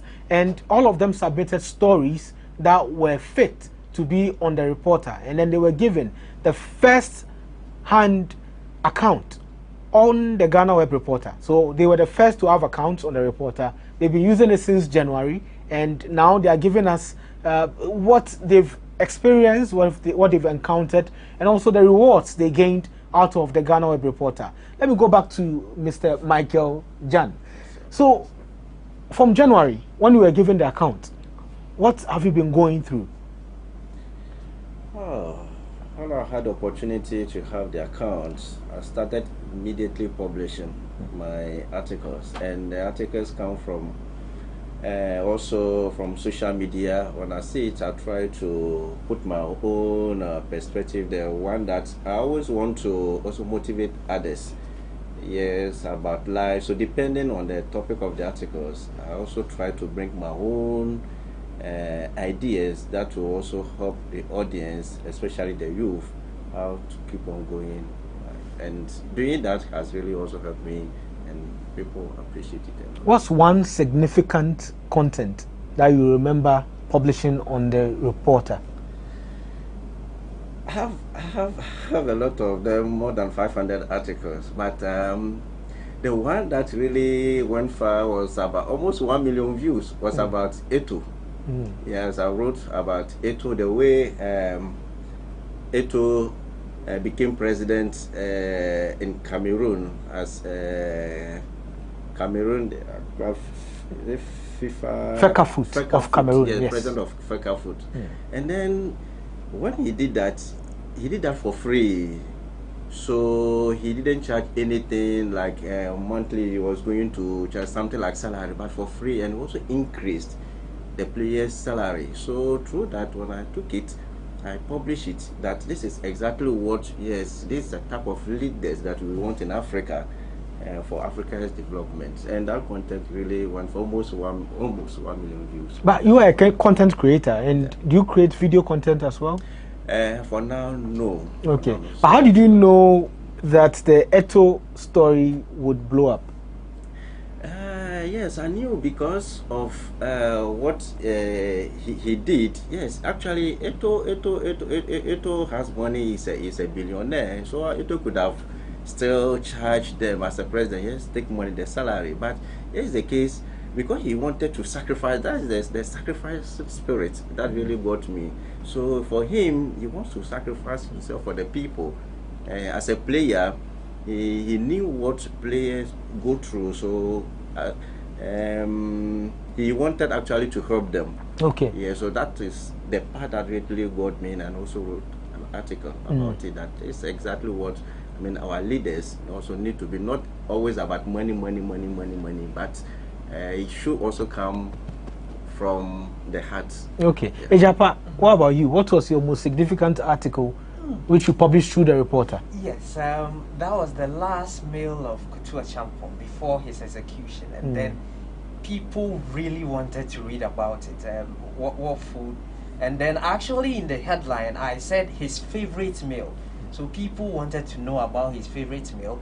And then recently I published about the wedding photos of the president, the sitting president, Nana Addo Dankwa Akufo-Addo, His Excellency, and then people are really loving it. And then, you know, I think one thing I've also noticed when I was using the Reporter is that I've been on other platforms, because I'm a blogger, I've been on other platforms. They have their terms and conditions. That is, you need to have a certain number of words before you can put up what you want to put up. But with a Reporter, even if it is a picture, just put the picture there. Ask people about the picture. I remember I recently did one. There was this lady who has tattooed all his body, and then I put the picture there and I said, how much are you going to pay for her bride price? And then you see the reactions are massive. So you don't need a certain words to describe it. You just post there, ask the people, and then they can react. Other than, you know, if I want to post something, you limit me to have a certain words before I can put it out there. But a Reporter, if it is a video, just put it up there. If it is a picture, just put it up there. Even if it is your opinion, just put it up there. And then you can also seek people to also share their views. So it's a wonderful place to be. How do you know people are reading your article? Yes, you can track them. There is a dashboard. So okay, when I put up the story, I can really track the dashboard, how many people are reading the article, my income too is there, and then even among us, the reporters, my rank with my articles. And then Michael here has been a tough opponent since we joined the house. Yes. Since you've brought up the issue of income, it's very important to talk about that, because I know a lot of people want to earn from YouTube and other platforms, but they don't make any money. They have to hit a certain threshold and all of that. With the Reporter, do you make money instantly? Are you guys seeing the money you are making? How do you make money? Oh. Let me go to Michael, Jan. Yeah, so the money is being made through the viewership. Okay. So when people come in numbers to read your article, other pictures or whatever you put it there, since you have a dashboard, so through that it generates an income for you. So as time goes on, and then you continue. So it has to be something that has to be consistency. Yes, in order to achieve what you also want. Okay, where can we find your blog? My blog, yes, my personal blog. On GhanaWeb. On GhanaWeb. It can be found at GhanaWeb News. Under GhanaWeb News, you will see bloggers. Is it bloggers blog? Yes, yeah, bloggers blog. And then my name is French Education. Okay, so your blog name is French Education on GhanaWeb, on the news section. And what about you? Yes, on the news section, you see Daily News Ghana. Okay, so when we go there, everything there is your content. Yes. And how do you upload your content? Yes, I use the dashboard. And then one thing also about the dashboard is that it's very easy, simple to use. You know, you don't even have to be educated. All you need to do, just download the app, and then you go through the process of registering, and then when you are posting, it's just easy. Your title is there, the body of the content. You just upload your pictures, videos, and then it's, do you use your phone or your laptop to do my it? phone. Your phone. What about you? I use laptop. You use your laptop, but why don't you want to use the phone for uploading the content? Oh, okay. I think the laptop is easy for me. Easy for you. Okay, but you prefer the phone. Yes, because with the phone I can take pictures, videos, and then upload anywhere I am. So And are you getting any supporting, publishers who are using your account, your Daily Mail, to also publish content? Yes. Because I understand the reporter also has the feature where others can also help in publishing content. Yes. I remember I needed to go off for a while, and then I said I needed someone to, and then I got 2 people, so they were publishing on my behalf. Okay, 2 people. Yes, 2 people. So they were publishing on my behalf whilst I was away, and then it was like all fun, because I sit back and then I see them publishing in my name, and then sometimes I need to come back and then review the content, and then they were all good. So sometimes I get people to also support it. Do they also look at the dashboard? Yes, they do. They do, and they see the numbers. Yes. I remember one stopped publishing, and then he said, "No, Charlie, you need to get me an account, because look at your numbers here. I can't really sit back and then for you to also enjoy, because I can create the content as you can. So you just give me how I can go about it," and then I did that. And then there are people also approaching. They want to join because they saw my dashboard. Okay. And how many content do you publish in a day? Publish about 3 to 5 contents in a day. In a day, and yours are mainly articles. Many articles. I don't do many articles. Okay. And what about you? What do you post normally? And you see, one interesting thing also about the reporter is that you don't have any limitations, so you can publish as much as you want. Sometimes I publish 5, I publish 10, depending on what I am posting. Okay.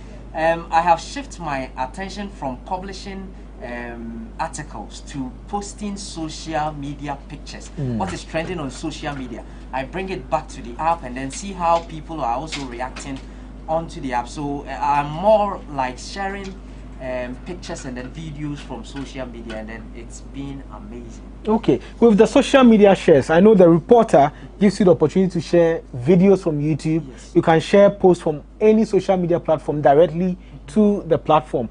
When you were told this, that was in December last year, before you were given the account, what did you make of it? What did you think?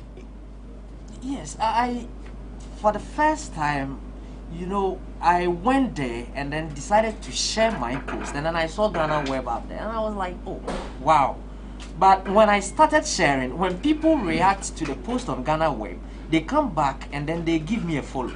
So it has really not given me income on the Reporters app, but it has also increased my following, because a lot of people also want to follow me because they always see my content on the blog, and then the post is either coming from my Instagram or my Facebook, or sometimes even my YouTube channel. So they want to follow back there. So when I post, they will be the first to see there before it comes to the app. So it's been amazing for me. And Michael John, what was your previous impression and what do you think about it now after 5 months?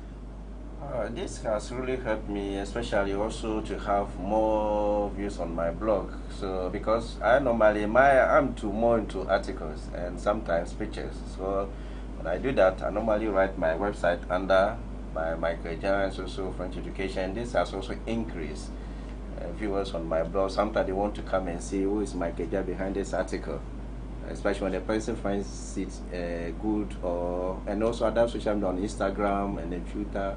Some people can even message me privately, oh, I read this article about this topic, but it was good. Unfortunately, I couldn't comment on the GhanaWeb, but it was good. And that really also helps me to continue doing what I'm doing. There's a question everybody is asking concerning your blog.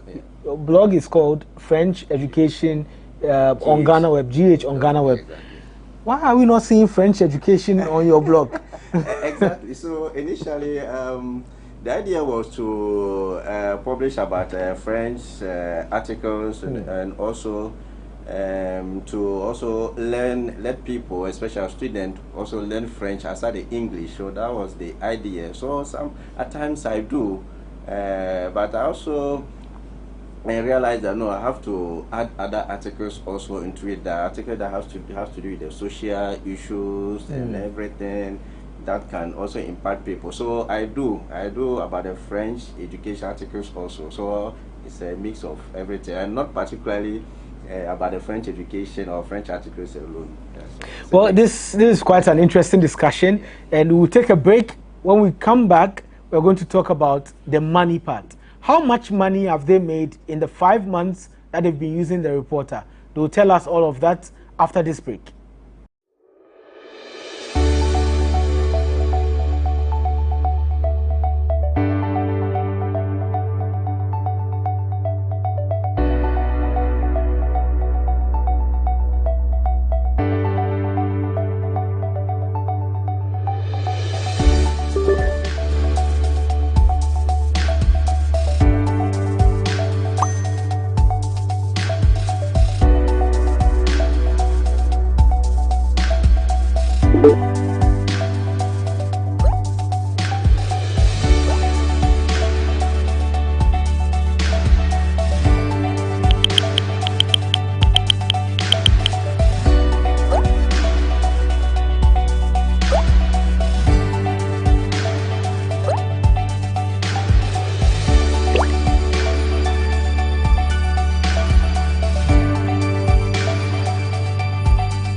Welcome back from the break. This is a GhanaWeb TV special, and we are speaking to Mr. Michael Jan and Mr. Michael Ejapon. They are GhanaWeb reporters, and we are talking about the GhanaWeb Reporter. Now, the money part. I mean, a lot of people are very interested in the money aspect. And Michael, I think 2 months ago, a month ago, you made a withdrawal request, and everybody was wondering, why is this guy trying to withdraw 100 cedis or so? I think about 100 or so, 170 something. So why did you make that withdrawal request when you had not even hit 300 cedis on the platform? The thing is, when I first started, I wasn't too sure if this is really even going to work with the money aspect and all that. But then I did 3 publications, and that 3 publications got me the 100+ Ghana cedis. So after doing the 3 publications, I stopped publishing them, and then I decided to go back to my dashboard and then see how things are going. Then I saw that these 3 publications actually got me 100+ Ghana cedis.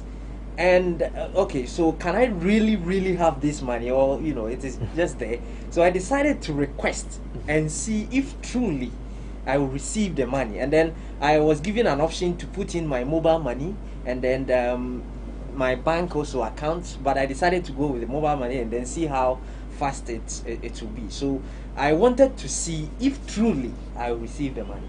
And did you receive the money? Oh yes, I did. 176, I think. Yes, 76 Ghana cedis. Okay, by mobile money. Yes, by mobile money. And then one thing is that when I withdraw the money, I was just there waiting for it to drop, and then we were told that it's this is paid every 15th of the month. Yes. So I was waiting for it. The 15th, I didn't receive it, and I was like, okay, so let's wait and see. And then on the 15th, I didn't see anything, so I waited, and then the early morning on 16th, I received an alert that the money has been paid to me, and I was so excited. I was like, oh, okay, wow, so this is real. So, that really motivated me to continue publishing more, and then I was really telling people more about it. I was just showing them. So even though I will spend the money, I took a screenshot of it so that I can tell people that I got paid from the app. And then you, Michael Jan. Yes, please. How was the payments like when a Japan was expecting 100 cedis? I'm sure you were around 500 cedis already. Yeah. And you saw it. You knew what you were making. Exactly. Did you really believe you would make or get that money? I couldn't believe it. But contrary to my colleague, Michael Japa, mine was I intentionally leave it like that. It was a source of motivation. So anytime when I come and I see, 500 or 600 and something, 700. So actually it was a source of motivation. Anytime when I come and I see it, it helps me to continue to publish more articles to get where I want to get and then withdraw the money. So I wanted to be as a source of motivation. Yeah, so that's the reason why I didn't withdraw it right from the beginning. So you didn't withdraw for 5 months, exactly, waiting for it to motivate you. Exactly. So which motivation level did it get to before you withdrew? Exactly. So now when I got to 1,007, getting to 2,000 now, I said, the money is becoming huge. In Ghana, where would they be able to pay me that money? Okay. If that is the case, now let me withdraw it and see if truly they'll be able to pay. So I also wanted to test the system and see whether the system really works. And I did, and truly. So you were paid? I was paid. Were you also paid on the 15th or the day after? Oh, the day after. Okay. Or the day after. I got it into my bank account. How much did you withdraw after the 100? Yes, but you see, one thing is, me, for the after the 100, I didn't want to withdraw, actually. But I showed it to a few of my friends, and then they were saying, are you sure this money is real? Are you sure this money is real? You know, those kind of vibes. And I said, oh yes, I even withdrew 100 and something Ghana cedis.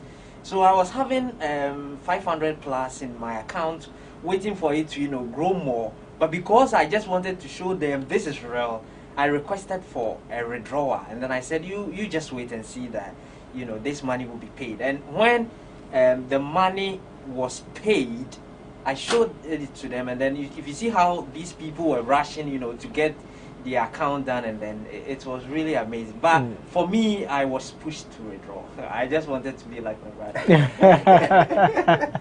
So what's your final words to those who may want to be part of the reporter, who want to be reporters, and what advice would you give them in terms of how to generate content and also how to get a lot of people reading the content? The point is, as I said earlier, this is just simple, easy. I don't know the brain, because the brain behind this reporter thing is just genius. Because we have other platforms doing the same or similar thing, but they restrict you. They give you limitations. You can publish this a day. You can publish with these words. You can publish using this, that. But with the reporter, he said, no. Do you have a video? Is it on your social media? Do you have a photo, a picture? What do you have? Do you want to show it to people? Do you want to ask them about the opinion? Just do that. You can even go through your social media posts, whether Facebook, Instagram, Twitter, whatever. Just share your post, and then it will be live.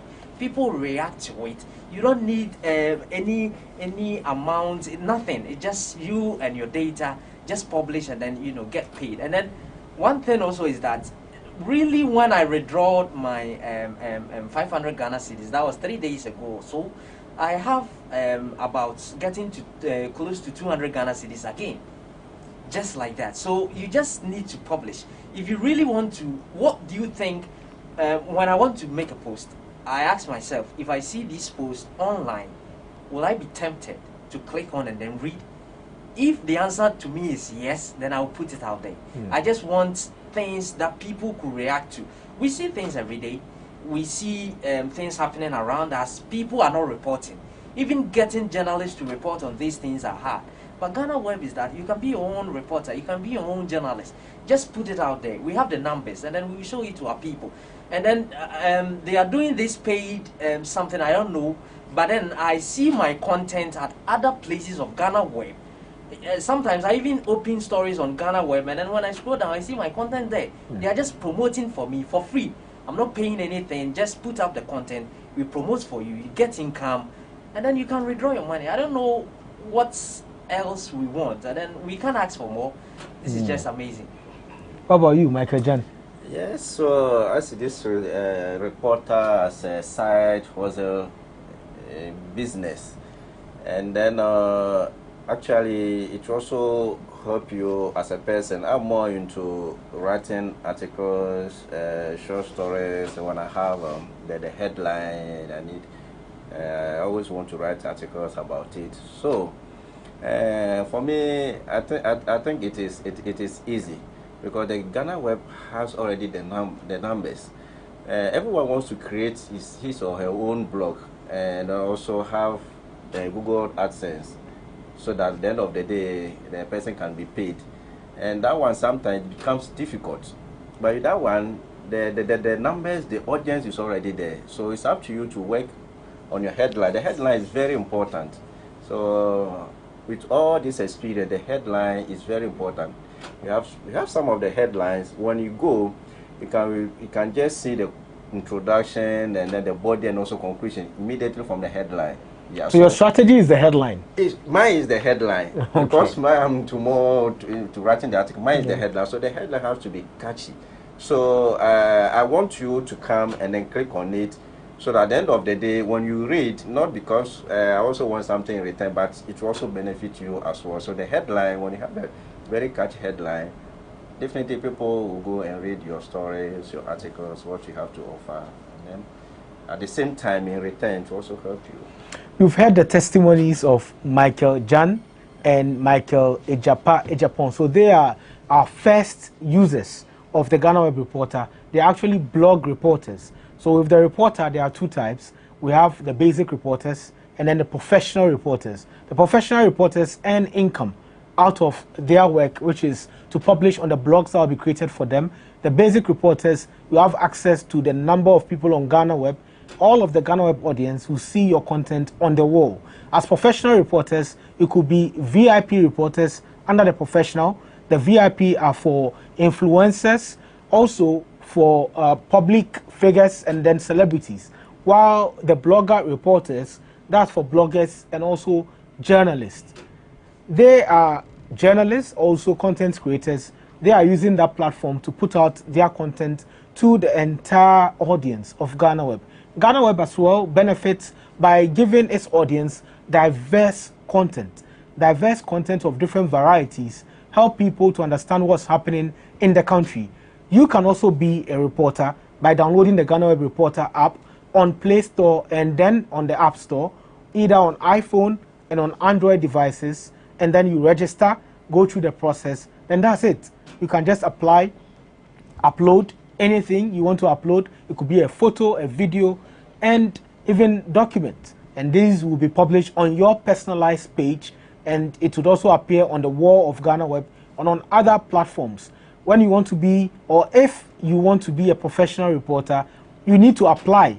After downloading the app and then registering, you apply to be a professional reporter. You would have to show proof that indeed you are a content creator, you are also a citizen journalist or a celebrity or an influencer, and then you'll be given access to the professional reporters dashboard. Then you can measure and see the number of people who visit your page and the number of money you make out of the reporter. The reporter is so easy. There is also the aspect of the advocacy, or for the advocacies, like the NGOs. You can also have a reporter page where you put out content surrounding the good works that you do, and also if you need people to contribute to your NGO with the advocacy reporter, you could do same. You just have to register to be an advocacy reporter. All the details are on GhanaWeb. Go to the wall section and you find all the content and all the reports from the reporters. The GhanaWeb Reporter is Ghana's first digital media sharing platform created to democratize journalism and empower content creators. And you've heard from Michael Ejapon.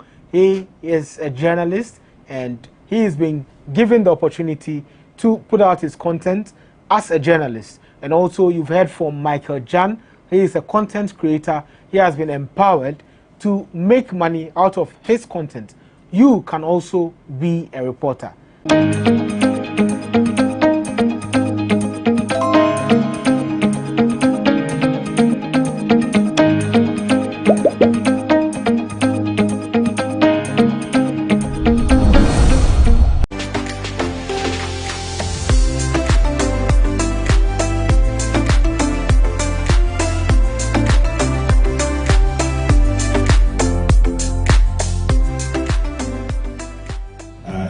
lordships and your ladyships, good afternoon.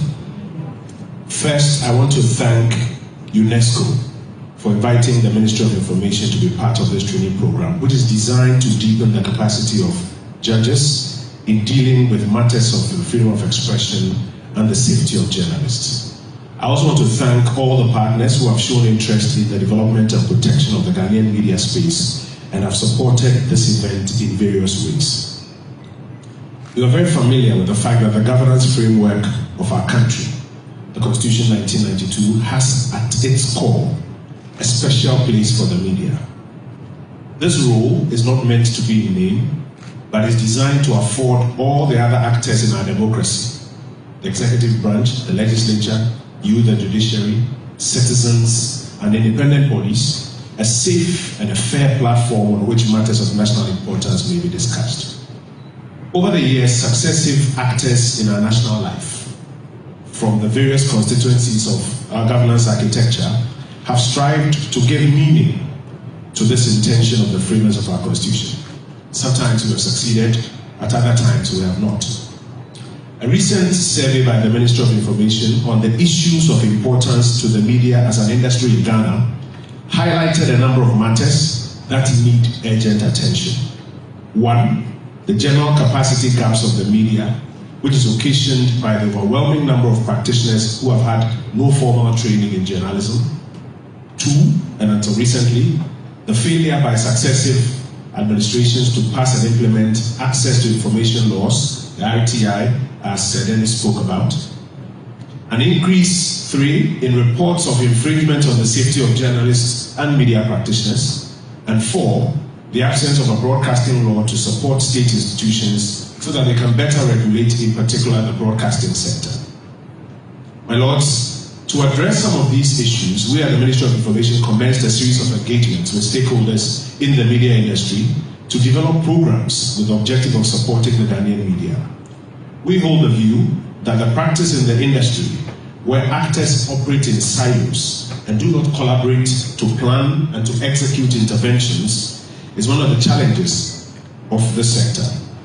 Our engagements since 2019 have led to the development of a number of interventions aimed at supporting the industry. And the collaborators we have worked with include the National Media Commission, the Ghana Journalists Association, the Ghana Independent Broadcasters Association, the Private Newspaper Publishers Association, the educational institutions such as the GIJ, etc., civil society groups in media, and selected leading journalists and media houses. 4 major programs have been rolled out. First, a media capacity enhancement program, which targets the training of at least 250 practitioners a year to help deal with the huge capacity gaps I spoke about earlier. It is worth noting that this program is not implemented by the ministry. The ministry and partner agencies only provide funding to the independent working committee selected by stakeholders themselves to plan and to execute this program. Second is a coordinated mechanism for the safety of journalists, which project is being implemented by the National Media Commission, the constitutionally established body designed to protect the media industry. The third is a program for the full and effective implementation of the Right to Information Act, which includes the training and deployment or designation of RTI officers to the almost 600 government offices across the country. It also includes the setup of the RTI Commission, which is today making impressive strides in ensuring compliance with the Act. And then finally, broad-based consultations on a new broadcasting bill, which will assist state institutions better regulate the broadcasting sector. My lords, gathered here today, we are strengthening our cooperation to deal with issue number 2, as I mentioned earlier. Our task is to build a more robust ecosystem that ensures that the infringements on the safety of journalists are reduced to the barest minimum, if not totally eradicated from our democracy. According to the UN Plan of Action on the Safety of Journalists, nation states must take steps to prevent violence against journalists and punish perpetrators. Also, SDG 16, which my friend Charles Abani spoke about, requires all countries to demonstrate progress in ensuring public access to information and protecting fundamental freedoms, which include the right to free expression and the safety of journalists. Ghana's first step of establishing the coordinated mechanism is aimed at giving direction to the safeguarding of the media space. The NMC's mechanism, which the executive branch of government wholly supports, seeks to achieve 4 things. 1, to provide regular training for state and non-state actors on the safety of journalists and the need to ensure that journalists and media practitioners are not harmed simply because they are doing their job. 2, to provide annual accountability platforms for reported infringements on the safety of journalists. 3, to provide validation framework on reported infringements on the safety of journalists. And finally, to publish an annual domestic report on the state of media and the safety of journalists. While the National Media Commission has started well and has successfully used its mechanism to resolve some of the early reports of infringements, I am sad to say, despite all the talk that we occasionally put up when incidents occur, financial support to the NMC to effectively execute the mechanism has not been encouraging. The state, development partners, CSOs, and even the private sector have all not invested as much as we should in supporting the NMC to forcefully execute the mechanism. I applaud all who raise their voices when reports of infringements come up, but I urge us all to see the intervention aimed at curbing it as a priority which should be funded for effective execution.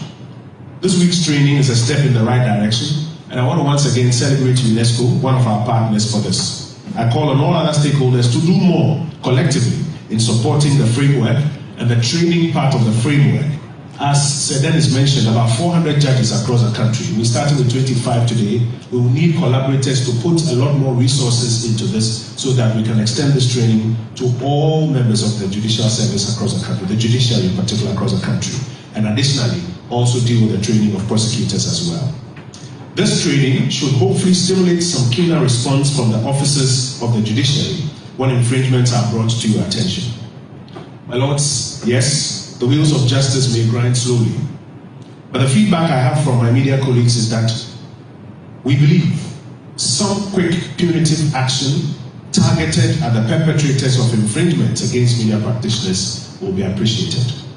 It will be the strongest message to the next batch of state and non-state actors who may even contemplate attacking a media practitioner in the line of his work that it is not acceptable, and more importantly, the courts will severely punish you if you dare. It will be a message stronger than any admonition that anybody can give. If we want these acts, which frankly are a disgrace and an embarrassment to our democracy, to stop, please punish these acts with speed, regardless of who commits them. My lords, another matter that I'd like to highlight on this platform is a set of findings that were put out by Reporters Without Borders, or RSF, in the recently published World Press Freedom Index. Contrary to initial reports that Ghana had dropped 30 points exclusively because of an increase in infringement of the safety of journalists, a recent stakeholders meeting of the industry players observed that while it is important to urgently address the matter of safety of journalists, the RSF says our biggest problem when it comes to freedom or press freedom in Ghana today, our biggest problem, according to the RSF, is the poor economic status of journalists and media houses. According to the 5 parameters assessed by their new methodology, Ghana scored appreciably high in the legal framework area, 81.4%, in in the socio-cultural context, 79.6%. Ghana also scored above average and moderately high in the political context, 66%, and the safety of journalists, 62%. As I've mentioned earlier, we are committed to work together with stakeholders to improve our performance in these parameters. But the parameter in which Ghana performed its lowest was the economic context, where we scored 47.2%. And this refers to the economic conditions of journalists on one hand and the financial sustainability of media houses. Ghana scored under these parameters cumulatively 67.43% as an average and was ranked 60th in the new global ranking. What this suggests to us is that as stakeholders, while we are dealing with the issue of safety, we need to do more to improve the economic conditions of our media practitioners and also to improve the financial sustainability of media houses. I know my colleagues in the media do not like to talk about our internal difficulties in our own organizations. But colleagues, I assure you, if we continue to play ostrich with this, the RSF says it is our biggest problem, and it is not making us free enough to deliver on our mandate. Our scores on these indices and the consequent rankings on this new methodology will not see a significant change if we do not advocate for interventions in this area as well. I want to call on media owners to consider program syndications to increase market share and consequently revenue command, while ensuring that these revenues percolate down to the journalists who do the hard work on the ground at the end of the day. It is my hope that all the actors gathered here today will embrace the lessons that we are about to engage in and use it to enhance our collective development. In conclusion, my lords, let me reiterate my call to all stakeholders to join hands and support the media intervention programs to enable the country achieve the outcomes that we desire. I thank you and I wish you all the best.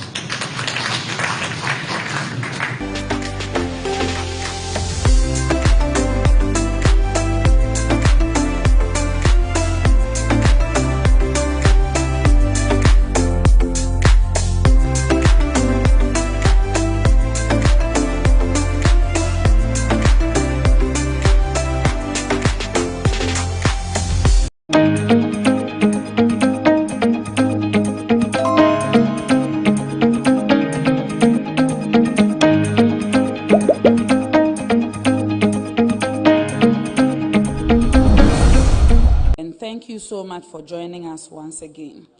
This afternoon we have the Director General of Ghana Health Service and his team to give us an update on public health outbreaks. As you are aware, this afternoon we had a scare. When we saw news items, I believe a lot of you have been reaching out to all of us that you saw a story which mentioned a confirmed case of Ebola here in Ghana. We are honored to have the Director General of Ghana Health Service himself to update us on such matters, whether there is any merit in that story or whether it is false. This is an opportunity for us to know what's happening in relation to that story. There are other updates that the Director General of Ghana Health Service will also give us in relation to monkeypox and other issues related to public health. So as we proceed, I would like to acknowledge some dignitaries who have joined us this afternoon. With us is the Head of Disease Surveillance at the Ghana Health Services, Dr. Dennis Laye. We also have Head Expanded Program on Immunization, EPI, Dr. Kwame Amponsa Achiano. We also have the Director in charge of Public Health, Dr. Franklin Asiedu-Bequin. We also have the Director Health Promotion, Dr. Abuaje Da Costa, and of course, the Director General of Ghana Health Service, Dr. Patrick Kuma Abuaje. So I will now leave the platform and invite Dr. Kuma Abuaje to give us a substantive presentation, and then we will come back to you for your questions.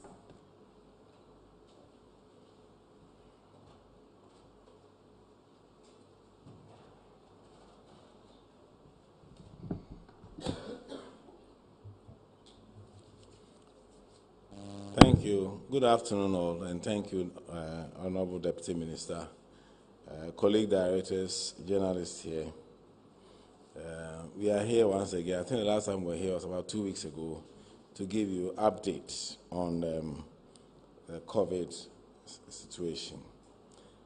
I will speak about the public health emergency situations in Ghana, COVID-19 updates, an update on COVID-19 vaccination, updates on monkeypox and the outlook as to where we are and what we need to do. But as the Deputy Minister mentioned, this afternoon we've had some news that I want use the opportunity to explain what has happened. We don't have any Ebola case, but as a service, we always do simulations. We don't just wait for the thing to happen. We do simulations to say, should I have Ebola today, is my system ready? And so that was an exercise that was being carried out in Tamale.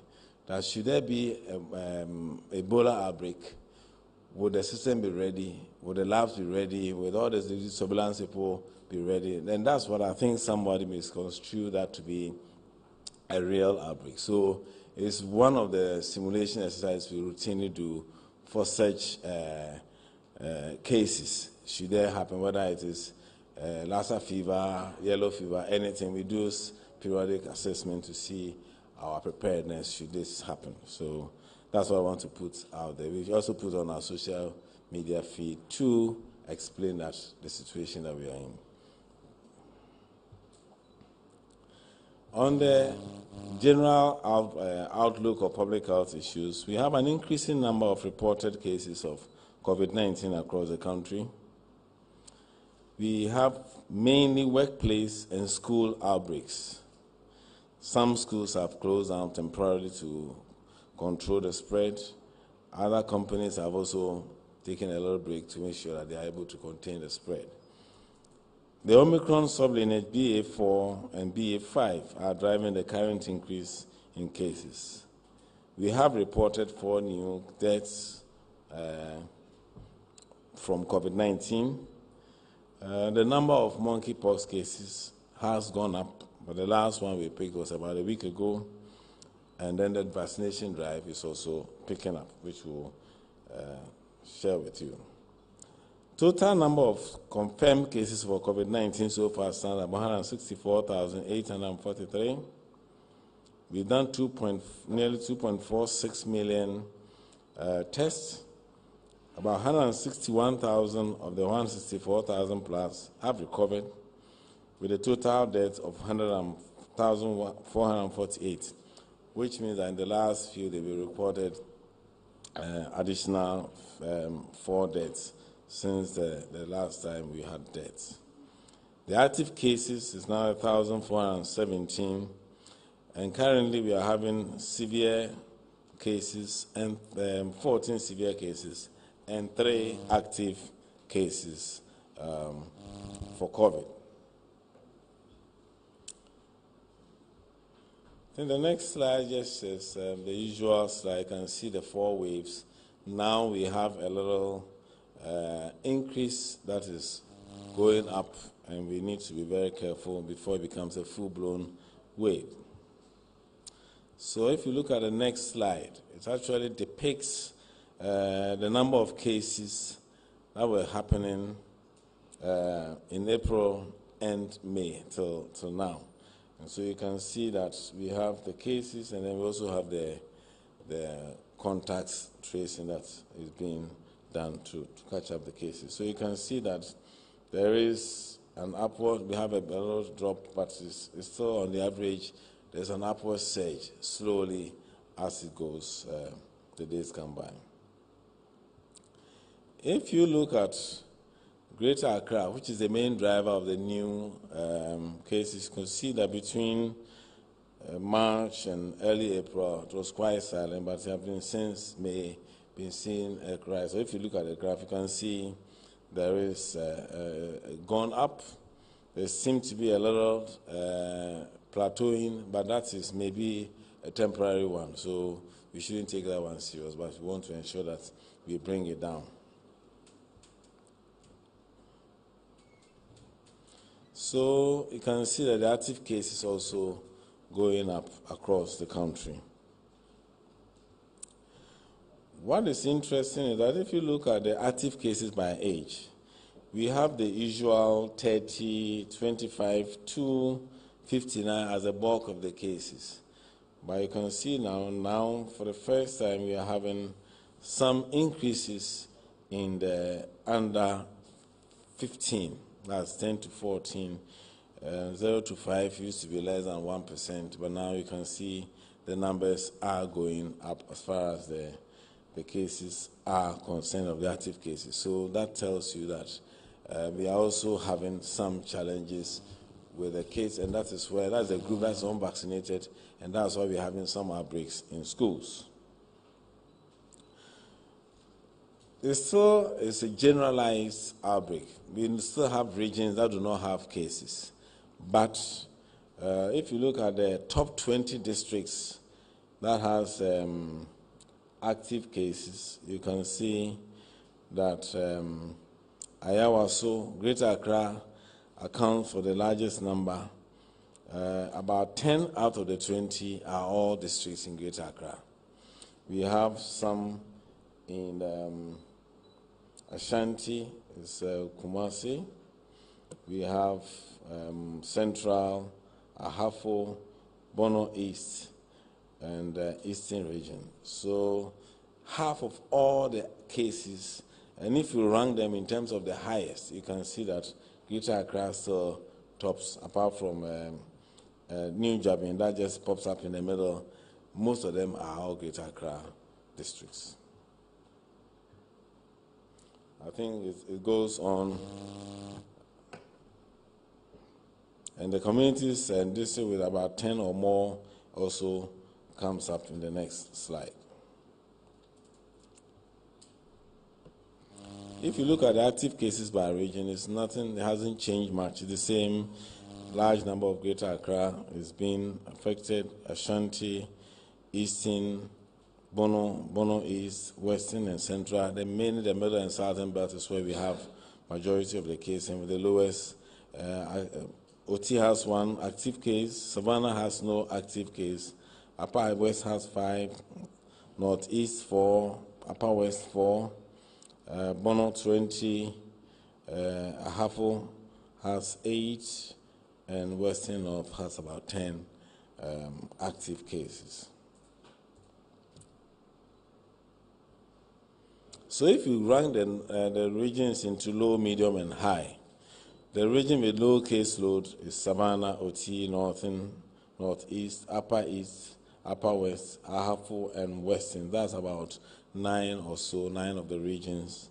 We have medium, then to 50 cases, Western, Volta, Central region, Bono East, Ashanti, and Eastern. And the highest, those in the red group, is Greater Accra. So Greater Accra always stands out, and so a lot of the drive of the spread is also coming from Greater Accra. So what is happening in Greater Accra? There's been a gradual increase in the number of COVID-19 cases across the Greater Accra region over the last 1 month. We have an average daily cases of, has increased from 1.3 in April to 13 cases in May, and to 133.1 cases per day in June. So you can see 1.3, 13, and then 133. So in June, the number of cases being reported in Greater Accra is fine. It's very, very high. Of course, there's a lot of testing now. There's a lot of contact tracing to ensure that all cases are tested and isolated. And 20.8% of the cases in Accra are children between 0 and 15. And so last time we came, it was 18%. It's edged up to 20%. And so something has to be done as far as the protection of children are concerned, because they are also not vaccinated to give them the protection they need. So what is driving the surge? Of course, is the new variant, BA.4 and BA.5, which is part of the Omicron sublineage. Adherence to the protocol, as we are all aware, is very low now. Even in this room, I can count the number of people who are not wearing masks. I just took mine off, so don't count me. But we can see that we still have, previously, we will not find anybody in this room not wearing masks. But now I can pick about 5, 6 people who are not wearing masks. And so that the hand washing, the social distancing, these are all extremely relevant that we stick to it. All the system that we put in place in workplaces to make sure doors are open, ventilation is improved, people are washing their hands. Where necessary, doors should be opened. Mass gathering to eat can be curtailed. All these things are still very relevant, especially in Accra. But of course, it's if you don't take these measures anywhere, you can move from 8 cases, active cases, to 1,000 in a very short time. The booster uptake is also now. We have booster doses for every Ghanaian who is eligible for vaccination, but the number of people who are taking the booster is low, and we are urging that people should take the booster, because after a few months of the vaccination, the antibodies come down, and so taking the booster is very, very useful and very helpful. We are also in a seasonal flu season, so this is a time where transmission is faster, and so also it's part of the reason why we are. So the most important thing is the adherence to the protocol. We can't change the seasonal flu season. The lineage, the variant of the Omicron is around, and so we need to take care to make sure that we really apply the protocols as much as possible. So far, the number of students, still a lot of underreporting. We know that there are about 13 schools that have reported outbreaks, but we also know that there's a lot more than 13 who have not reported. We have had 245 cases among these 13 schools. 134 have recovered, around 111 are still active, they are still waiting to recover. The good thing is that we've not had any deaths among this group. So if you look at the next slide, these are the spatial distribution of the schools. They are all around the same Accra Metro and its environs. And so you can see that we need to really be careful in this zone. For the active cases in Greater Accra, 749 of them are mild or asymptomatic. They don't have any symptoms. They are just positive, and they are very mild symptoms. 19 of them are moderate, severe 13, and critical is 2. Because of the vaccine, Greater Accra also has probably one of the largest population vaccinated. You can see that we are not having the usual distribution of having more severe and critical cases. But it's also possible that also this variant is not very severe. It doesn't cause severe disease. And if you look at the age distribution in Greater Accra, we are focusing on Greater Accra because it is the main driver for the infections that spread to the other parts of the country. You can see that we used to have less than 2% for 0 to 5 years. We are now doing about nearly 5%, 4.7. 6 to 10 is 5.9%. 11 to 15 is 6.2%. That comes to nearly 20% of those who are infected. But previously, we were not getting that group infected. And of course, the same goes as the usual. So what have we done so far to reduce the control, bring some public health measures to ensure that we bring this outbreak under control? We have enhanced education on adherence to wearing of the face mask, especially in enclosed spaces such as classrooms and workplace settings. And so we also are aligned to the recommendations from GMA and GRMA as far as these are concerned.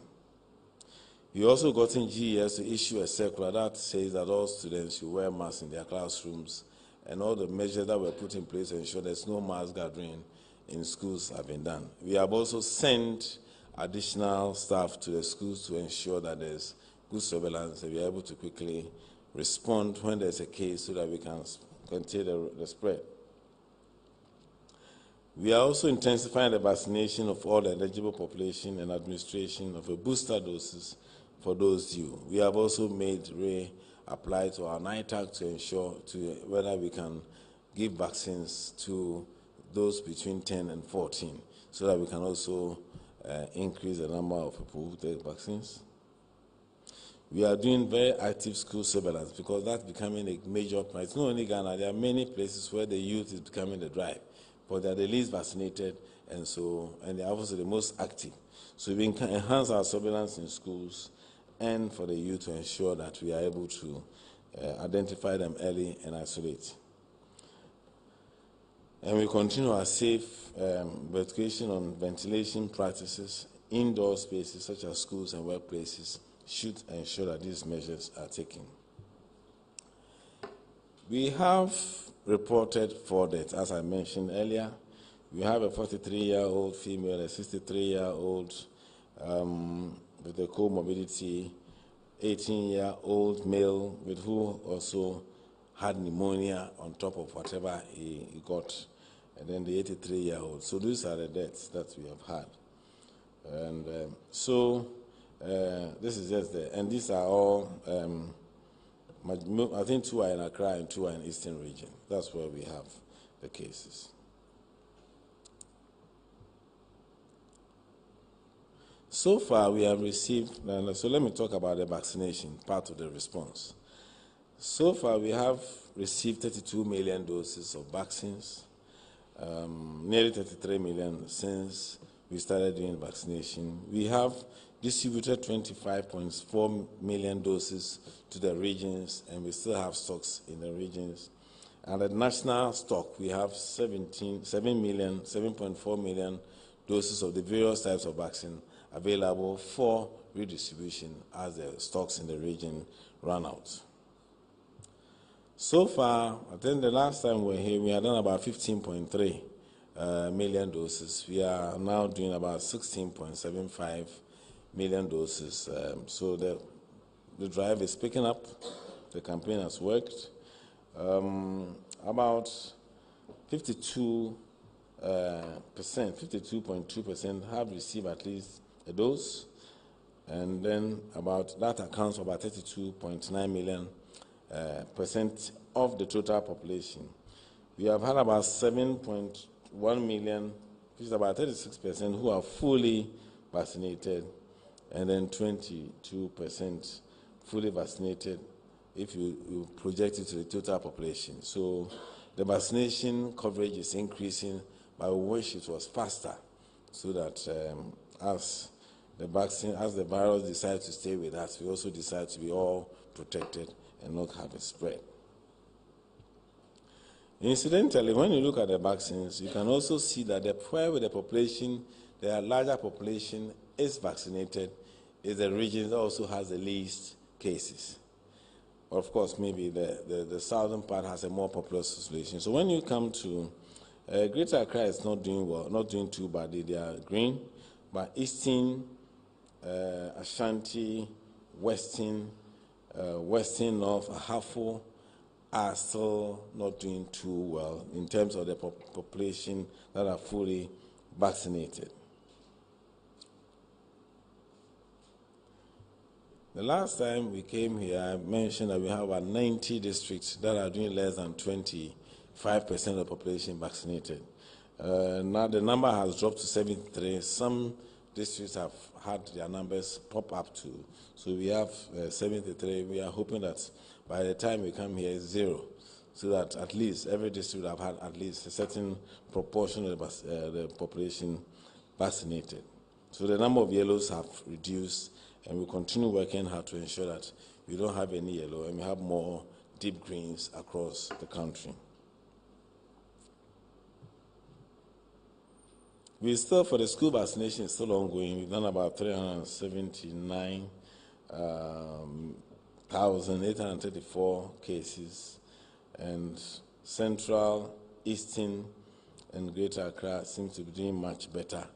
And then Ashanti has probably the largest population of school students in that population, but we still have only 20%. So we are going to make sure that in this campaign that we are doing, we also focus on them to make sure the numbers also go up. So if you look at the total number of vaccination per month, we got as much as 5.9 in February. It dropped to about 0.83 in May, but in June we are midway, or a bit midway. We are reporting midway, and we are doing about 1.26. So we are hoping that by the end of June we would have peaked a bit more above where we were. Maybe we come to the March figures, and then we can also continue to increase the number of cases that we are vaccinating.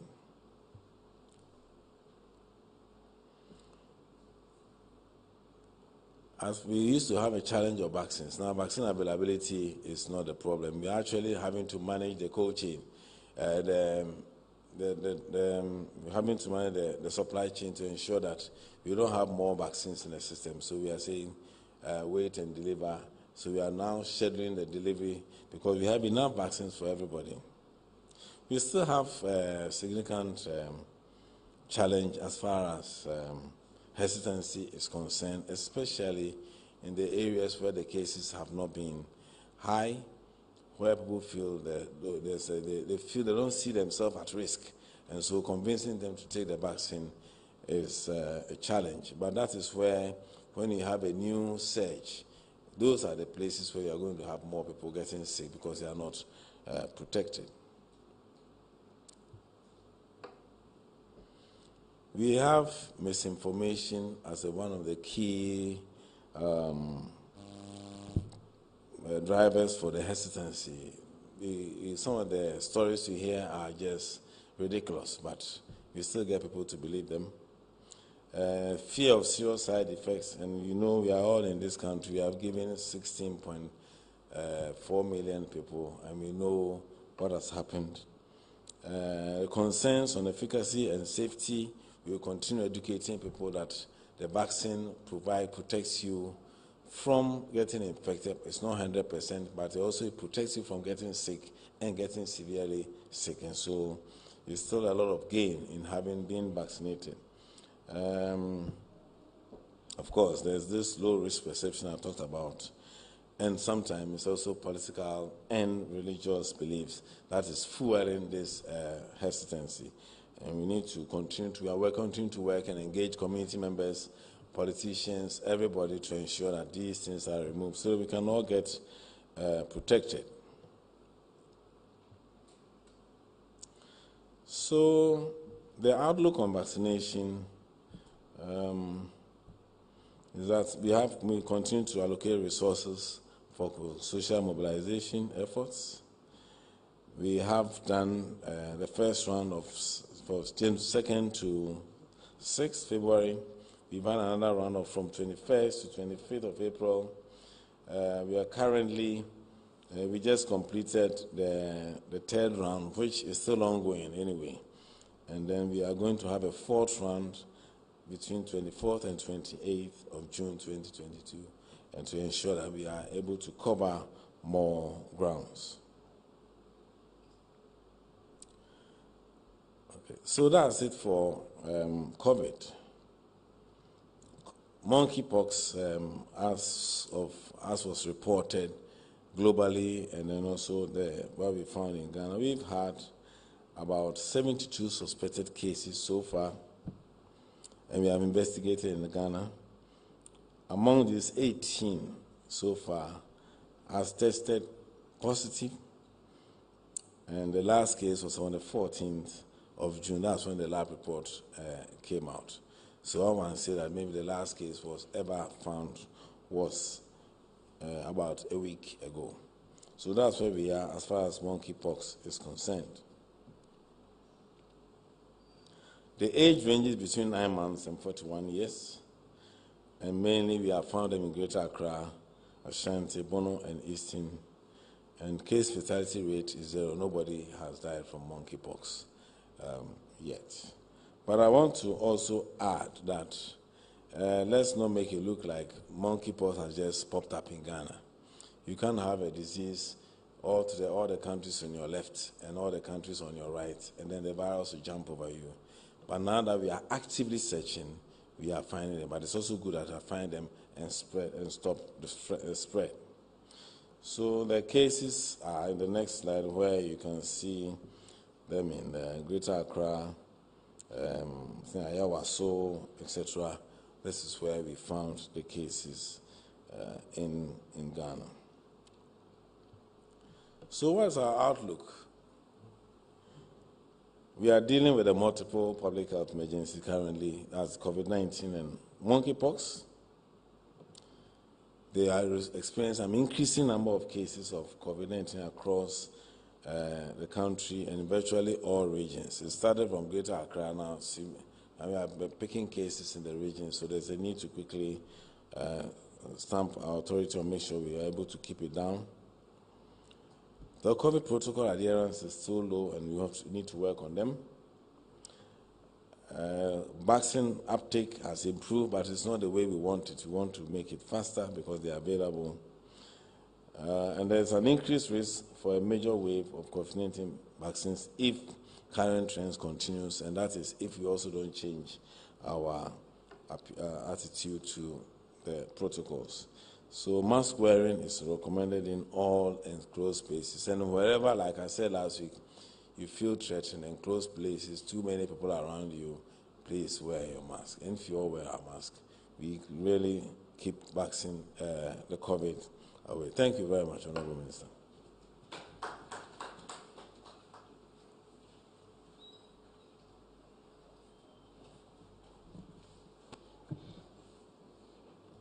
Thank you so much, DG, for the presentation.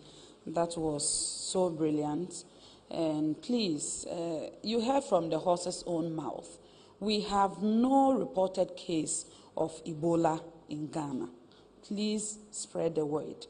Also, the DG talked about the increase in COVID-19 cases in the country. And it's so insightful to note that we have as much as 32,836,648 doses in the country. So please, to protect yourself, your family, your community, get vaccinated. Because if you don't get vaccinated and you pick the virus, as my friends will say, what can come, can come. Because it is proven that getting vaccinated is almost the surest way to make sure you don't become severely ill or hospitalized. On that note, ladies and gentlemen, we will take your questions and go to DG for his response. Okay, so we'll pick the first question. Okay. And then I can see just another back. Okay, so we pick Cyrus. Good afternoon. My name is Agnes. I report for Chronicle. Please, I would like to find out if you wouldn't want to suggest that we go back to mandatory wearing of nose mask, because I think a lot of people are not wearing it because of what the president said. So if we can go back to it, and then also with the washing of hands and all the other protocols, I think it will really help. So if you can consider that. Thank you. Thank you for the question. We have two hands at the back.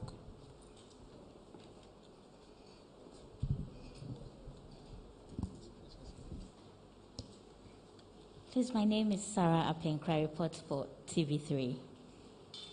First, I would like to find out from DG, with the number of cases being recorded between the 0 to 15 years, how soon are we considering their vaccination?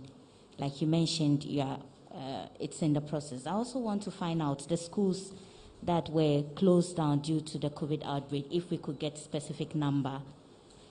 And the vaccines for monkeypox, the last time you said it was too early to talk about vaccines because the cases were, now that the cases are rising, would we be considering getting the monkeypox vaccines into the country? Thank you.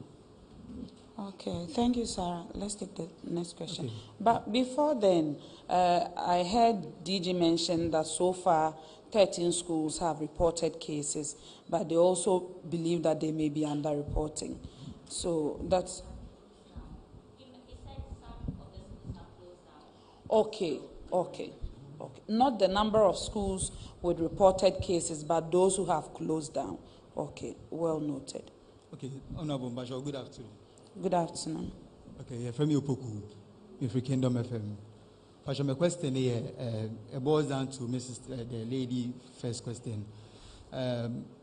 Dr. Emma presentation on my ETS said, I share the number of amount for vaccinated, like the whole population. Less than 40% of the population are vaccinated. See, a person who again inform me on my decision to advise presidents say a bit easy restrictions, no, knowing very well say the population in vaccinated in we, so knowing very well say after even being vaccinated, no, we still stand a chance to having the virus again, no. Then an informed decision to advise the president on that, and I say more promote to even advise the president on that decision, and that's it. Okay, thank you for the question. We can take 2 more questions if I see any hands. Okay, so we'll take one from the left wing.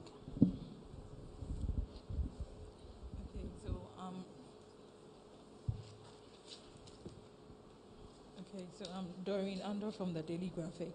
I would want you to go over the criteria for taking the booster doses. It looks like a few people are confused as to whether it's 3 months or 6 months. So what is the criteria under which somebody can take a booster dose? Thank you. Thank you for the question. Please, if you have any question, this is the best time to ask. Okay, I take that to be the last. So we'll go to DG for his responses.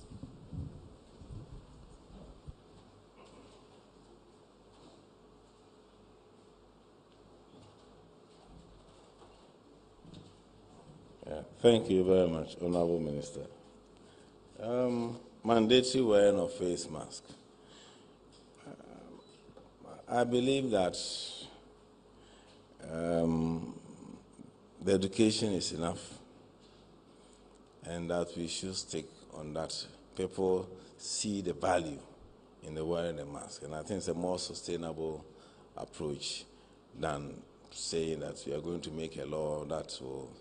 But for now, we don't think that we have reached a stage where we need to. But we believe that with the upsurge of cases, people are on their own without any prompting are wearing their masks. So I think we're going to more of a behavior change approach so that it becomes sustainable that if you go to Asia, everybody is wearing masks. There's no law that you should wear a mask, but they have seen the value in wearing the mask. And so I think we want to move on more with a sustainable approach to that.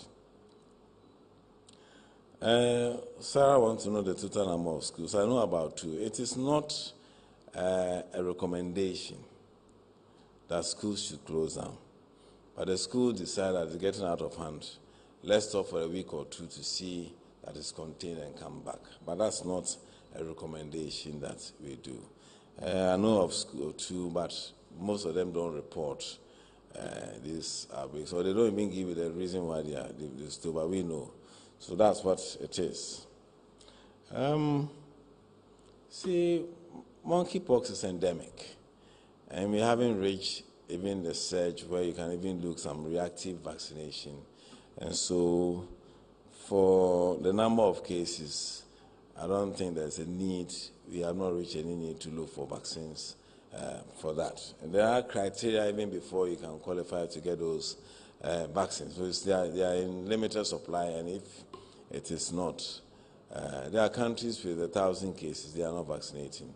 So we really have not reached a point where we need to get the vaccine for the school. But you also talked about, okay, I think that was how the children to be vaccinated. For the children, we have a system. We have the National Immunization Technical Advisory Group who look at all the variables of safety, everything, and advises the country that it's about time we give that. And of course, availability of vaccine.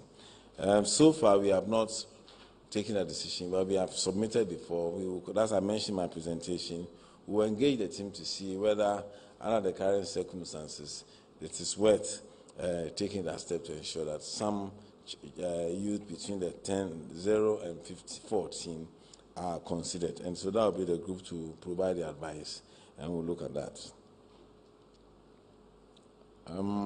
We talked about the population, less than 40% of the population vaccinated. A significant proportion of the country, the population is also not eligible. 0 to 14, which may come to about 20% to 25% of the population, is not part of the number of people we are targeting to vaccinate. That's why we have dropped it to 22.9% of the million population. That is the population that is eligible for vaccination. And that is the number that we are talking about, 50 something vaccinated. Okay. So, yes, so less than 40, so it's not less than 40%. If you have to calculate based on the number. Obviously, the higher the proportion, the better. But there are many things that we look at. And so if we say, and there was no, I don't remember hearing the president say, don't wear your mask. He said the mask wearing is no more mandatory. I think those of you who see me, I'm always wearing my mask, so I'm not breaking any law. Okay, so he said it is not mandatory, but so we still have he didn't say don't wear, and so there was no advice that don't wear. But currently we are advising that even for those who are not wearing, in indoor spaces, in places where there are large crowd, please wear, just to protect yourself and your loved ones. In terms of the booster, it is the policy is that 3 to 6 months after your second dose. And so 3 to 6 months after that, you can always take your, doesn't mean that if it's more than 6 months, you can't take. I would say after 3 months, you can take your booster dose. I think those are the key questions that were asked. Now, me perceive me use the opportunity, na me chere say, Ghana say, Ebola biya Emma Ghana. Afi time biya no, yare bi ohwa. The Ghana Health Service, no disease control for no. You should have say, FBB simulation. You should have say, Ebola abaha, and I say, cholera abaha. Ni ahwe say, eniyema yade atoto kwan mu say, enya sa ayare na betimi aye no. Ewo hɔ ana. To sin kakra wo baabi ana. Ye hwe ne sa na yehu say to sin a, ni ahwe hɔ na aye hɔ yie se be ya time biya no ya ho boabo ano aye kese enti ne esi otamale no de na tamale region no say ye hwese say in case say yenya Ebola enema ide atoto akwam si ebe no ewo hɔ ana ena obi antiase na oka say yenya Ebola Ghana yenya Ebola bia Ghana ha de bia periodically no ye yesa as a friend simulation to test say eche ya ho boabo sebe ebetimi afen Dr. Sherif bakun de bia na juma oya na fibia or list of times or BSR simulation exercise no enti na obi antiase akaka enti mo bia kumanto nim say Ebola bia emba Ghana edasipi.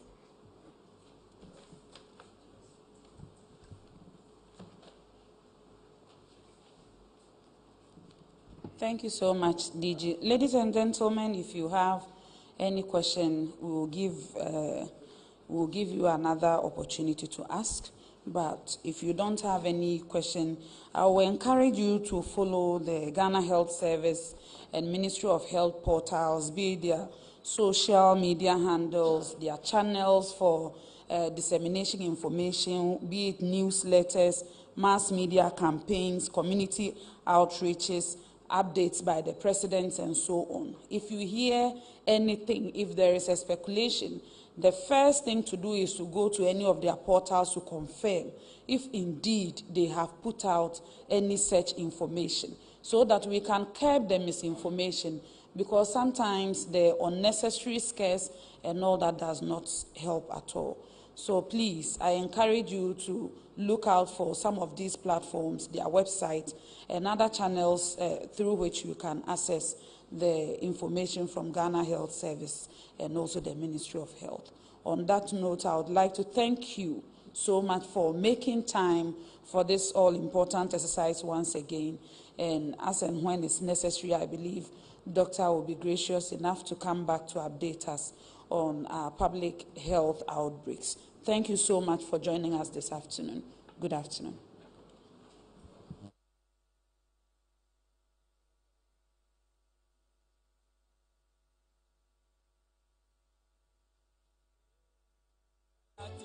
Yes,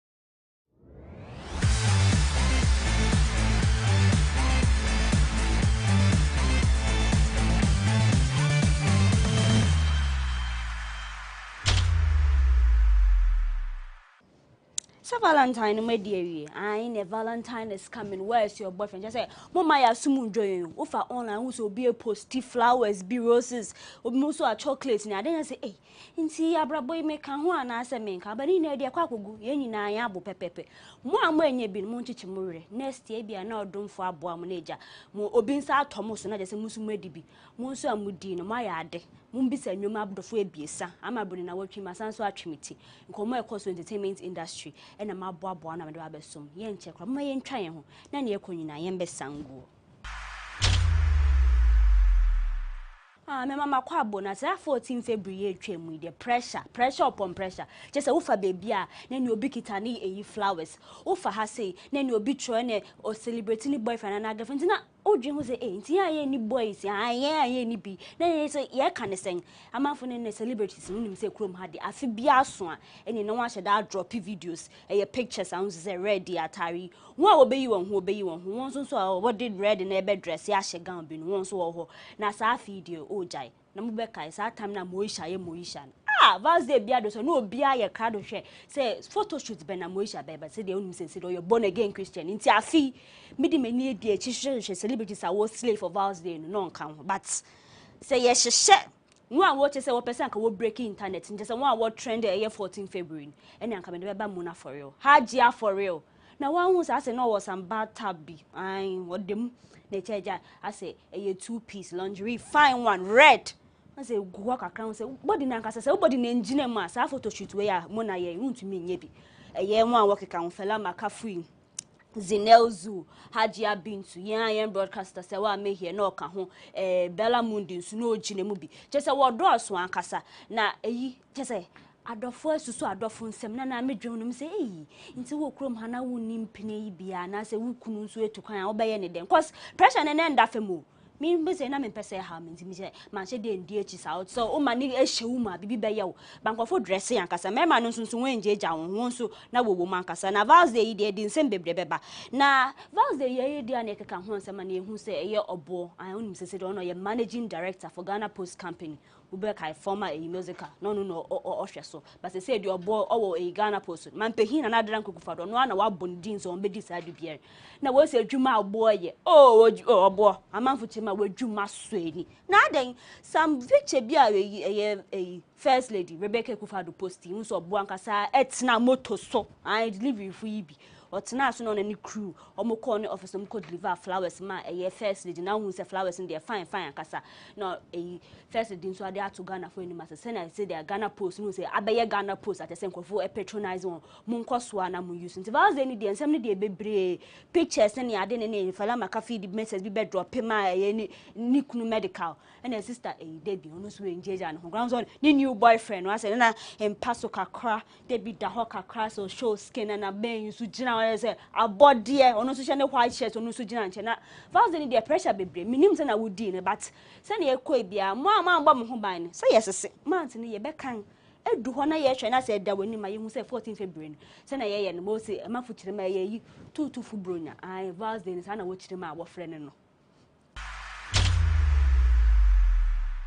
adafo we de masuma actress if you actress ne go sound so a comedian if you dey onim say nya be ma be chirem unim if you dey dawo sister if you na 14 February na no nya 40 years wa onim say if you dey ade atone ne dawo ne papa kra fe na match ko ba be sie nti na nya te say party kese bia but photo shoot bi o ye unso o hye ne attire black na odi apam attire fine material black na hye no unso obi ade atone de nya fe no kwakọ gina ho na ba be photo shoot bia cause sister ye ni abra ba be sie papa na na efia nsa ahmache na te say ebo 12 na video bi obe posti nso no akasa ni fi hono no webu nkotodwe na te say adofo ne mane ne ade ne wo hyiehia na champagne wo tugu ne so na wo bompai wo broskoto no so wo di na rem 40 years ndo ba di ankasa na ye ho de no koso na efia make some post bi no so no ansa kwa na wo ba be di photo say sa foolishness no we jai Nini na ye 10 of the past nti mo nte te se mo free say bia sister fie nya 40 wa benya time be keka be to ato ade bi o se sa ade no foolishness ndi we jai say we di 40 de wa te say obra no ba be boni ya nkasa that amafu chire ma ho audio fie na ye nim no mba no ba se mba penwie na mo bete mo be kan ya asem no na mo bete say yes but sister fie chire ma sa afia afia ye wo 2022 Never be with her my own reply.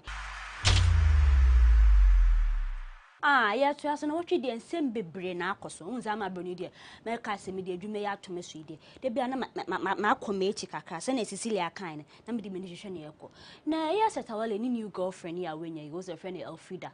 Now, what she no dini birthday, any a beshe. Just say, Vast day night, Uncle Yaman, I dream, my friend at all about Brie and Krumakasa. Just a gay your Maya Sumun Joe. Just o make it post, but I say, near what Vast day Nakaso posted and any birthday no. Oh, and no more dono. And any uncle on Bessin Cranomuco Paris. O say, I bet to me at Todanga and say, you're the for Fredo. Then look at your social media, Muna Muse, Coffee, Elfrida. What about us? You know, Nima, Conako Bisamichi, or bet you the match for Frone dear, sir. Mitch then I am, no ben I am, or no crampo dear ringo stage crampled. You who Shana, you now wear Frida and say, I'll buy. But my foot, my way, Shatawali. I saw what told them, who saw and who she.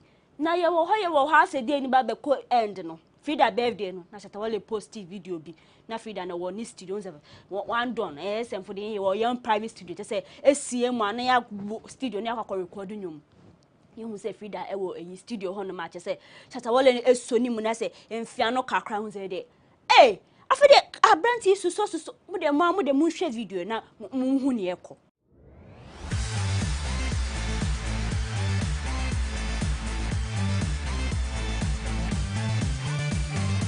What's this at all? We romantic and casa only more dodi.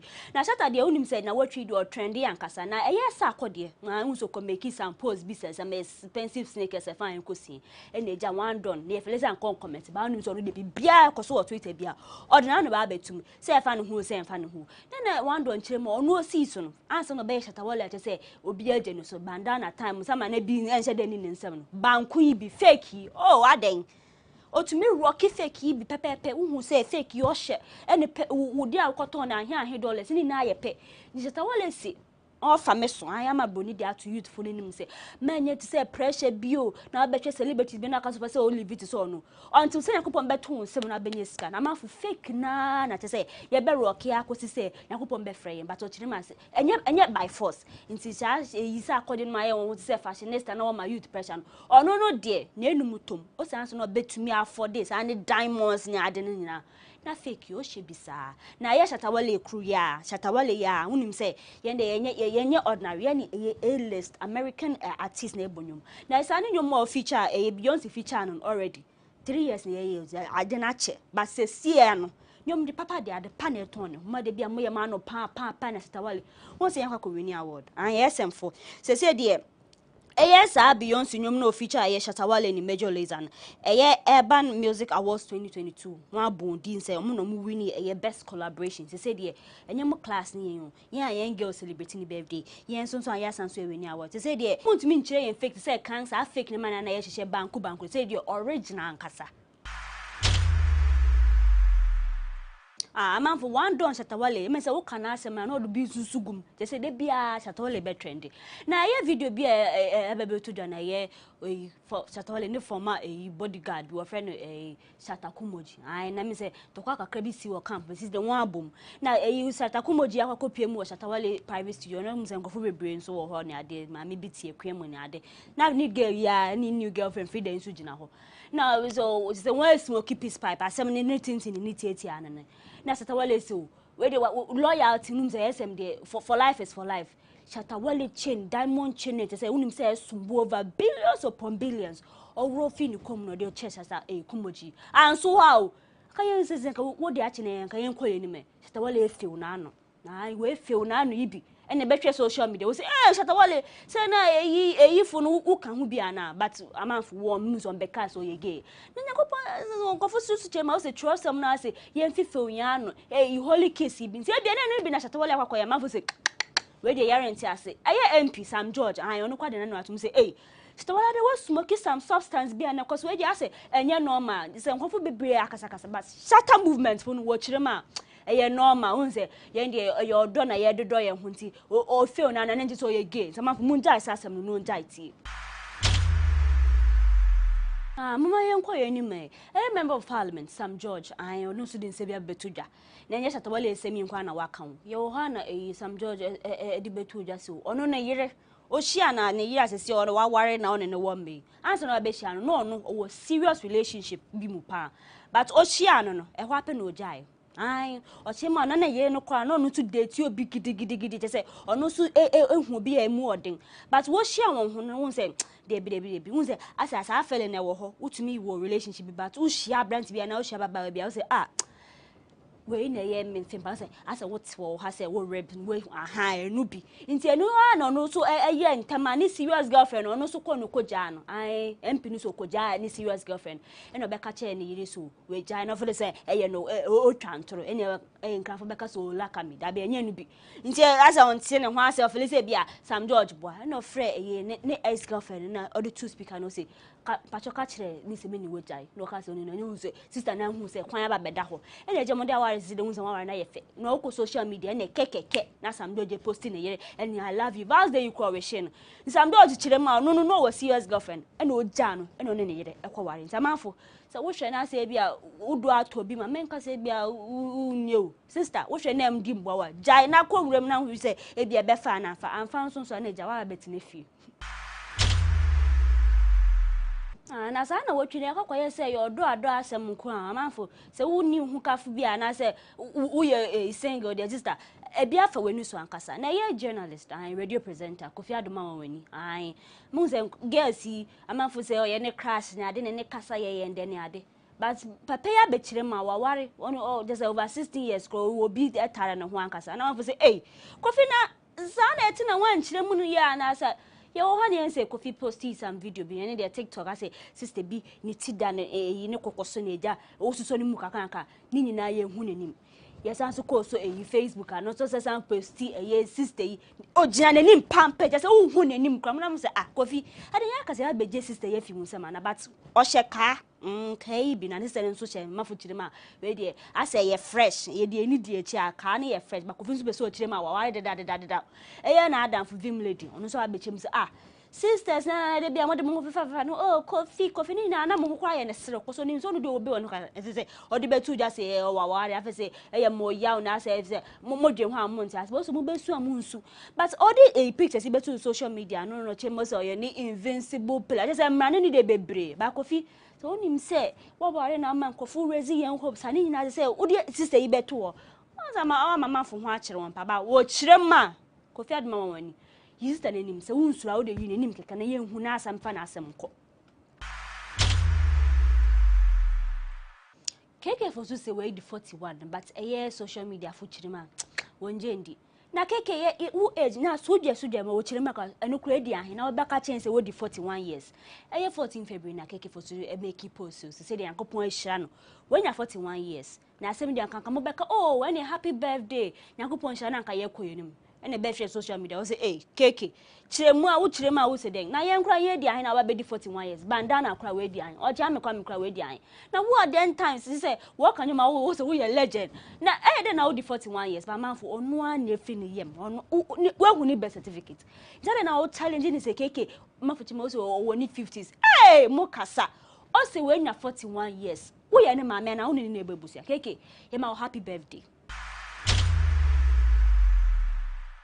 Kwesi ataka say any shower season we dey everywhere. Say na man for mafani serious.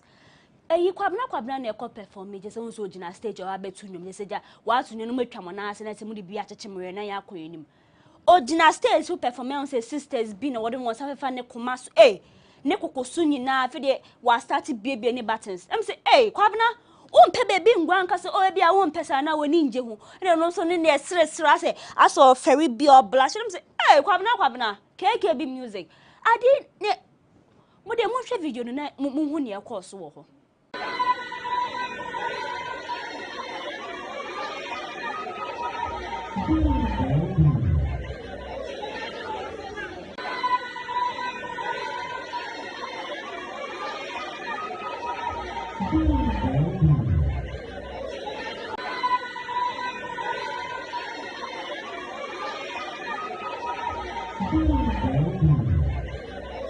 so my ade kwabana mususo no musa sisters mo pena mo nke bia na atomo life so am abroni say komo ye hyehye ye di ni nyina piepie but bebre ta bank as despite scan etefie ta bank mo ma ye ntwa ye nkakra na ne ye ba ne ye konyina de ba beso.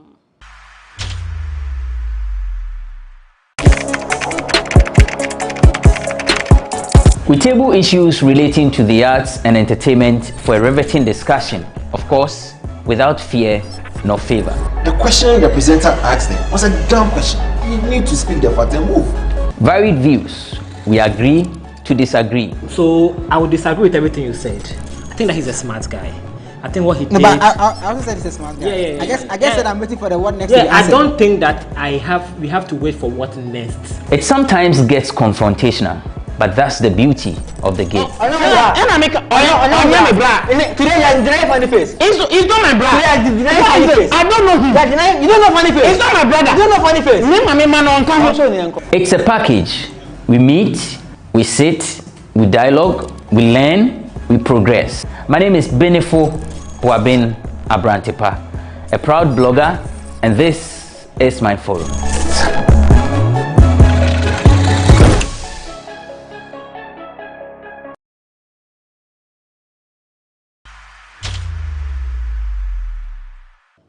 Medafu pa mema wa kwa ba nse nkomo ho ye kusu didi nkomo entertainment mu just e course so latest news e bia wan hye ntiase yen ni nya na maba me ba be kyerkyere mu na eya the music awards ai wonim se de won release your nominations say wa na wo hwe di say wo artist wo be nominate me nim se wa akoma to ye mana na se mo ka mo complain na she doesn't deserve it, he doesn't deserve it, afi bia yet na ye kan awards scroll ma wonim se ne ye di echi pan ye artist of the year na this year eya the music awards one nominate one for artist of the year no Black Sherif and young rapper D Black and so wo bi Kiddy and touch it on so shame ho baby Kwame Eugene ewom na links for the say mo kire bi say award bi eni amu be piem my yard and Mr. Drew and so shame but ye kan gospel musician ba ko pro no so make it Alice for artist of the year Celestine Donko na ba de na list no mo drop de be bre man for congratulate you kakra na ye wo ha na entertainment review and host no Kwesi Abwaje kire ma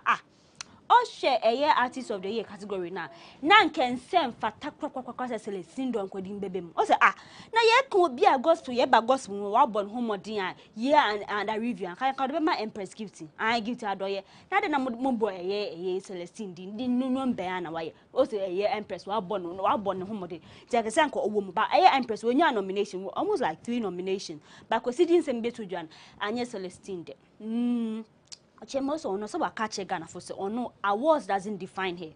Any awards no or the share. Any dey obi kaso wabo so na say one board din so na just say wunye adwuma. Oye na adwuma pepepepe.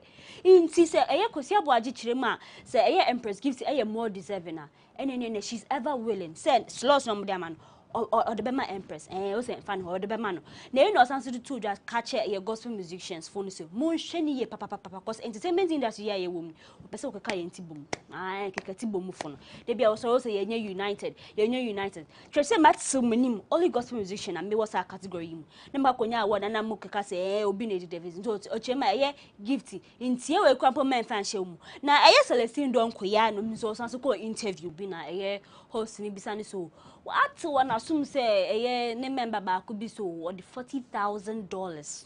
Anya Ghana city so $40,000 should say any latest music video na and also what no honestly be saying so now possible say we to make ability is category just say scan mu edru na da ko music video and also ono there is fine but no there ne budget say yes sir we just akwanim kan be 12,000 Ghana city but pass say obeku crew $40,000 and ko music video there and ko be ko China ka ko form our beton na nsem ni nkofo say and na opesa o kire ma empress gift well link killing who say any dey bia obelinki empress gift na be tu just nche kwa no so one ni music videos ni latest single or the $40,000 e be try nsema fo chema say job no or jabi empress gift so no na bia ne ho abo ne ho so no de $40,000 e be try music video no dey anka ko be ko China sa scan o be ko China kwa ko to mo na beton ti sa na Celestine Donko esi Evangelist Diana Samuasi eye me ama bro ni me nka nkyere mu se wo yo Kristo ni na ye se wo hya atare fiti wuti ebesi family na ezuguru ma je se abawa ha na je se wo fa bibia na wa hye keke na je se wo yo Kristo ni je se enye nu na je se wo yo Kristo ni o se mia on fa we ntu menim o se mu de mu nkoso na mu de mu dress na mu nsle small girl fianga bi ba beje ukunu ono de waka akere mu nti ono de se na sisi do hunse ekoso no slaying oh na adan ene na hunse hair extension o shene wig why any makeup any nails just entire on point but o chere man kofo keka so ye slay queen but so de baby wo ye Kristo ne nche se wa be ye hu se ehia wo ba be ye hu mobomobo te se ne bia wo papa na ma me bia ewaja o se de baby ono be bo life oh but life ni dia hya kopon onyam enche ko so ba bete wa association be na slave for God or slave for Christ association man for me do what me join because sad na ye binum ya nze bia wo ye Kristo ni ntina wa ye ho basa na wo de nam no o se wo ye sa obi ebeje ukunu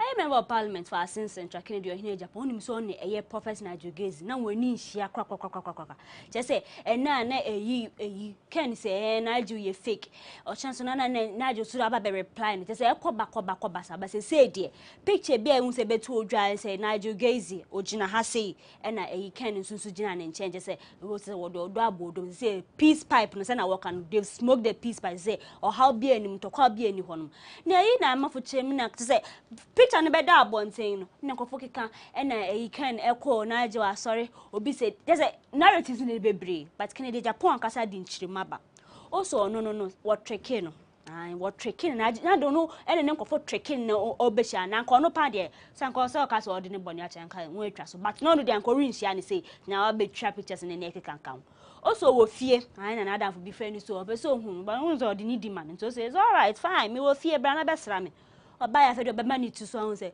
na jugezi na edi na echi won say ye papa de ni yemye bia wo ye bone no beka but en say bia gidigidi wan ka tweno ma we say mo ntina ase ja wo bobo nkoma na na chel pa na say wonya wo de won bone che won hu na wo kono so ye ntwa picture kakra na ja no gina no mu twa picture o say picture no ni TV na asaso no wo twa ni TV kra wo echi say ye ndi fine one ye si hebi afede wo ham fuko because na wa akọ sorry na ese nsem ni na eshi so chire ma unze ba pay do ye plain no be kan on ve bibia nsem o se wo treke no nzimu kan mu hunse na mo be kan ni me won se wasum ye o de baba mama me mbo wura Nigeria na mfa nkomo bia ba betuto dwan fa ntudwa na ye won gospel musician ba ko bi we jedin pa fa na Sami Okposo an so unnim ni no ma na akọ YouTube akọ tie ni nyomi bi na afi ye re ma na ye tete honhum se akọ nyim obi Sami wo ye won ba na manfo so we de nya no kwai na ebe dem asemi de mbe de nem de susu ye gospel musician ye ho na oba Instagram no be make post bi no chima okọ vacation bi no ko share sister bi na eja patre na sister yi se wanyem but fine no dey fine no dey chel pe mu ye dru ebe man na yiri so opa o chel se ade a wa ye yi de onye biem fa ne bone che bebre onu aso chirema yakopon so wa pa ne chel onu aye wo ho no sanso be to trace wa suspend ne ho ansi nyomi gospel say ministry work or nye bio onu ankasa reflect onu ankasa healia ansi na work kan very best start nya hopon adwuma ye wo ha no de betu just say de wurem na vows day ya ye di ya na ye ne 12 wedding anniversary on ne yere no be cho so odon ne yere na nsemi obe cho gu ho na manfo che ma hwe wo do wo yere ben you are blessed to have her ben uko chiti na wakoko nyimo bi craft akola nka yen wo ni na beja ka se wo do yire ba manfo mo ye kokon safo ono a na yire na fini mu na ode a che na ade na mo kika nsem sa manfo chire ma sanka ye na yire na ko chiti na aka che ni so wanyama ma be ma fofra anko be forgive no nti Sami wo se wan ka se bisa ho question sa wo yire na yes anka be ode be cha na aba be beja sister ne de boni a cha fe de wa beja se happy birthday ba manfo mo pe kokon sa asem ye mfa mo mind your business na work na Nigeria hono ma yegina hono ma unse na Davido singer Davido dini birthday 29 birthday na nemu no ka che ne na mfuso obi ansa na 1 million naira mon send no na ye ho ye won se mafo send ni skei egwere o na keka ni na bomoba ye 200 million naira bi wo mankasa no chemo aka na akoma se opese oye eye ho an woni bi moa nti ofa na gise wo eye ni krom honom opese odonate scheme wo no ma fa say David oye sure no say an opese odonate ono aka se fi ni bottom an ni kotokum yi say another eye 50 million naira e de kan eye ho met kana be ye 250 na wotwe no be tu ja so sa committee bi o set house anka won hwe na scan won chiche se na be ye mfo bi ansa ase o wo awunim de corruption Africa there. Say when who's can no obedi and Kasansa was a junk. Come on, a orphanages one day. It is David Ochema says, can watch and pepper, I'm a city, as will be as. Hey, any carnation doko Accra. I medical community international. Watch may some a basketball team be a Boston. One will walk break. I can a cheerleader see. What did new men in a beshe? What did dear Sonia de Nancy de woman for him? Hey, and a Mr. Frempon said only moon says, AJ D and Cassan City. I asked one of Fedo be able to say any crack. And said I found the social media was a medical congratulations. Na a new international collaborations na Ghana raise the flag of Ghana. I am Canana. A kiddie, Ninum, I knew original song. Touch it, I say a trendy, just a uko, a TikTok, it is a month of brave you. So you're gonna sing all over the world. So say the why any remix on a rapper, Tiger, and a feature and also. Na video you can a new me and one drop video na can say, who near being shared, send a debate them support your own. I'm a bonima be catch up.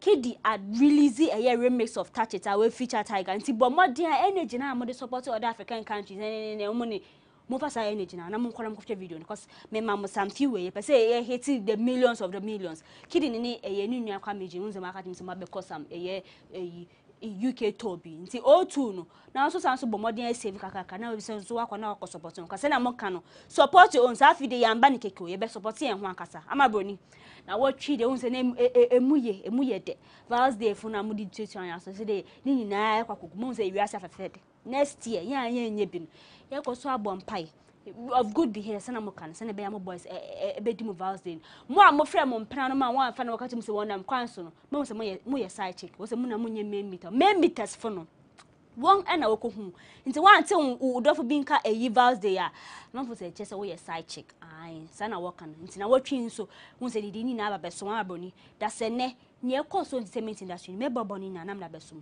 makra mo bomode ana mu nya mo frapa na mpefo pa mu nko ye di bia ehu hia cause me de me ni de echi nse me industry wan ko yin ya ye beka